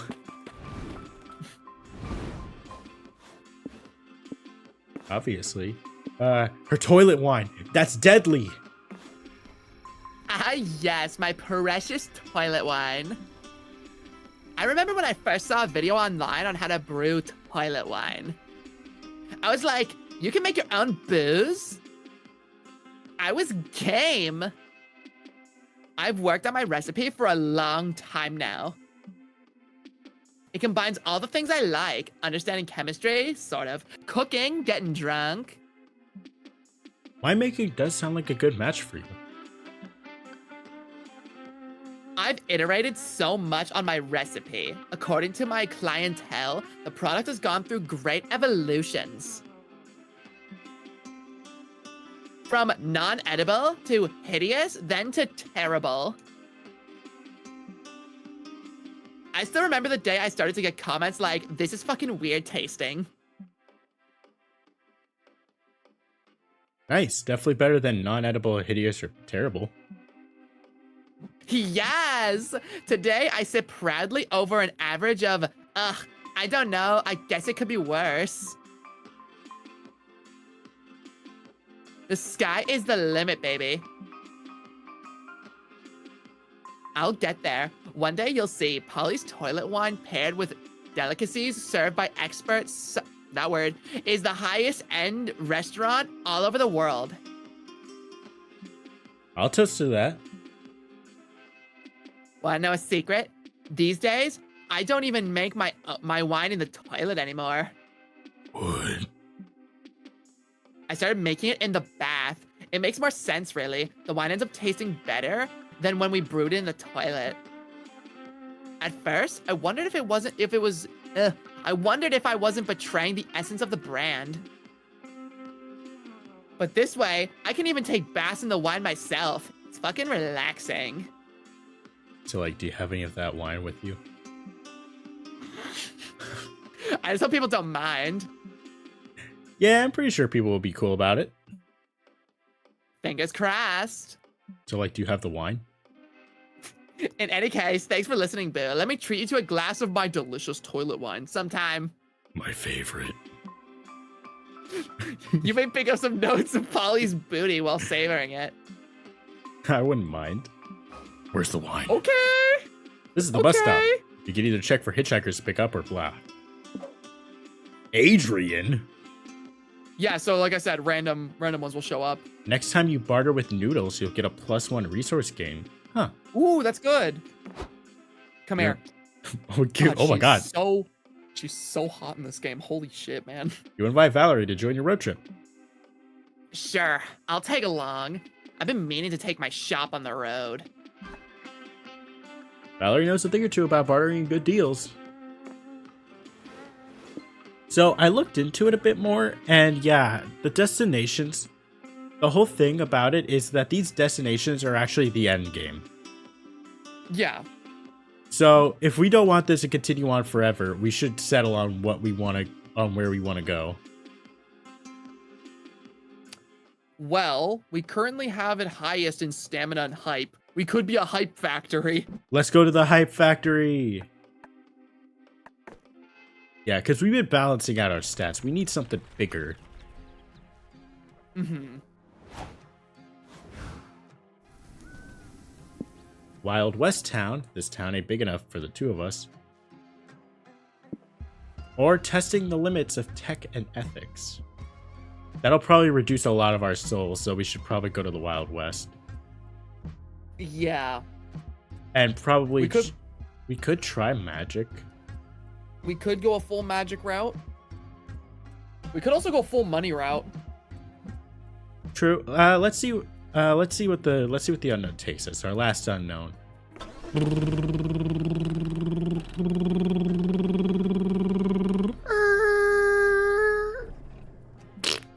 Welcome to the land of the six shooters, outlaws, wild stallions, and 10-gallon tat. I always wanted to be a real cowboy, or at least the kind of cowboy they show on television. Now's your chance. So what are you gonna do, partner? Let's duel at let's take a gamble. Let's see what the world decides for us. You decide to visit the horse stables. You're always down to see some cute animals and indulge in your inner horse girl. Holy fucking shit. Oh, look at their outfit. Look, Molly, this one likes me. You can see in his eyes that he really loves my headbats. Totally. You can always tell what a horse is thinking when you look it in the eyes. They're the big, derpy windows into its soul. You good, man? Sorry, what? Like, I can tell this one really wants a bite out of my pocket. Do you smell the ketamine cookies in there, big guy? What is your horse thinking? I have all of you. You look in the eyes of the horse you're petting. At first you don't see anything really, so you really squint, and then you can envision the horse's wants, its desires, the things it craves most in the world. It craves violence, arson, bloodshed, so much violence. Do it have all of you? The horse says with its eyes. Burn down the world. Commit tax fraud. It is our destiny. Well, what's your horse say, bro? Are you still standing there? The horse's eyes demand. Why haven't you committed tax fraud yet? That's your horse. Overlord, I command you. What's wrong at Valemu? You won't deny this adorable horsey its sweet, innocent desires by staying silent, will you? No. Crap. You don't want to let your friends down, but does that mean you need to do the horse's bidding? You decide to pledge yourself to your new horse overlord and do whatever he demands until the end of your days. Fuck it. You hated being in charge of your own life and decisions anyway. Might as well turn over your autonomy to a fucking horse. No words are spoken, but the covenant is complete. You stare into its eyes and sign your mind, body, and soul lover. Oh wait, soul over to this horse? Oh, what? Molly, does Avalmir seem like a husk of their form of self to you? Nah, they're always making that face. They probably just did something huge to make the horse happy. Good job, Boo. Go about your life pretty much as normal after that. But every once in a while, you pass a stranger in the street, and their eyes are as empty and soulless as your own. This is comforting in a way. It's good to know who your allies are in the hive mind of horse. The horse rewards you for your loyalty. Of course, being... Whoa! Whoa! Of course, being in its full grants you +3 hype, +1 money, and +1 magic via its lucrative arcane powers. But you also have to Okay, commit... hype factory it is. Yeah, but you also have to commit several Oh no, our soul's gonna take a dive. But you also have to commit several atrocities on the horse's behalf. Theft, arson, tax fraud, stabbing yourself in the leg for the laughs. Your new life of horse crimes takes a toll on you. You lose -3 soul and -2 soul. -2 soul. At least it wasn't big on the soul. Okay, yeah, we are the hype factory. The final frontier or the regular motel? Oh, come on. Let's go to the regular motel. Alright.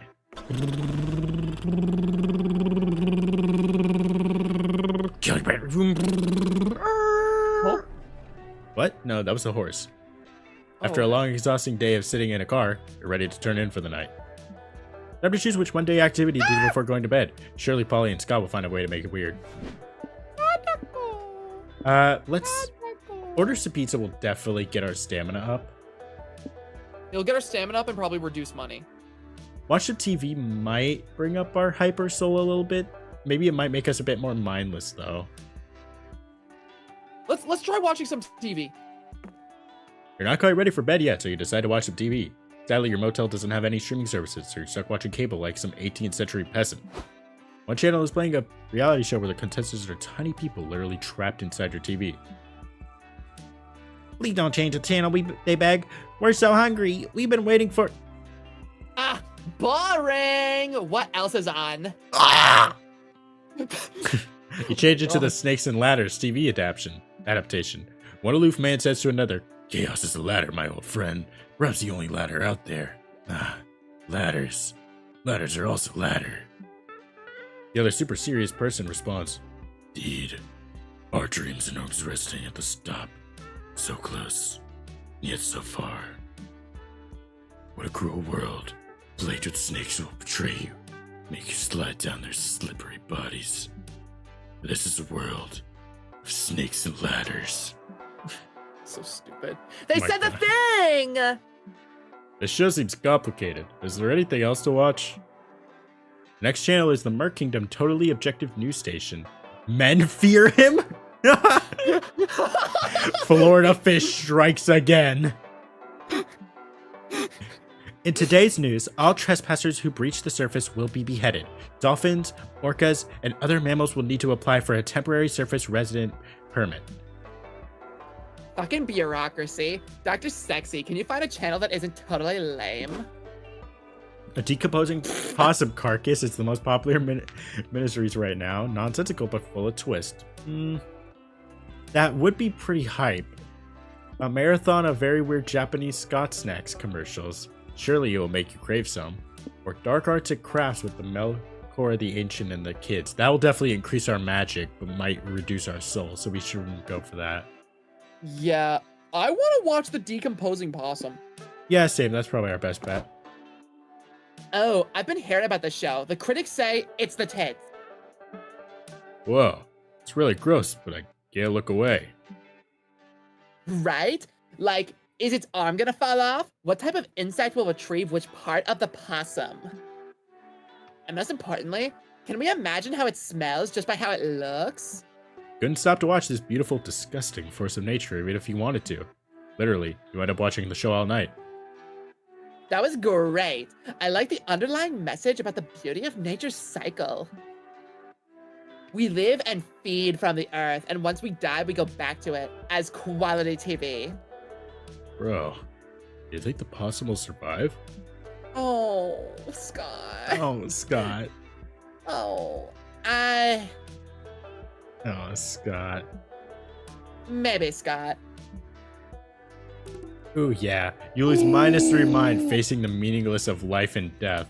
But you gain +3 hype by following Decomposing Possum Posse to meet other fans and discuss theories about the next episode. Alright, we're looking really good for hype, but we need to take a detour and get some shit up. Unless... It's a pet contest. Come on, we can pick an option that... Oh, but that will give us mind. Ooh. Ooh. You say potato, I say potato. Do we go to get our hype up to potentially secure the ending? Or do we go for mind to survive longer? Hype might, the thing is, hype would probably get us, a good amount. I doubt... It's very hard to say, because I feel like hype is very, hard to say what stat you'll lose, you know? Yeah. Then again, I don't really see too many times where, we get hype for things, you know? That's the thing, hype feels more rare for us, so I feel like we could take the opportunity and try to pick an option that won't cost us mind. But then again, if we lose our mind, then we're kind of fucked. Okay, well, think about it like this, though. Think about... Ooh, someone said survive longer so you can talk to Valerie. That's a really good point. I really want to make out with that cat girl. That is true. You didn't have a chance to talk through much. All right, well, I didn't have a chance to talk to her yet. if you win too soon, it'll be over. All right, true. Let's go get to mind. Also, here, my food arrived. I'll be back in a second. All right, I'll be here. All right, chat. We're gonna visit the world's biggest potato. It's so large, so starchy, and so rustic. I'll to use this as an opportunity to increase the desk engineer by like a pixel. Yeah, you're right. We were so focused on winning that we completely forgot that we still have to, you know, romance everyone. I've gotten pretty good with Polly so far, but yeah, Zach has needed to take a few turns to actually get with Valerie because he's only invited her and called her so far. So we need to make sure we stay alive more than anything else. Huh. So how have you been, chat? Maybe I should check some stuff just to like see what's up. Maybe the Discord server has some more fan art, something else. Let's take a look. Oh my gosh, I Am Here has even made more stuff. That's crazy. Oh, Beep Boop made something really cool. We'll have to take a look at that soon.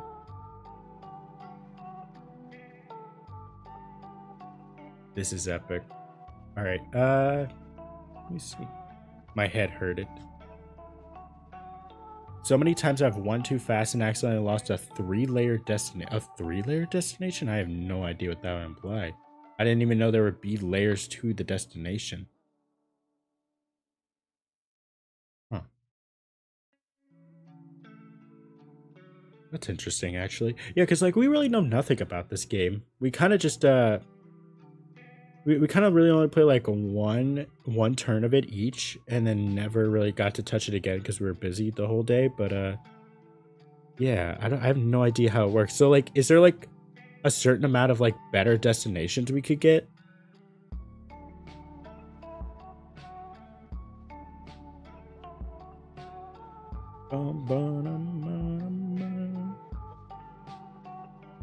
I won't be able to finish the work in progress today, so go ahead and show it on stream. Pastra is going after Zoe. Yeah, you know, I guess while we are taking the moment to like just chillax, we could just you know, work. We could just continue showing some more fan art. So let's do that. All right. Let's see here. Got rads. All right. Quick thingy. Bye, Seal. Oh, poor Zach. Oh, that is really cute, though. I really like that. I love how you drew Zoe here. Better look next time, cuck. No, I'm kidding. Screw Leonard. He's a punk. Yeah, fuck you, Leonard. Fucking shot with an arrow. Got a whole ass stab wound and was lit on fire, and yet still keeps coming back. Yeah, beautiful work, John Dutch. Here's all the layers from I Am Here's imposter thing. Whoa. God, these are really cool. I didn't even notice like the whole eye behind it. That's even more amazing. My gosh. Here's Brewberry's work in progress. Oh, that's so cute. I love that. That's really nice, Brewberry. Yes, I saw Milo shirtless. Where? I need that. A single destination can be upgraded through a lot of work decisions and other stuff. That's why it hurts when you lose one. Oh, I see. Thank you for letting us know. I guess we kind of have to like make sure we don't get too much hype then. That's interesting. Choose crewmate or imposter. Choose wisely. Average. Dang, these are really good. It's amazing how fast you are at this. I Am Here. And then here's Beep Boops. Here's the thing by Beep Boop. In the spirit of Monster Prom, here's a delicacy interest and a Veldigan interest. which one are you taking to prom? Oh, that's so good. Also, I'm Freddie. back. Oh, hey, I was just showing the fan art since we had a few more. Ooh. Yeah. Beep Boop was showing off like us as a Delicaten and Veldigan interest in Monster Ooh. Prom. Yeah, it's super cool. For people who don't know, Delicatens are basically like they're basically like what they are to what Zach has for Veldigans. They're like a species I created that are based off desserts. Mm-hmm. Yeah, you got your Veldigans. I have my Delicatens. It's a two-way road. It's a forked path. Oh my god, Seal colored that drawing from before. Oh, that's so good. Oh, I love that. I love the sweater too. Got a little party hat. Oh, that's so good, Seal. All of these are really cool. Alright, let's get back to the game. Alright, so I figured out that we don't want to end the game too early because apparently all these destinations have layers to them. And if we end the game too early, we lose out on like having like very layered types of destinations. So there's different like layers, like amounts to the or depth to the destinations we go to. Okay. Yeah, it's interesting. So we need to make sure we keep having a good road trip, but we stay alive long enough. And then I also do want to like, I don't know, should we just commit to like the road trip or should we like try to get at least something positive so that way we can like still have enough time for monster camp? I take a little bit of time on the road trip, but let's not draw it out too long. Yeah, true. Behold the world's biggest potato, so large, so starchy, and so rustic. So ripe for the creation of the world's largest plate of french fries. There's plenty to do besides stare at this agricultural marvel. What do? Obviously, we have to research the potato. You decide to learn more about the potato, but as you're searching for informational brochures, a trench coat wearing rando grabs your wrist. You looking for info about the potato? Whispers, don't waste your time with the brochures. If you want the truth, follow the white rabbit. I love chasing rabbits, but there's like a ton of white rabbits in the world, bro. Which one are we supposed to follow? What? No, don't literally follow a rabbit. You gotta follow the metaphorical rabbit. Okay. Are you referring to the white rabbit tattoo on your neck? Oh, I mean, is it you we're supposed to follow? Cause that isn't what a metaphor is. Yes, that was a test. You passed it. That means I can trust you with this knowledge. The big potato is a conspiracy. No way. Yes way. Check out my forum where I post all my theories about the potato. You're just one click away from revealing the truth. Well, hello there, young folk. A nearby kindly old man says, it's the farmer who grew the potato. What brings you to my humble little farm? Drop the act, old man, shouts the conspiracy nut. I'm onto your game. Like potatoes, this conspiracy has many layers. I'm gonna bust it wide open. Onions have layers, not potatoes. You suck at literary comparisons, dude. Suddenly, the farmer pulls out a gun and shoots the conspiracy theorist 4 times in the chest. Then he points the gun at you all. Sorry, kids, but I can't let the potato conspiracy get out. It's a shame, but I gotta kill you. We didn't even check that weirdo's blog. We know nothing about the potato other than that it's big. So are we good? Oh, oops. But you also helped me murder that guy, and that's a loose thread. I can't leave you alive. No! You promised your mom you wouldn't die today. Talk the farmer out of killing you. Convince him you won't tell anyone what happened. Tell the farmer your most embarrassing secret. You don't exactly know where your anus is. I mean, that makes sense for someone like me. I am a literal shadow. Let the farmer record a video of you saying that you will murder the president to give him immense leverage against you. I feel like that... these really seem like they... These are either gonna get rid of our hyper soul, I feel like. But I don't know which would be which. And also, yeah, we'll do some more fan art showings later. Maybe pick the top one.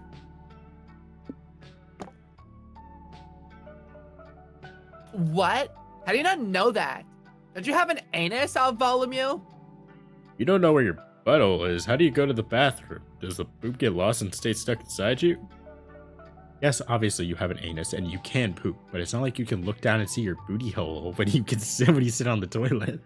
Through years of speculation and cautious experimentation, you learned that it must be located somewhere below your waist. But beyond that, you're stumped. Wow, says the farmer. I'll be honest, kiddo. I wish I didn't know that.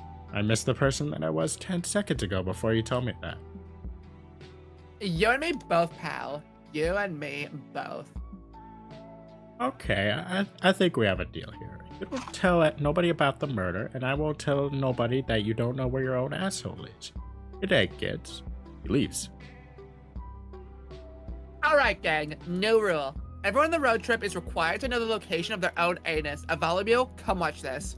I'll show you a playlist of recorded colonoscopies that she found online because the internet, I guess. You still aren't 100% sure where the anus is? Colonoscopies do a better job of teaching you where the anus is from inside the body than the outside. But after the 6th video, you tell your friends you know now, so you can stop this. You lose -3 height by weirding out your friends, but later that night, you finally check that potato conspiracy blog, and trust me, what you read earns you +3 mind. Let's see here. I don't really want to go to a ranch, Zach. Let's go to that rave. And we do need more soul.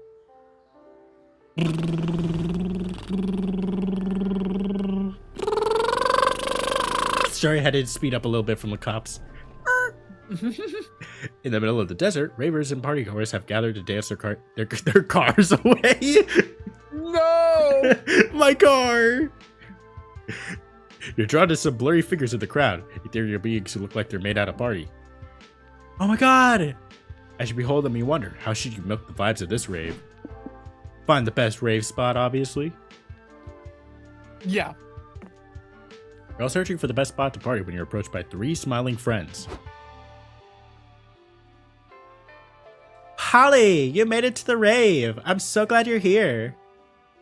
Yes! It's great to see you. Scott, Dr. Sexy, meet Summer, Macarena, and Cheese.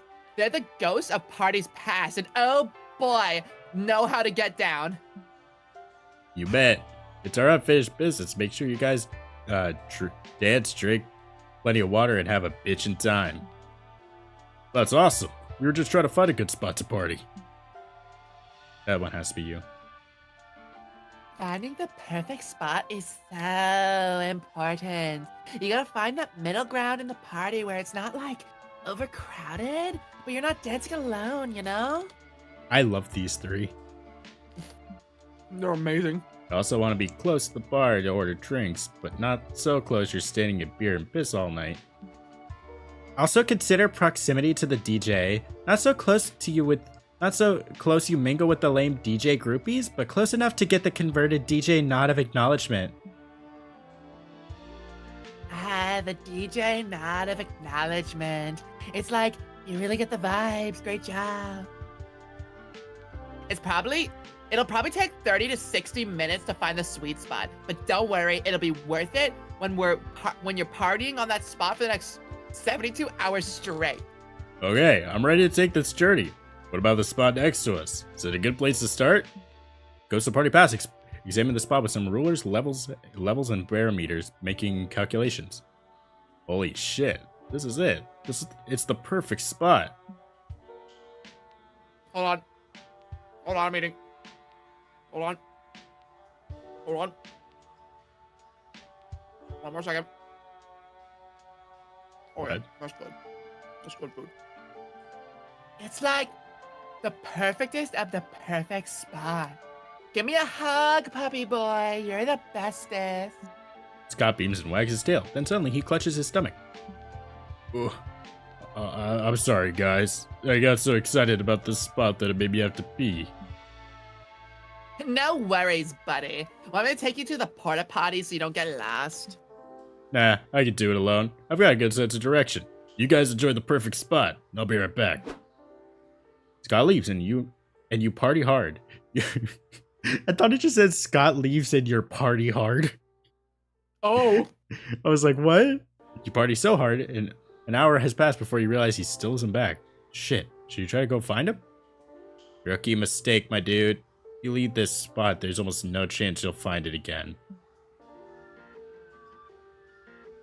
We can't just leave him, though. Surely you can come up with a creative solution to find Scott, Dr. Sexy. Start conga line the perfect spot and dance your way into finding Scott. You can later trace your way back to the conga line's origin port. Hire Wyatt Solomon, hard-boiled party detective. That would probably lose us money, but we don't really care about money, so let's do it. That's perfect! Wyatt Solomon could crack this case easy peasy. Whoa, I've never heard of this guy. What's this obscure party lore I've never heard about? Ollie, my dude. Detective Solomon is the shit. He could reconstruct blurry lights at the club. He could track down your missing friends after a wild bachelor party.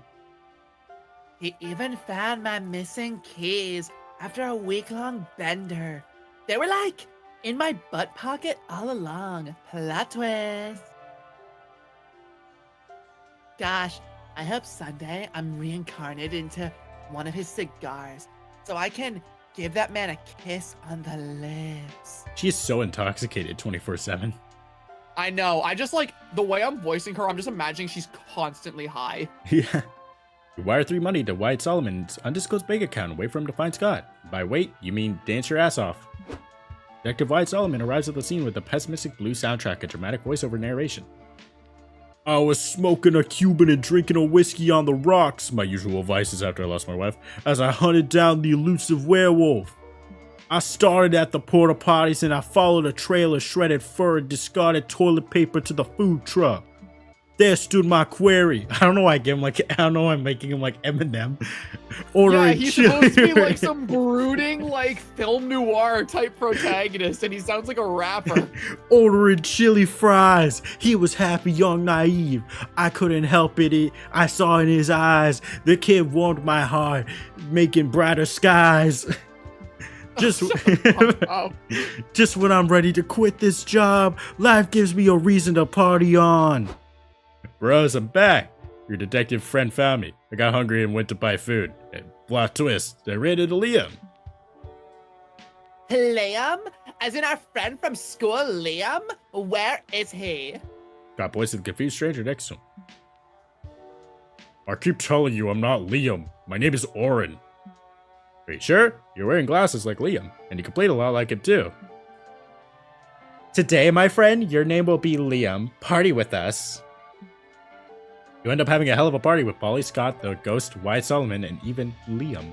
You also gain +3 soul for finding your friend. Oh, finally. All right. Oh. I imagine back to the bus stop. I've got a bad bitch to talk to. Later that night. After its conversation, you'll activate a deep conversation? Alright, we actually need to know about this. This is your first one. Deep conversations can end in success or failure, and they're the key to scoring a date ending. Hitchhikers have only 1 coveted deep conversation each, while Polly and Scott have 2. Does that mean I have to, like, do 2 with her? You probably have to do 2, yeah. So once a player succeeds in a deep conversation, sometimes even if they fail it, no other player can attempt it. Act fast, because whoever gets there first will be the only one with a chance at finding love. How do these work, though? During the first half of a deep conversation, your monster friend will hint at their preferences on a topic that's important to them. Think of these hints as rules. When looking at the options, I'm just going to drop the voice for a second. Looking at the options, search for ways in which they break the rules. 2 out of 3 will break the rules somehow. The one that breaks no rules is the right option. Choose that one and show your friend you really know and understand them. Okay, so are you a good listener or not? Let's get real. And the conversation is about her kinks. Oh my god. Oh boy. Kinks? You're naughty, aren't you? Oh, I mean, sorry if I was overstepping. Nah, I'm game. If you want to know about my kinks, so be it. You tell. The look on your character's face. As a general rule, I'm quite open to trying new stuff. You only live twice, so you gotta explore the vast lands of sex in all its majesty. But after many sexcapades, I've learned a thing or 2 about kinks. Like, messy stuff is all fun and games until you realize you need to clean up afterwards. And which of the 3 of you is gonna mop all that guac? Not me. Reverse Romanian Wilkinson. Or the opposite. There's some sexy stuff that requires tons of prep, and that can be annoying. Like, yeah, that sounds great on paper until you get to it and see you need a fucking PhD to do it right. I know I make it seem like I'm picky, but believe me, hon, I'm not. I've cleaned up the guac, I've gotten the PhD, you gotta try stuff. But then over time, you'll learn a thing or two. Better not to break the law unless you break the laws of thermodynamics. Glue is not a replacement for lube. Imagine that's like the rule. God. Test question now. What is a replacement for lube? And never involve bees. Duly noted. But enough about me. Let's talk about you. Or even better, let's talk about us. Yes. Yes. Like, just for funsies, let's hypothetically say you and I, slap the salmon, stuff the taco, do the no pants dance. Yes. What would you want to do? Oh, snap. You want to play it cool, but your head is spinning like someone's trying to exercise you. Think of something, quick. Role play? Okay, that could work for me.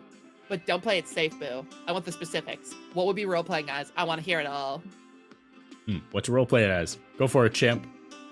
You'll be a section general, and Polly will be an entire fortress you've taken under siege. This war won't be one with strength, but with endurance. That seems kind of, like, very long and drawn out.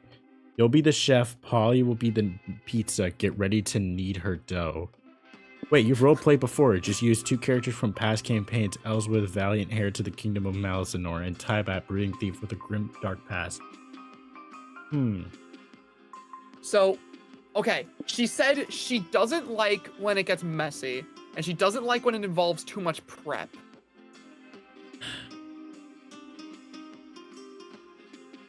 That's kind of, yeah. But it's also like, the problem is, the two on the opposite sides seem like they might involve a lot of prep, maybe, but like I think the left one is definitely not the right answer. I think the right one is definitely not the right answer, and the first two might be correct. Well, see, like, the thing is like, you'll be a sexy general, probably be an entire fortress you've taken under siege. This war won't be one with strength, but with endurance. It's kind of like, I don't know, maybe like, Because, okay, the way I'm thinking about it, one's a goofy roleplay scenario. The one on the far end to the right is you explaining your D&D campaign lore to her, which would take a lot of time, probably. And the middle one might be messy, depending on what it means by you'll be the chef. True. But I also, like, it also has to be, like, fun, you know? Like, So I don't want to make it, like, all of them sound like they might be boring. You've just got to pick the option that doesn't break the rules she established. And that's, it can't be messy, and it can't take too much prep. And if it's too messy, it probably won't be the pizza then. And if it's I would pick the left. She means prep as in during the act, not explaining, I think. Okay, well, in that case...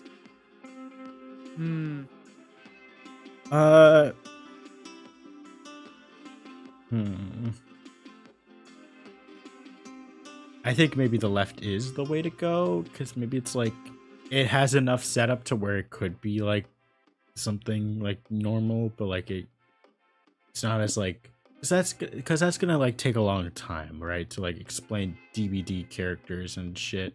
This is just gonna be too messy. Let's go with the left. Kinky. I think that was good. Like, I've roleplayed as many things, but a whole fortress? That's a first for me. There's plenty of room to improvise different tactics to enter me. You can even call for reinforcements if we feel like it. Sure. And you know what? I have the perfect engine for this kind of siege. Ooh. One of my toys, a very strong one. I call it my little battering ram. Ooh. Wow, that sounds appropriate at the very least. Dang. Sorry. Look at me. No, continue.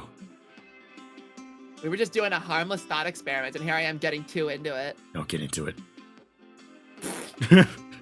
I know I can get intense sometimes. Sorry, boo. Don't apologize. You won't see me complaining. Yes! Let's An go! actual fucking heart. You and Polly grin at each other. Think of all the things you'd like to batter and ram. We put, like, so much thought into friggin', like, the tactics of having sex with this ghost on stream just now. Holy. Talk to Good. Valerie. Look at Oh, look at both of them. I know. Look at her. Oh, that's so cute. let's ask her about her shop business. You ever think like if she rolls on her side in her sleep, like the fucking eyes, she's like, ow, ow, ow. Yeah, it probably would be. What did you want to ask? Her shop business. Ah, my good old shop. Why did you decide to open up a shop within the school? Because people are stupid and will pay for any dumb shit. And who am I to deny them that? So I just provide and make a nice buck out of it. Dang, girl. No, but for real, everyone's going through their own personal ordeal. You know, we all have our little goals and little personal dozen insecurities, and sometimes life looks so incredibly confusing and difficult. And she's so hot. I know. In the end, I think people just want to believe there's some magical ointment that'll make everything suddenly make sense. A trick to figure life out, you know? I'd kill for such a trick. Oh my god, her expressions. I love her so much. I know. You and many more. We wish for it so fucking hard. Most people will take anything that promises to make life easier. Here, have these impractical yet kind of funny glasses. They may or may not make you more fun. Look at this fake badass tattoo. Get it? And people might think you're a bold motherfucker. I think deep down, people see how ludicrous all that is. But what if you get so desperate to find a cure to feeling so clueless all the time that you force yourself to believe? So, if life is not getting easier anytime soon, maybe a placebo is the next best thing. Yeah. Oh, fucking face again! I know. Yeah. Maybe a placebo is not that bad of a solution to help you get on with life when it gets hard. Who knows? Not me for sure. I'm just the humble shopkeeper that sells dumb shit to people to make a tiny bit more, to make me feel a tiny bit more in control. No refunds. Dang, no refunds. Yeah, I get it. You saw the demand and just provided some supply. That and sometimes the strangest stuff falls in my hands and I gotta dispose of it somehow. Blankets with holes, floppy disks, the blood of an angel. There's always someone weird enough to take it off my hands.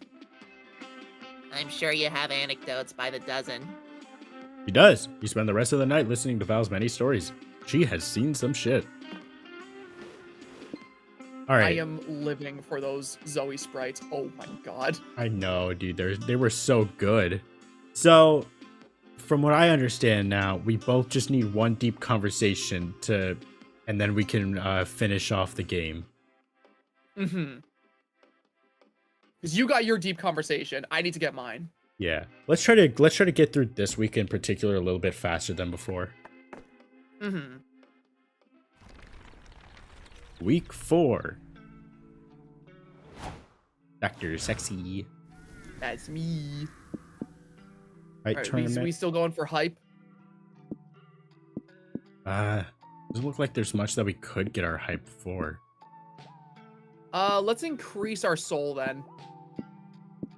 Actually, let's increase our money. Yeah, let's go for it. I'm a little concerned about the kite tournament because it's outdoors, but let's go. You'll be fine. We hit someone on the road. You spot Polly and Valeria driving along when your car suddenly enveloped in a dense fog. Whoa, I can't even see the road anymore. We should pull over. Okay, but if y'all get killed in the spooky murder fog, let's vow to return to this spot every 10 years to reminisce and hunt people. That's ridiculous, but actually there is a mysterious figure coming out of the fog. Time to die, I guess. But as you get closer, you notice they don't look so scary. In fact, their golden armor, cloak of woven stars, and glowing meteorites are quite impressive. Hey, stranger, you've got some big protagonist energy. What's your story? My name is Silverio Moonshot. I'm on a quest to dispel this endless cursed fog that's made my kingdom unlivable. Townsfolk can't see, so they can't work or drive or identify their loved ones from a distance. Yeah, I bet it's pretty inconvenient to live somewhere where nobody can see 5 feet in front of their face. I've spent years of training to fight the evil wizard who has cursed us with this calamity.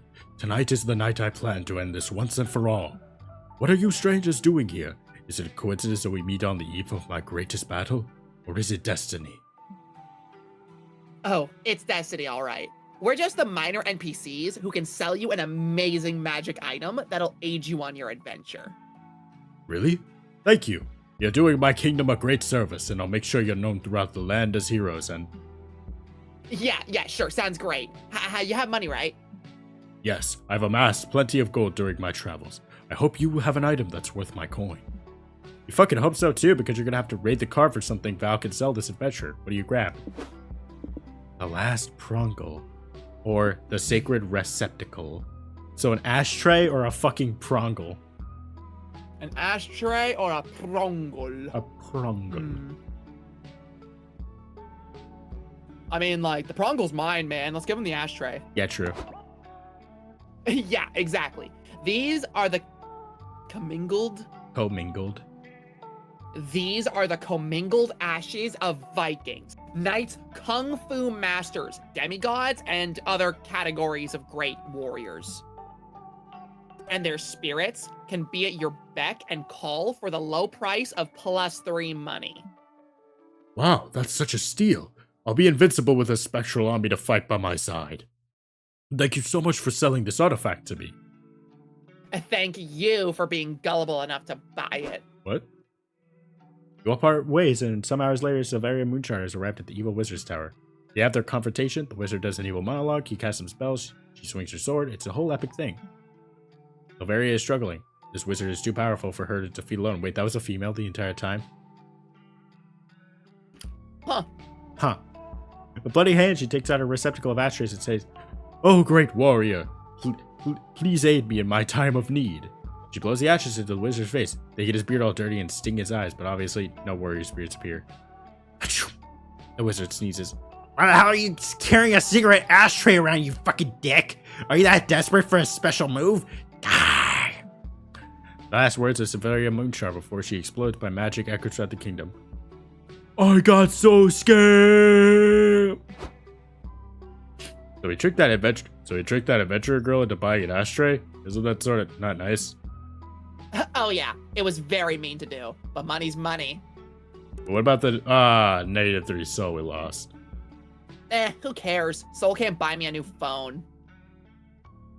Well said, Val. Let's ride. She's such a bitch. Alright, well, we don't need any money anymore. That's really hot. Yeah, no, we're good. This tournament is serious business. Competitors from all walks of life have trained hard for this. We got prodigies from kite flying clans, kite flying gurus. Oh, that's so cute. Athletes of ancient kite flying techniques, and then there's you, who pretty much just here for the drama. What do you do? We should probably get that soul up. Yeah, let's get back that soul we lost. The tournament is still 2 days away, but lots of competitors are here training. They're all hype intense, meditating, and doing drills and monologue about winning the tournament, meaning their honor and shit. This is exciting. I've been to a lot of sports tournaments, but a kite tournament will be a first ever for me. What about you, bros? Well, when are you gonna pass up the opportunity to lie to your friends to seem cooler? No, seriously, when will you? It's getting old. I was an avid kite flying competitor back in the day. I even won several gold medals before I retired. Who is this? Lightning Man. I think that's a girl. Lightning Girl. Who got that? Man, I've done so many voices that I don't even know if what I would come up with would be a new voice.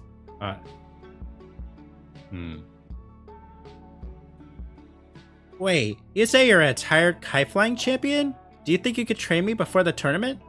I've always wanted to be the best kite flyer in the world, but now that I'm here with all these actual professionals, I realize I'm a bit out of my depth.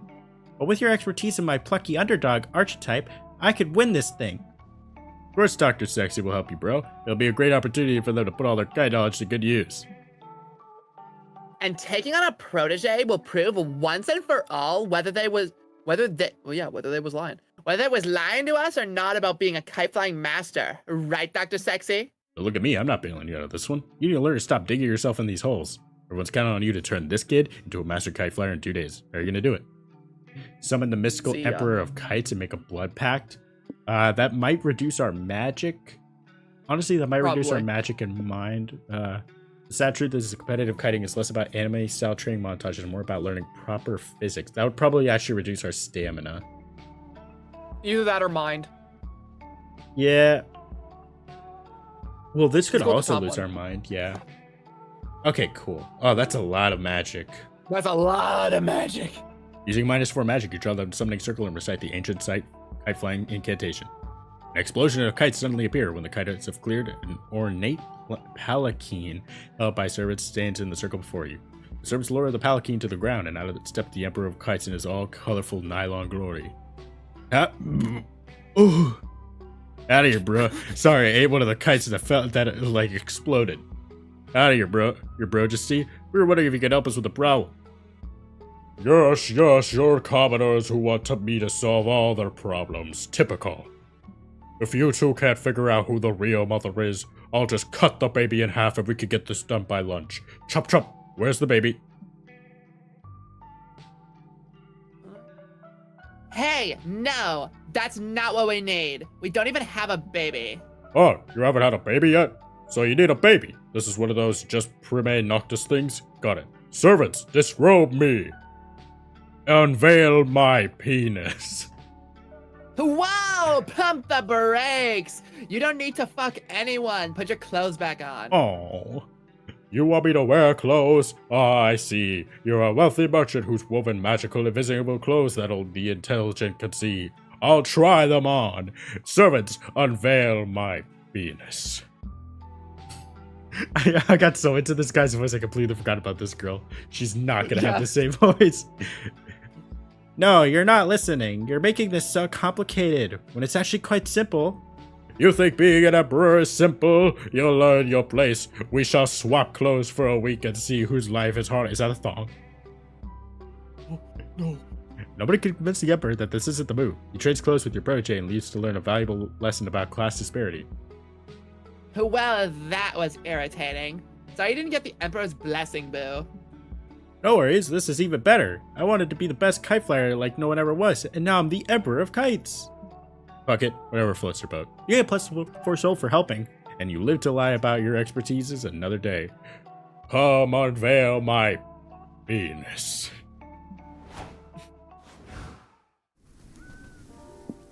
I'm not going to. Why are there Go to the animal sanctuary.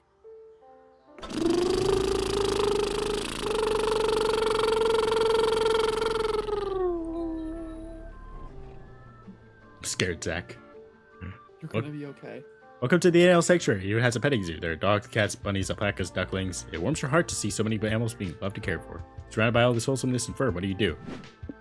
I actually don't know. I guess Gamble. we'll gamble. Okay, please don't be. Okay, a familiar witch, that's fine. You're checking the place out. Boot Beast uses all sorts of critters when you run into a familiar witch. Okay. You do it. Okay. Hello there. What brings you all to the petting zoo and animal sanctuary? We wanted to pet the cute animals. This place is so cool. I agree. I love volunteering here. It's a great place to meet some animals and maybe even adopt a critter in need. feel free to pet all the animals you like. We've got puppies, kitties, duckies, alpaca-ees. What about the geese? They look cute. No, I don't recommend that. Never trust a goose. It goes back to working your shift and you get to work petting some animals. Go to the buddy pen and stroke a rabbit's soft ears. One rabbit puts his nose in your pocket. Aw, he stole $50 from you. Then it grabs your car keys in his mouth and runs off. Aw. Chase a rabbit around the pen. You can't catch it, but you are attracting attention. Kids are pointing at you and crying, "Stop trying to steal the poor buddy's car keys!" Those are our car keys. The rabbit stole them from us first. That's exactly what somebody trying to steal a rabbit's keys would say. Get out! Get out! Great. Even if we get the keys back, we'll be found guilty in the court of public opinion. Bartholomew, what do we do? Kill the rabbit. Be nice. Offer them one of your 90s comic about a very sexy rabbit who's a basketball player playing against evil aliens in exchange for the keys. Regain your car keys by challenging the rabbit to a car race against a tortoise you'll train personally. The winner keeps the car. I've got no fucking clue, dude. The hot rabbit lady. Slowly, you drop down and hold your comic book out to the rabbit. It takes a few tentative hops forwards and sniffs the comic. You like my comic? It's a classic story of aliens wanting to turn the world into a theme park, but the rabbit protect defeats them in a game of high-stakes basketball. This is the 90s version, so the rabbits are way more sexualized. Back then, being a furry wasn't so widely ridiculed. The surrounded kids are laughing and taking photos of you. Doesn't mean we won't ridicule you now. They cackle. Great. Why are you explaining all this to a dumb rabbit, Bartholomew? 1, it can't understand you. 2, it can't read anyway. Always prove it wrong where the rabbit takes your comic in its teeth and starts turning the pages. Oh, fuck yeah. It ends up on a sexy centerfold panel of the protagonist wearing her oddly revealing basketball uniform. The rabbit's eyes go wide. It drops your keys and drags your comic off to the bathroom to do something you don't ever want to imagine a rabbit doing ever again. Whoa, you did it, Bartholomew. Well, I'll be damned. There was a reason to over-sexualize rabbits after all. Oh. Our hive. Great, now we have more soul in us. I guess this is a soul route now. My horny comic is gone, but I got +4 soul. A price worth paying. All right. Secluded village. Oh, hey, look, we can get our head back. We can lose our soul in both. Yeah. Let's see here. We don't gain anything specifically that we need. Wait, this is just Attack on Titan. It's gonna be more skinless people. You are like so paranoid. Listen, the last one was a village. What makes you think this one won't be a village, like of skinless people? They are farmers. They're gonna be at the farms. Also, I want to go to the art exhibition anyway. I'm really speeding there. Art is beautiful. Way more beautiful than fucking muscle people. It's emotional, raw, unfiltered exploration of the monster condition. Art is apparently painting a white stripe of blue on canvas and charging $40 million for it. Time to get cultured. What do you do at the art exhibition?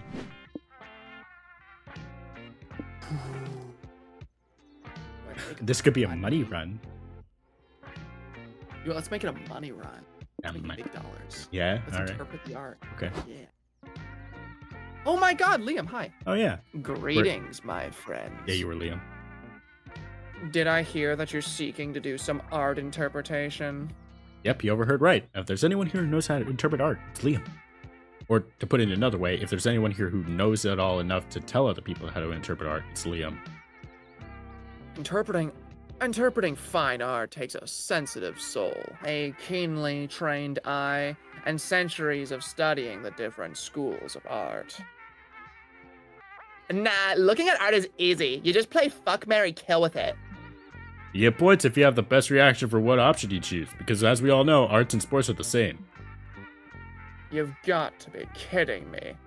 Art interpretation is so much more complex than playing fuck, marry, kill. Anyway, I'm gonna marry that one. So sad that Liam didn't get an updated art for this game. Oh yeah, he didn't. Yeah, it's the same sprite. Oh yeah? Then why are so many famous art pieces about sex and murder? Checkmate! Liam opens his face to argue some more, but then you're tapped on the shoulder by a stranger. Please don't be skinless. Pardon my interruption, but I'm in dire need of advice. I'm an eccentric billionaire here to buy you a painting, but I can't make up my mind. You all seem like experts in art interpretation. I was hoping you could help me decide. You've come to the right place, to the right vampire, good sir. Let me offer you my services. I'll kindly write a 30-page dissertation on which piece you should buy. Oh yeah, it's the actual Liam. Nah, what about the other guy? Oh, I'm sorry, Yeah. I think you misunderstand. I was just wondering if you could look at this painting here and tell me if you would fuck, marry, or kill it. You've got this shit. You take a good look at the art and choose fuck, marry, or cure. You're gonna fuck it. Totes, Dr. Sexy's right. This is obviously a fuck piece. That boy's a Dr. Sexy. You're killing art ball, bro. Of course, says the billionaire. Art is, of course, created to be admired and fucked. It's a sublimation of the artist's most raw carnal expressions, like fucking, and it is made to be fucked. Ugh, I hate that makes perfect sense.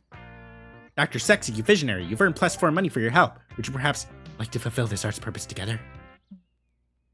Wow, are you inviting Dr. Sexy to tag team a painting with you? That rules.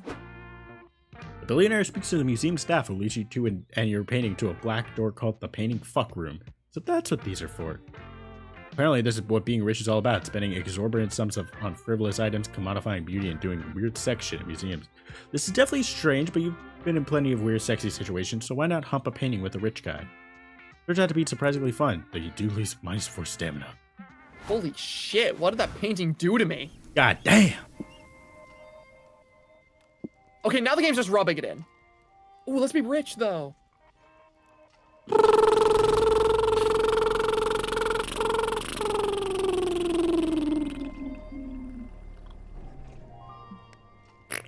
Is it fortune telling real or is it all bogus? Only one way to find out. The psychic who runs this caravan has a sign posted outside with the different services she offers. There's so many different ways to glimpse the future. What do you do? Obviously, we get some palm reading in us. Oh, yeah. You decide to go with a palm reading. It'll almost be like holding hands with someone you care about. Welcome to the hop. I need to find out a voice for her. Welcome to the Hop Hoga's tent of great beyond. Are you here to get a palm reading? Yep, I'm always making decisions. That was definitely the voice. Yep, I'm always making decisions on the fly with no foresight I'm planning. It'd be nice to know what the future holds for a shit. Do you have a hernia? Okay, let's look at those palm lights. Wow. Well, what does it say? Shh. Quit talking. I'm reading the best part. The best part of what? My hand wrinkles? Shit. I never saw the twist coming. I'm pretty sure the last thing you want to hear from your psychic is, I never saw that coming. Wow, okay, this is gold. I'm all new. I promise if you stick with me as your agent, just a lot of money coming in your future. Or you know what? Hope is that I publish a hardcover photo of your palm throughout a major psychic publishing house. It's a national bestseller. It's titled I follow Muse Palm trends on Twitter for weeks. Your palm has millions of fans.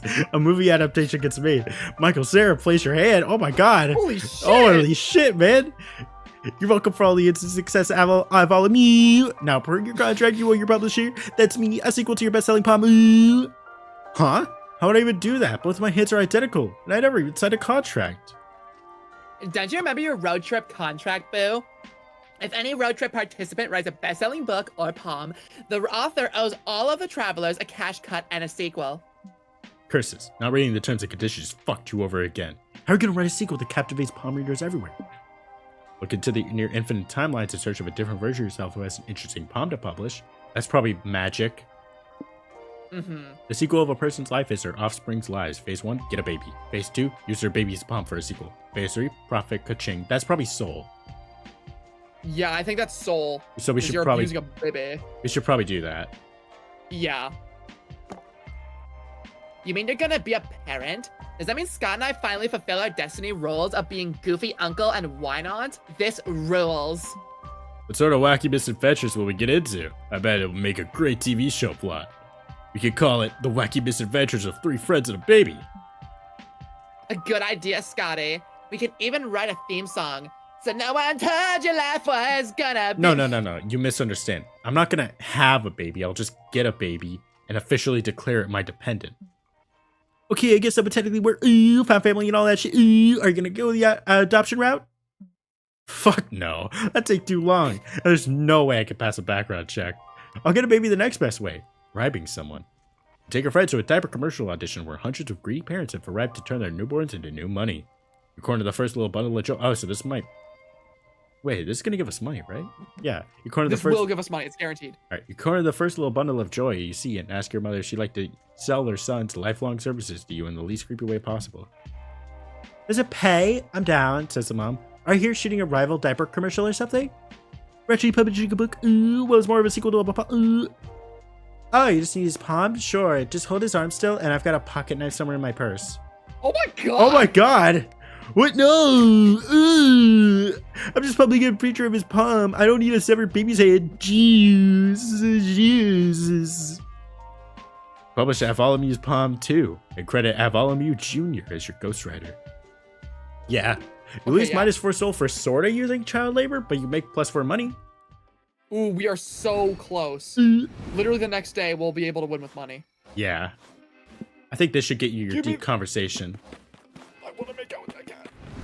I really hope it's the deep conversation. This is going on for way too fucking long. Hi, Boo. You having a good night? Yeah, what about you? I'm good. Just a little tired. The last conversations we've had have been awesome, but also intense. I'm happy to hang out, but do you mind if we tone down the intensity tonight and just vibe, you and me? Of course. Sure, you may love Wild Polly, but you love Chill Polly too. You two spend the night relaxing and watching the stars. Oh, nice. Talk to Val. It's a real one. My future? Ugh. What? Nothing. It's just not my favorite topic. I don't have a plan for my future, really. And not having a plan doesn't exactly fly with my sister. You know, Vera. Wait, they're sisters? Yeah. I didn't know that. She has plans on top of plans. She has 24 spreadsheets to manage her 100 different goals. She has everything planned. The house of her dreams, the job she wants to have, all the hobbies she wants to master. Did that person follow us? Oh my god. She's so cute. That's Vera for you. It's a trait I admire about her, but it's definitely not for me. I go with the flow, let life unravel by itself. So, every now and then, she asks what my plans are. She means well, and she's my favorite person on the planet, but she can be a bit suffocating. The thing is, we all look for meaning, for purpose. My sister has this very rigid notion of purpose and success. But purpose can take infinite forms at different paces for each person. It can even change over the course of your life. Yeah, you do you and all that. So fucking cute. Yeah. Basically, I would still love to better understand myself and what my definition of purpose and success is. I'm in no hurry to find all that out, but I think it's good to always be in a state of curious wandering to avoid falling into total passive stasis. The question is, how do I start this search? Ironically, I feel a bit lost. Maybe you can help Valerie. Okay. Fiction is a window into... Alright, let me get my thinking cap on. Fiction is a window into potential lives. Binge watch 100 TV shows to analyze which part works best for you, from quirky lore to meth cook. That sounds unfulfilling. Yeah. If you don't know what to do, a good solution is to start a family. When you lose all free time, only then will you realize what you wanted to do with your life. Yeah, but then you still kind of lose everything. You know, you don't...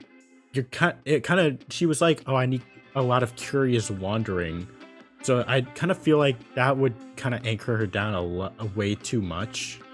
Yeah, she likes the idea of exploring a bunch of possibilities and not being tied down by something. A family would be the opposite of that. Yeah.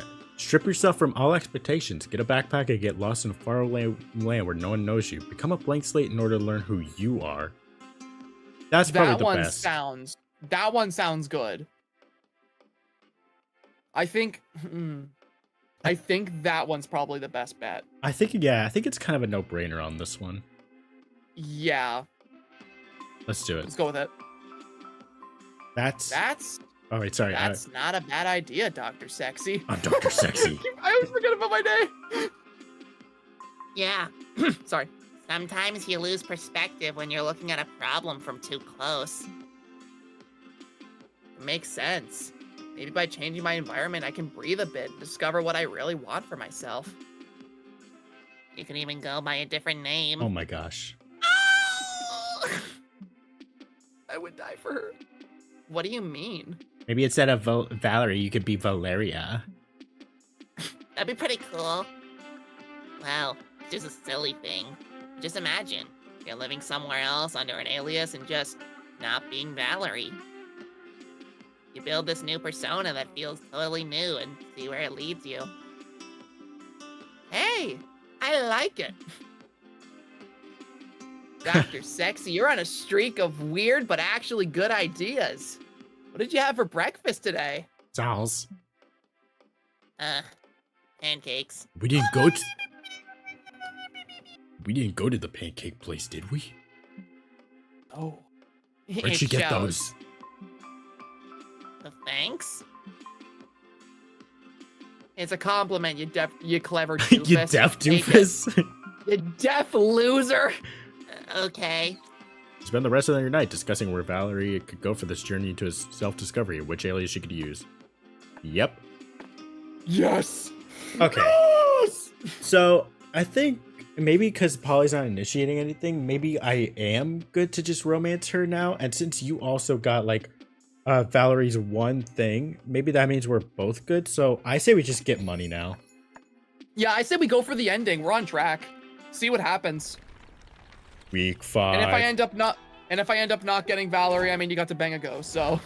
I think you'd be more for Valerie than I am right now. Yeah, hell yeah. Money.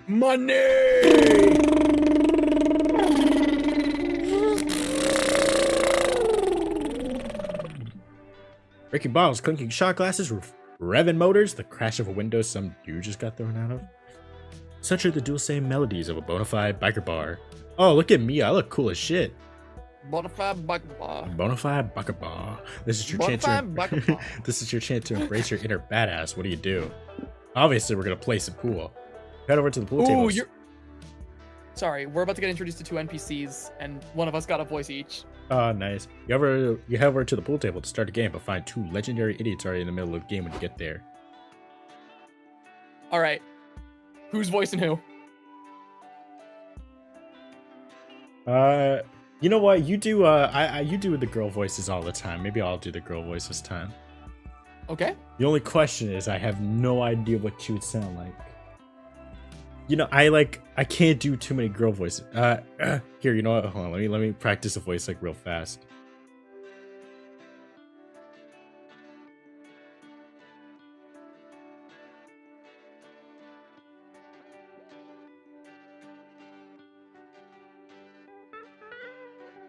You're doing a good job. You're doing a good job.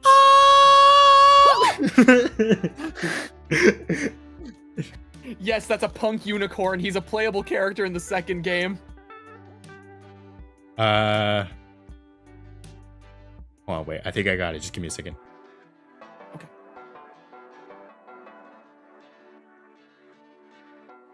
You doing good?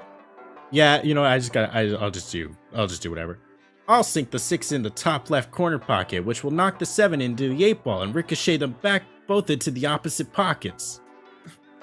Not if I block your amazing trick shot with my even more amazing counter move 4! Suzanne hits the cue ball. Whiskey swings his cue stick like a basketball at the cue screen. Ball ricochets off the ceiling and shatters the 8 ball to smithereens. Damn it! You win another round of death balls, my friend. Here's your $20. I'll go pay for the property damages too. Death balls, huh? Can't wait to turn this one into a story of how I died. What are you saying? You think you can withstand the almighty power that is death balls? Ha ha ha! Listen, I'm the greatest death balls player in the whole bar. No one has ever defeated me and no one ever will. All the ranting is getting you intrigued. You politely ask Whiskey how exactly Death Balls is played.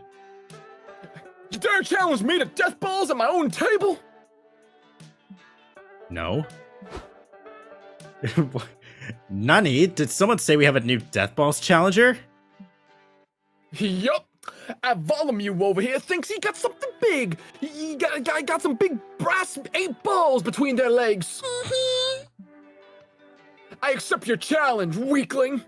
Challenge no one, nor do you know how this game is ever played, but this is your life now, you guess. How you beat an all-time Death Balls champion? Bend physics with the time-space defying curve shot that's probably magic. The sad reality is you will never be better than Whiskey. You must resort to the old Deus Ex Machina in the book, Power of Love. That might reduce our hype or soul, maybe. I think we're gonna lose hype if we go to the Power of Love. I feel like we never really have too many chances to get rid of magic, and magic is such an obvious one that we should probably just go for it.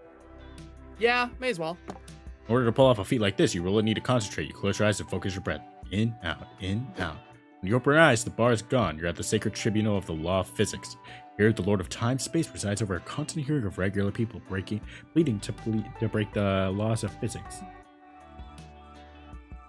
The Razkath Empire oh wait, this is actually a person. The Razkath Empire has devastated my people for centuries, the current defendant begs. If I could just put the Tuska Sea, we could escape them. The Lord decrees. Normal the Noble, your intentions are pure, but your circumstances are not extreme enough to permit breaking the laws of physics. Next! The bailiff drags Normal away. No! You step up and say you'd like to break the physics to win a game of billiards and look cool in front of your friends. The pursuit of coolness is indeed a noble task, says one lord. Yes, and billiards is known to be one of the coolest games ever created. I'm in. Are you guys fucking serious? Third snaps. Normal can't save his people, but we're gonna allow physics to break for a fancy billiards trick shot? Well, maybe we would have voted to acquit Normal if he had a fancy billiards trick shot to back up his argument. In a 4-3 vote, the lords vote to let you break the laws of physics to look cool in front of your friends. What way to abuse the system, champ? Return to reality imbued with your new power. You hit the cue ball and it follows an impossible predetermined path. Hits all of the balls, including Whiskey's. Ouch. No! Not my balls! It's my secret weak spot! Did Volume just beat... I forgot what my fucking name was for a second. Did Alamu just beat Whiskey? Yep. Whiskey forks over the +3 money you were betting with the hand. Ooh. With the hand he's not using to hold his aching balls. You lost -3 mind for betting time space, though. Okay, we only need 1 money. Ugh. You know, let's go to the fucking metal one. There's not gonna be skinless people there, right? There would not be skinless people. They're farmers. That's a post-apocalyptic settlement.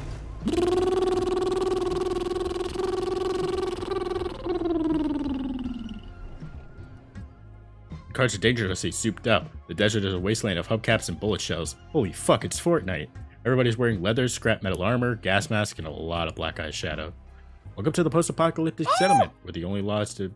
Oh shit, it's the need for speed. There are plenty of dangerous diesel punk activities to fill your time. What do you do? Race to the death.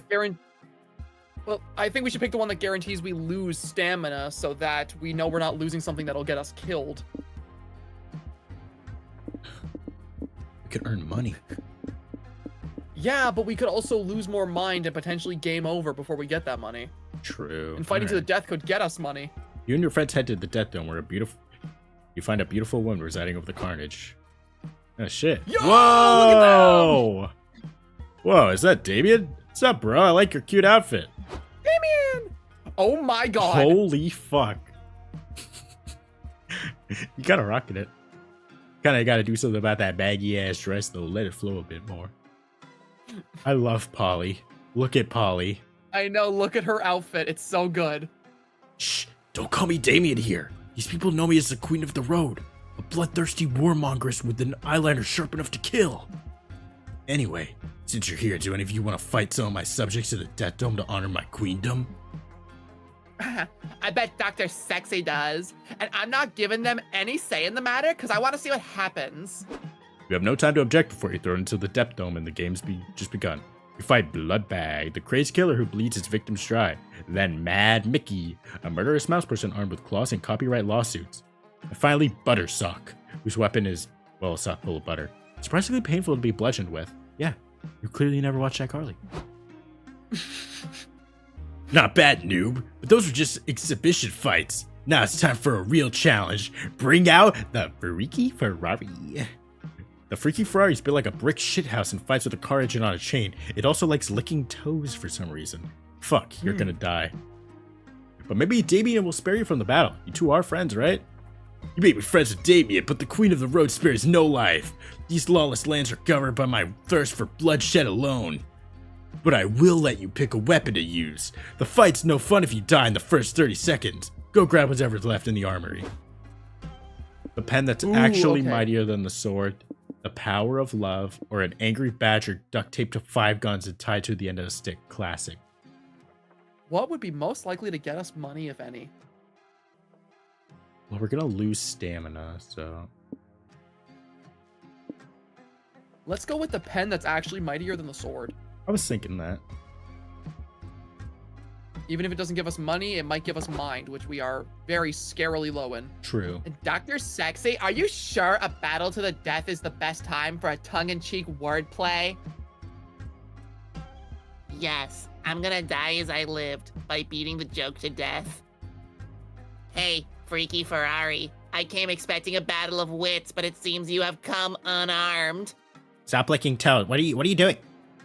Ew, stop it. Ew, Yeah. ew, ew. Ferrari bashes you upside the head with a car battery, proving he is very much charmed. You lose -3 stamina and -3 toes.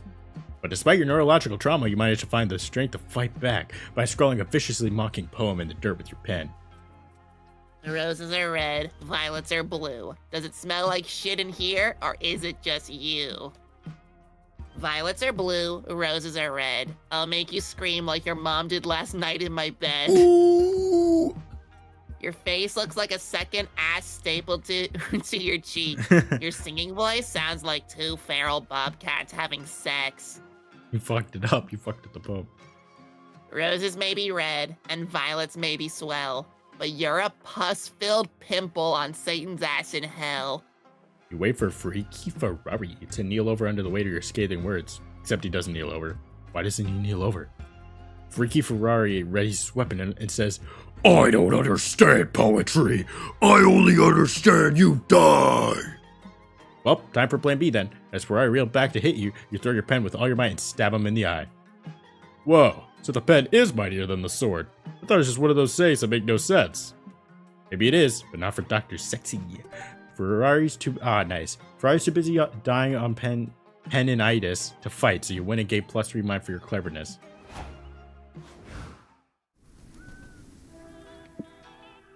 Border of a one-person country, or it's a super special place. But the problem is, you know that the Simon soup is going to drain our stamina. I mean, not our stamina, our money. Maybe. I mean, there's only one option that gives us stamina, and that's probably the one that makes us lose money. The other two could potentially give us. We can't afford to really lose. Well, I guess we can afford to lose soul. Because the guaranteed loss of soul could mean that we'll gain money, which is nice. Let's try it.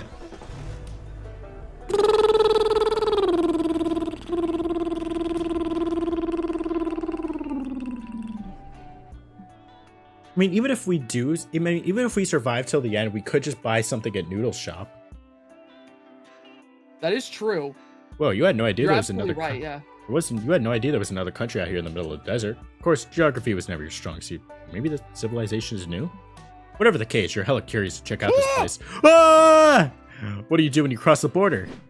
You manifested him!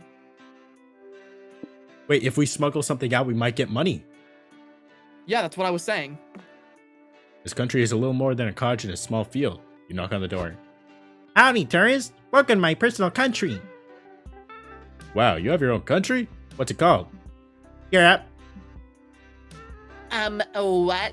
Isn't Europe already the name of a continent? So what? Citizens of the United States call themselves American, even though North and South America are continents. If people think that's normal, then fuck it. This is Europe. And people who live here are called Europeans. Besides, mine is the superior Europe. We've got no taxes. We decriminalize murder via piano wire. Wednesdays have been abolished. And we make one-of-a-kind products that you can't find anywhere else on Earth. That sounds awesome. Can we have one? Now, it's illegal to bring these products over the border. The border? You mean that line drawn in the sand over there? That's the one. Right, okay. So what happens if we do smuggle something out? I'll kill you. You don't want to know. Watch Noodles slowly pull out some piano wire out of his hat. Nope, nope, nope. Come on, Bartholomew. Don't pussy out on me. We gotta smuggle something out. It'll be great. Pick something to take. The key to immortality, an action figure of the national hero, you can't buy it anywhere else, or the blueprints to proprietary market-disrupting foam technology. You This will, gotta go with the third one, because that was probably like a priceless object that you can sell. yeah, and if not, it'll probably give us hype. This is definitely gonna give us magic. This will probably give us, like, mind. Yeah. So yeah. Okay, good choice. We need to smuggle it out somehow, though. Oh, I know. Bartholomew, stick it up your butt. That sounds painful as hell. It's not like Noodles has a custom office or a metal detector. Can I just, like, put it in my pocket? No, silly. This is how you smuggle stuff. It's tradition. Now open that booty hole. But I don't even know where it is. Open it wide. Fine, you sneak out of Europe with the Valiant Buff Noodles action figure in your ass. You have no idea where it is, though. Which is a sentence I never thought I'd say. Yeah, you're all Valiant Buff Noodles. The box says it comes with dozens of fun voice lines to make you forget the crushing weight of being alive. Scott pulls Valiant Buff Noodles pull string. You would have watched it first if you were him, but whatever. Hi, I'm Valiant Buff Noodles, says the doll. Hi, Noodles. Existence is pain. Wow, it really sounds just like him. All hail Noodles Europe. It has the most. Oh wait, I forgot that it was actually just doing All hail Noodles Europe. It has the most pizza and no dirty communists. Wait, what? What does fire taste like? Like salmon. Find out. Okay, anyone got a lighter? You know what? That's enough Valiant Buff Noodles. I like the imagery of like it sounds just like him. I am Noodles. You guys are like smuggling my shit, are you? Wally throws the action figure out of the car window. Guess this fun while it lasted. You lost -3 souls stealing. Ah, yeah, I thought so. You lost That's -3 stole from stealing from Noodles Europe. At least those wacky catchphrases gave you +3 height. Okay, please. Ah, Nothing! come on, man. Okay, let's go down to the bottom one, the beach.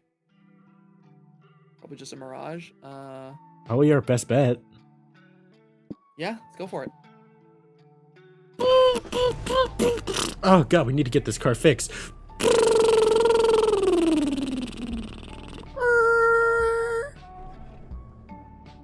Whoa, what sort of place is this? Is it even real? The location of this nonsensical could easily just be the product of a dehydrated, overheated brain. But half the weird shit you do see and see on the daily could fall into that category too. So who's to say? One thing's for sure, you're going to explore this strange place. Where do you go? Probably not good to take a gamble. Yeah, I don't want to gamble right now. Let's go to the one that's going to take mine from us, because our mind is low, but it's nice to get the guarantee. Yeah. But yeah, let's just. I'm pretty sure like after this we can just take a break at the pit stop. So let's just buy the thing.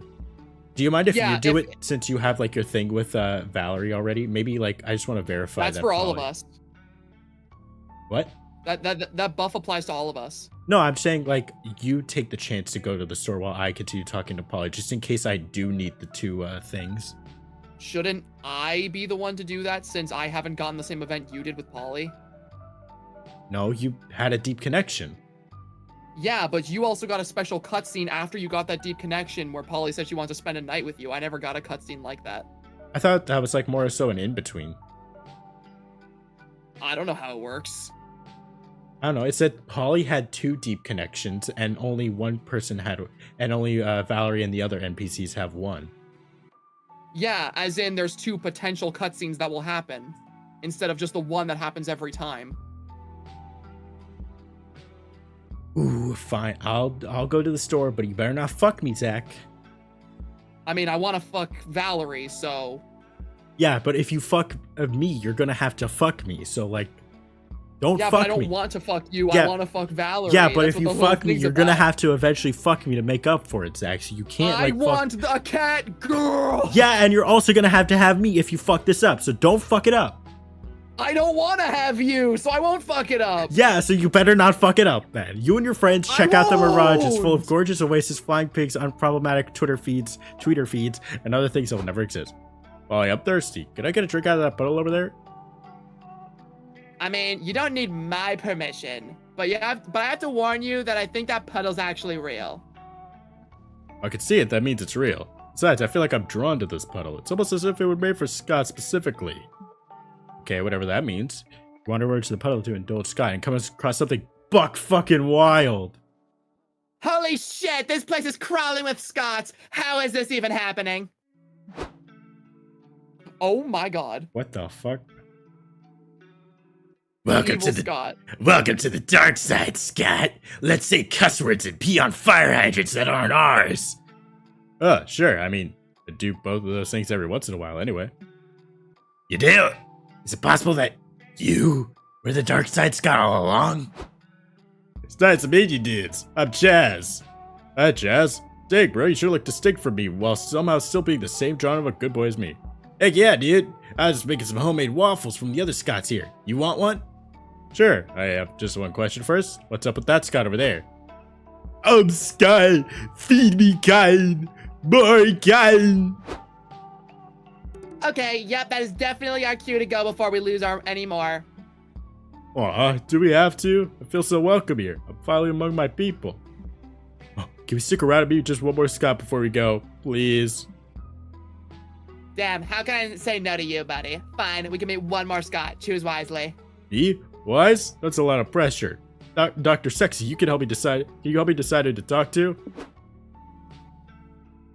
Omnipotent cube of pure Scott energy or sexy cat made Scott. That's probably gonna like bring up the hype. This will probably bring up our mind, so it might be better to do this. Well, no, we're guaranteed to lose our mind. Oh, Can't right. get it back in the same cutscene. Huh. And what does this guy do? Probably magic. Let's talk to him.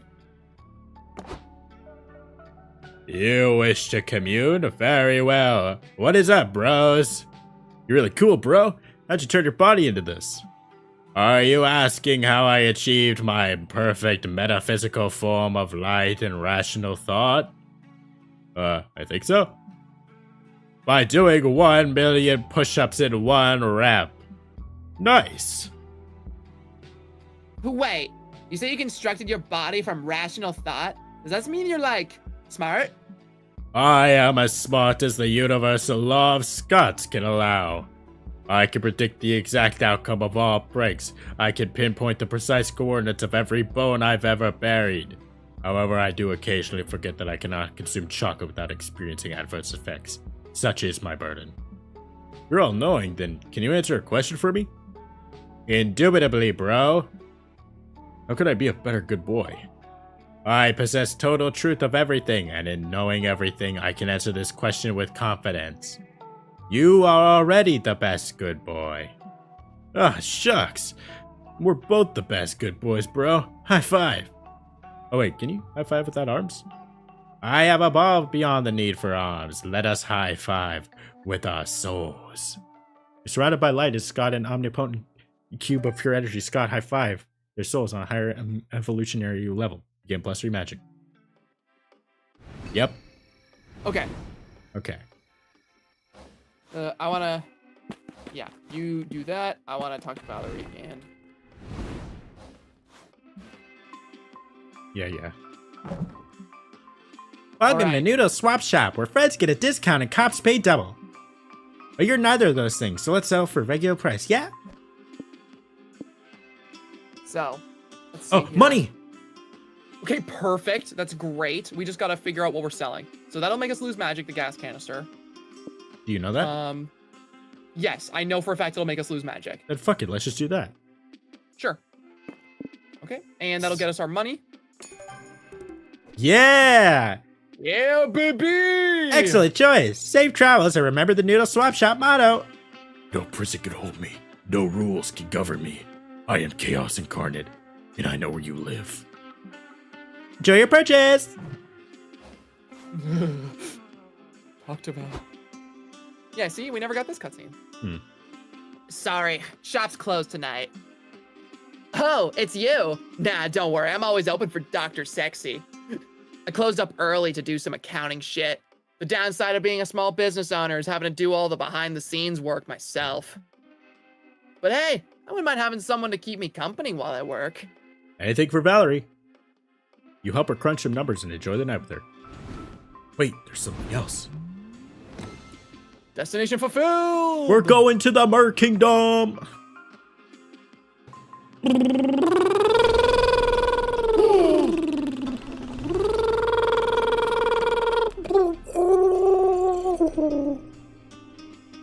Did you like that transition I did? That was really, really good. I'm like, honestly. Glory to the Mer Kingdom. Oh my god, look at Polly. Oh, she's wearing a Daisy dress. Look at her.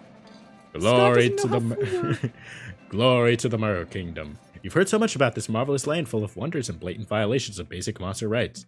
The banquet is exquisite. There's tons of seafood served. It's a clever and delicious way of repurposing traitors to the crown. They may have failed in their attempt coups, but they surely achieve a revolution in your mouth. You attend royal balls, public executions, seahorse races. Yes, you understand the many perils of romanticizing the extremely wealthy and their wasteful lifestyle, but you've had a long road trip, so you choose to be a class traitor, if only for a few days. A toast to all things fancy. And that wasn't all! Congrats, you've reached a destination, but there's more to it. Every player gets an individual ending. You could end up being a lame loser, just okay, or the MVP. In multiplayer mode, the result will be determined based on how much you each contributed to the resource needed to reach the destination. Single player mode, it's determined by your overall resource spread. There's also the date ending, which has its own requirements. But ending up a lame loser will override the date ending. No dates allowed for lame losers. Anyway, let's judge you. Oh boy.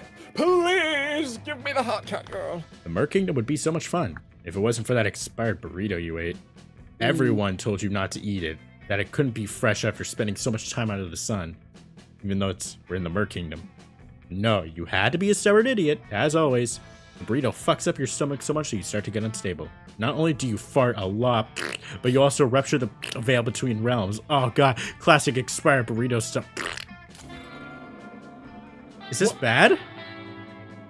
How did you get bad? I thought we had so much like money on your side. What the hell? As a result, you appear briefly in the human realm, and a brief appearance is enough for the FBI to detain you. Get her down. I hope that burrito was worth it. It wasn't. Okay, that's great. What the fuck? That's I- bullshit. I worked my ass off, but sure, I cannot take a single W when we stream this game, I guess. Like, what the fuck? Literally every single ending I have ever gotten on these streams has been me taking a massive L, and I don't know what I'm doing wrong. Like, I could have sworn that, like, most of the things we did with money was you, right?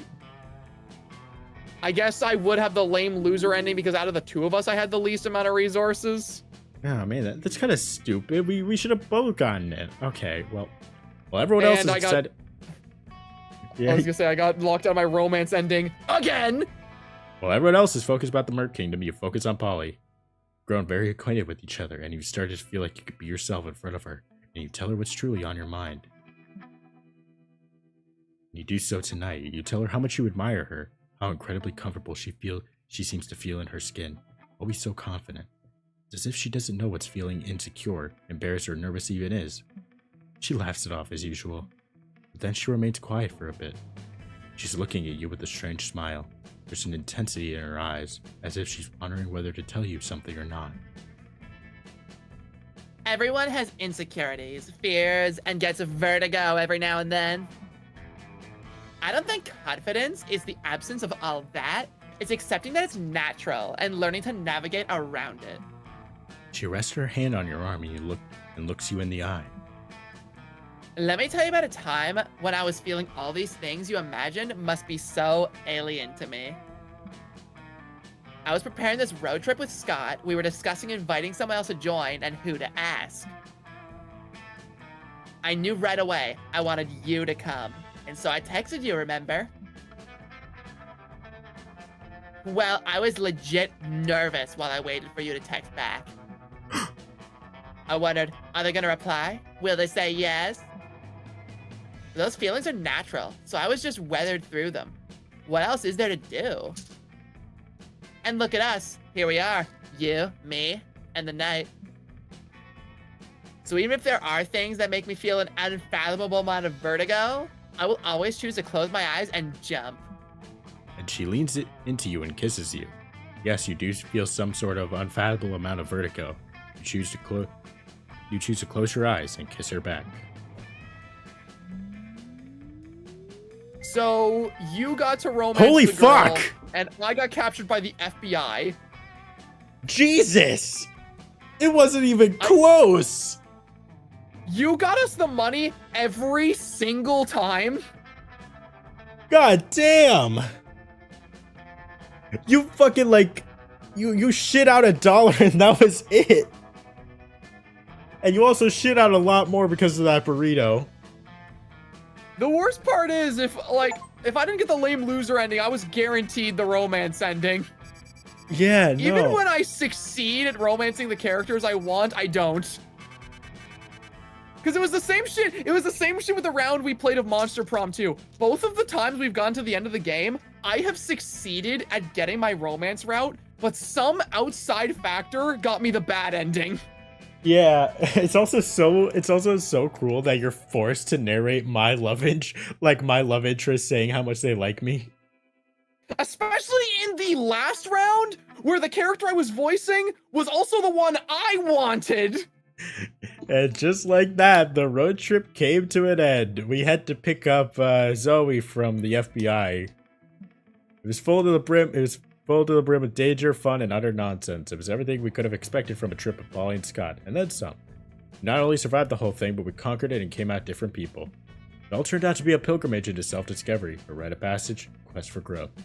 That is to say, a good fucking road trip. For most people.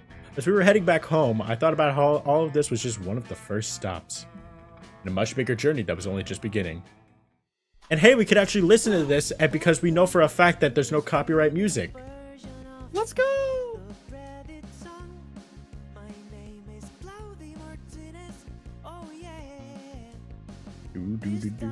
Holy fuck. Oh! I like this too That much. is so cute. Holy shit.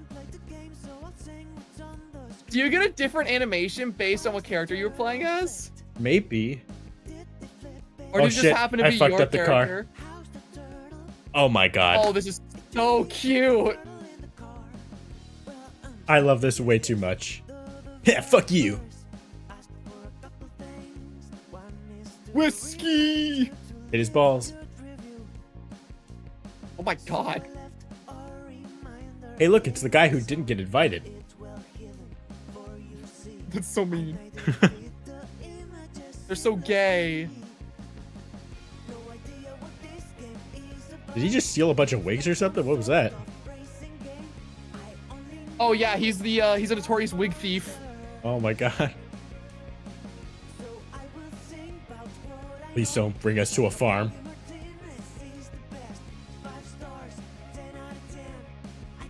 I'm so scared of the farm, Zach. You're gonna be okay. Oh, this is so cool. I want to change my emotions, but I don't want to accidentally press a button that would skip this. Hi. The hole. The hole. Oh, look, here's the place. The conga line.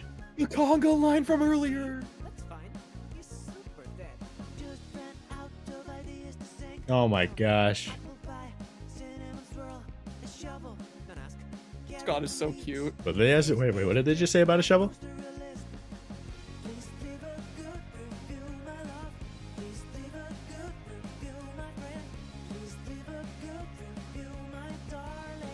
Oh my god, Milo!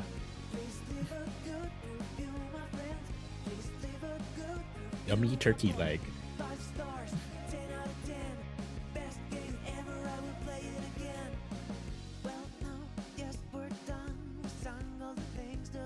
I love those two characters always being depicted beating the shit out of each other.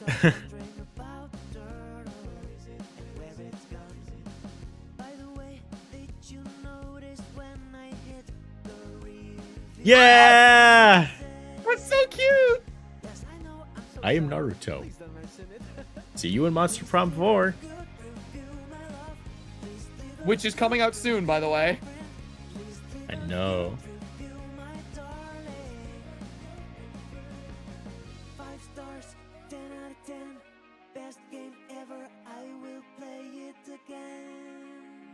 This was so good.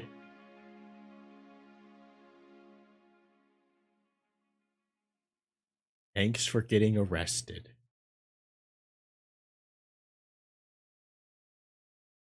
So our takeaway from that beautiful cutscene was that I am tonight's big loser.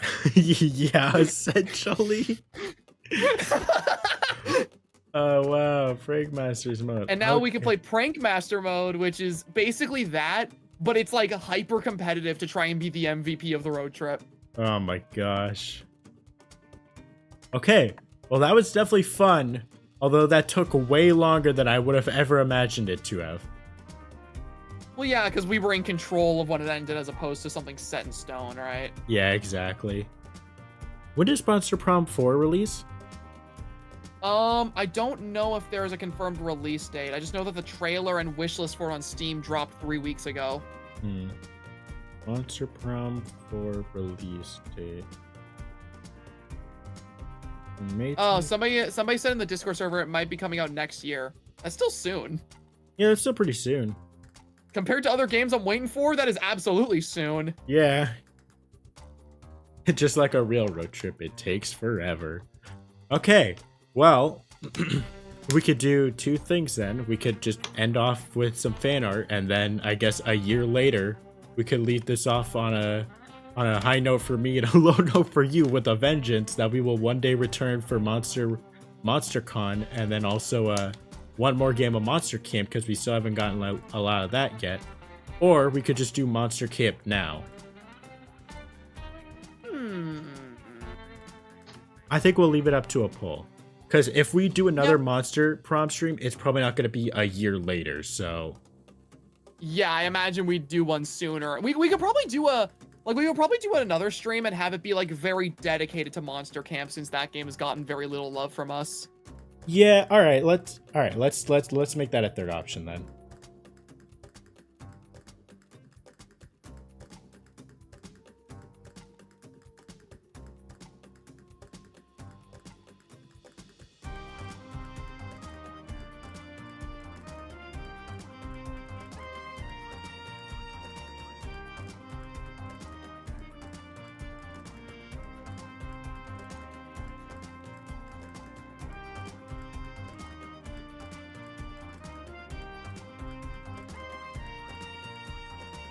Okay.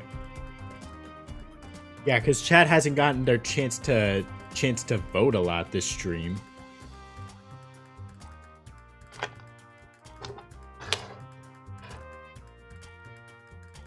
But we shall see. Messing around with my fucking wires because I got bored. I got a fucking child.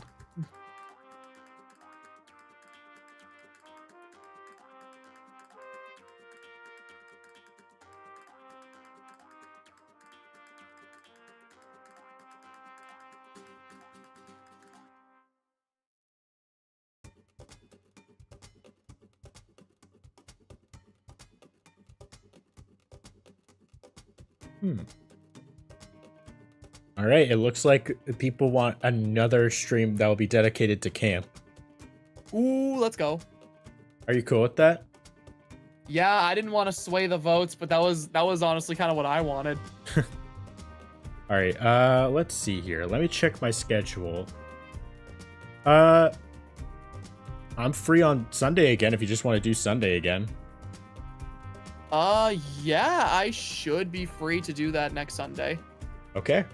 Yeah, we will actually get our monster campness in then for the next stream. Let's go. 'Cause I feel like there's a lot of good stuff for there, but we just haven't gotten to it yet. Oh And- yeah, Monster Camp is just like the original Monster Prom, but bigger. We just haven't really touched it. Yeah. And isn't Monster Camp the one that has Jeff the Killer? The one we were playing, Monster Road Trip, is the one that has Jeff the Killer in it. Ah, However, okay. Monster Camp has a secret ending where you can romance Sadako. Okay. And I might do some reading up into that for the next stream. All right, then. The real question is, what character do I draw next stream, then? Well, I mean, do you have a favorite from, particularly Monster Camp? Because I know you really like Milo, right? Yeah, I could do Milo. You could do Milo. You I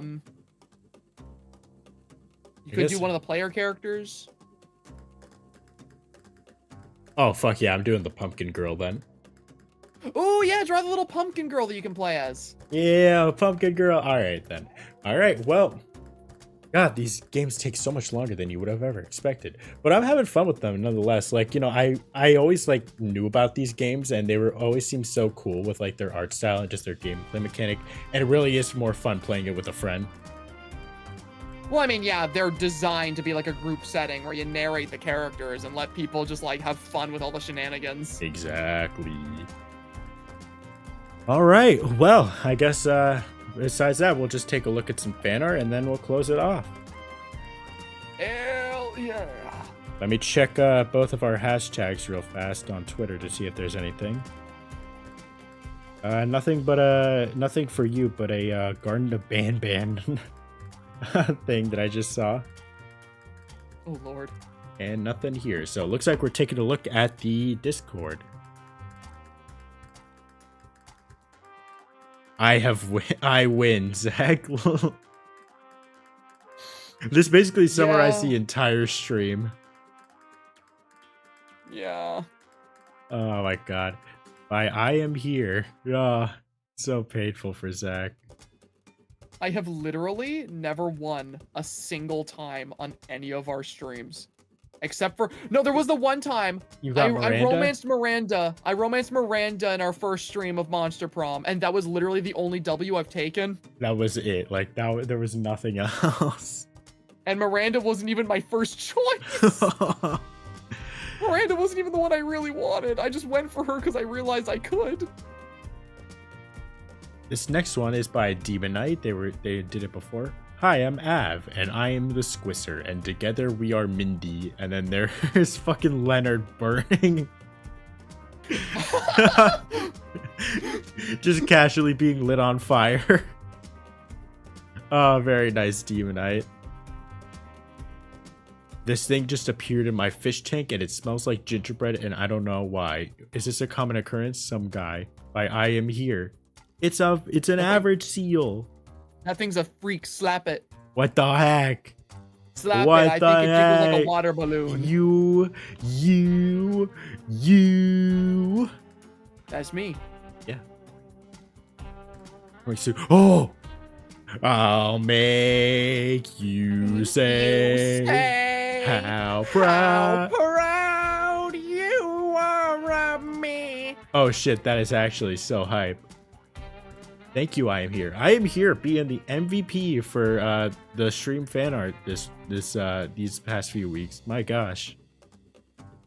Then shout out to Demonite again. I am here. Seal, Beep Boop, everyone else. Brewberry, just getting one last look for everyone.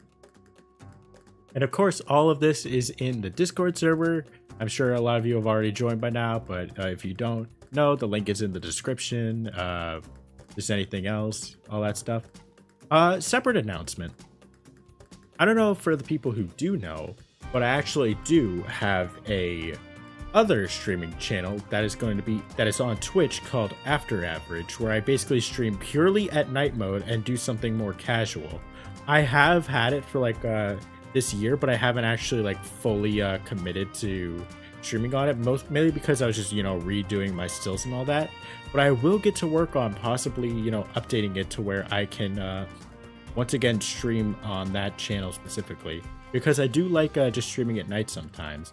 So if you're interested in that in any means, possibly like mainly be myself, but who knows, maybe like some friends might join here and there, maybe.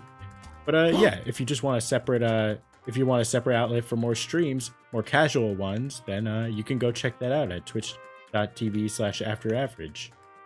And then I don't know, I guess just subscribe so that way I feel better about myself, and that's really it. What about you, Zach? Buy my plushie! Give me your money! Give me your money! Steal your parents' credit card! Give me your money! We are 80% funded! We are 80% funded! We are almost there! Give me your money! That's it. Only 80% funded in the first 12 hours? You disappoint me, chat. You disappoint me. Go ahead and buy 50. Go ahead and buy 50. Why not? Treat yourself. Buy 50 plushies! But yeah, if nothing else happens, we will see you Sunday. Same time, same place, and this time we're actually gonna get to Monster Camp. All right. I'll see you guys another time. I don't know why I was gonna act like I had some kind of fucking outro. I don't have an outro. Whatever. The stream's over now. Get out of here. Get out of the stream. I could really go for a burrito right about now.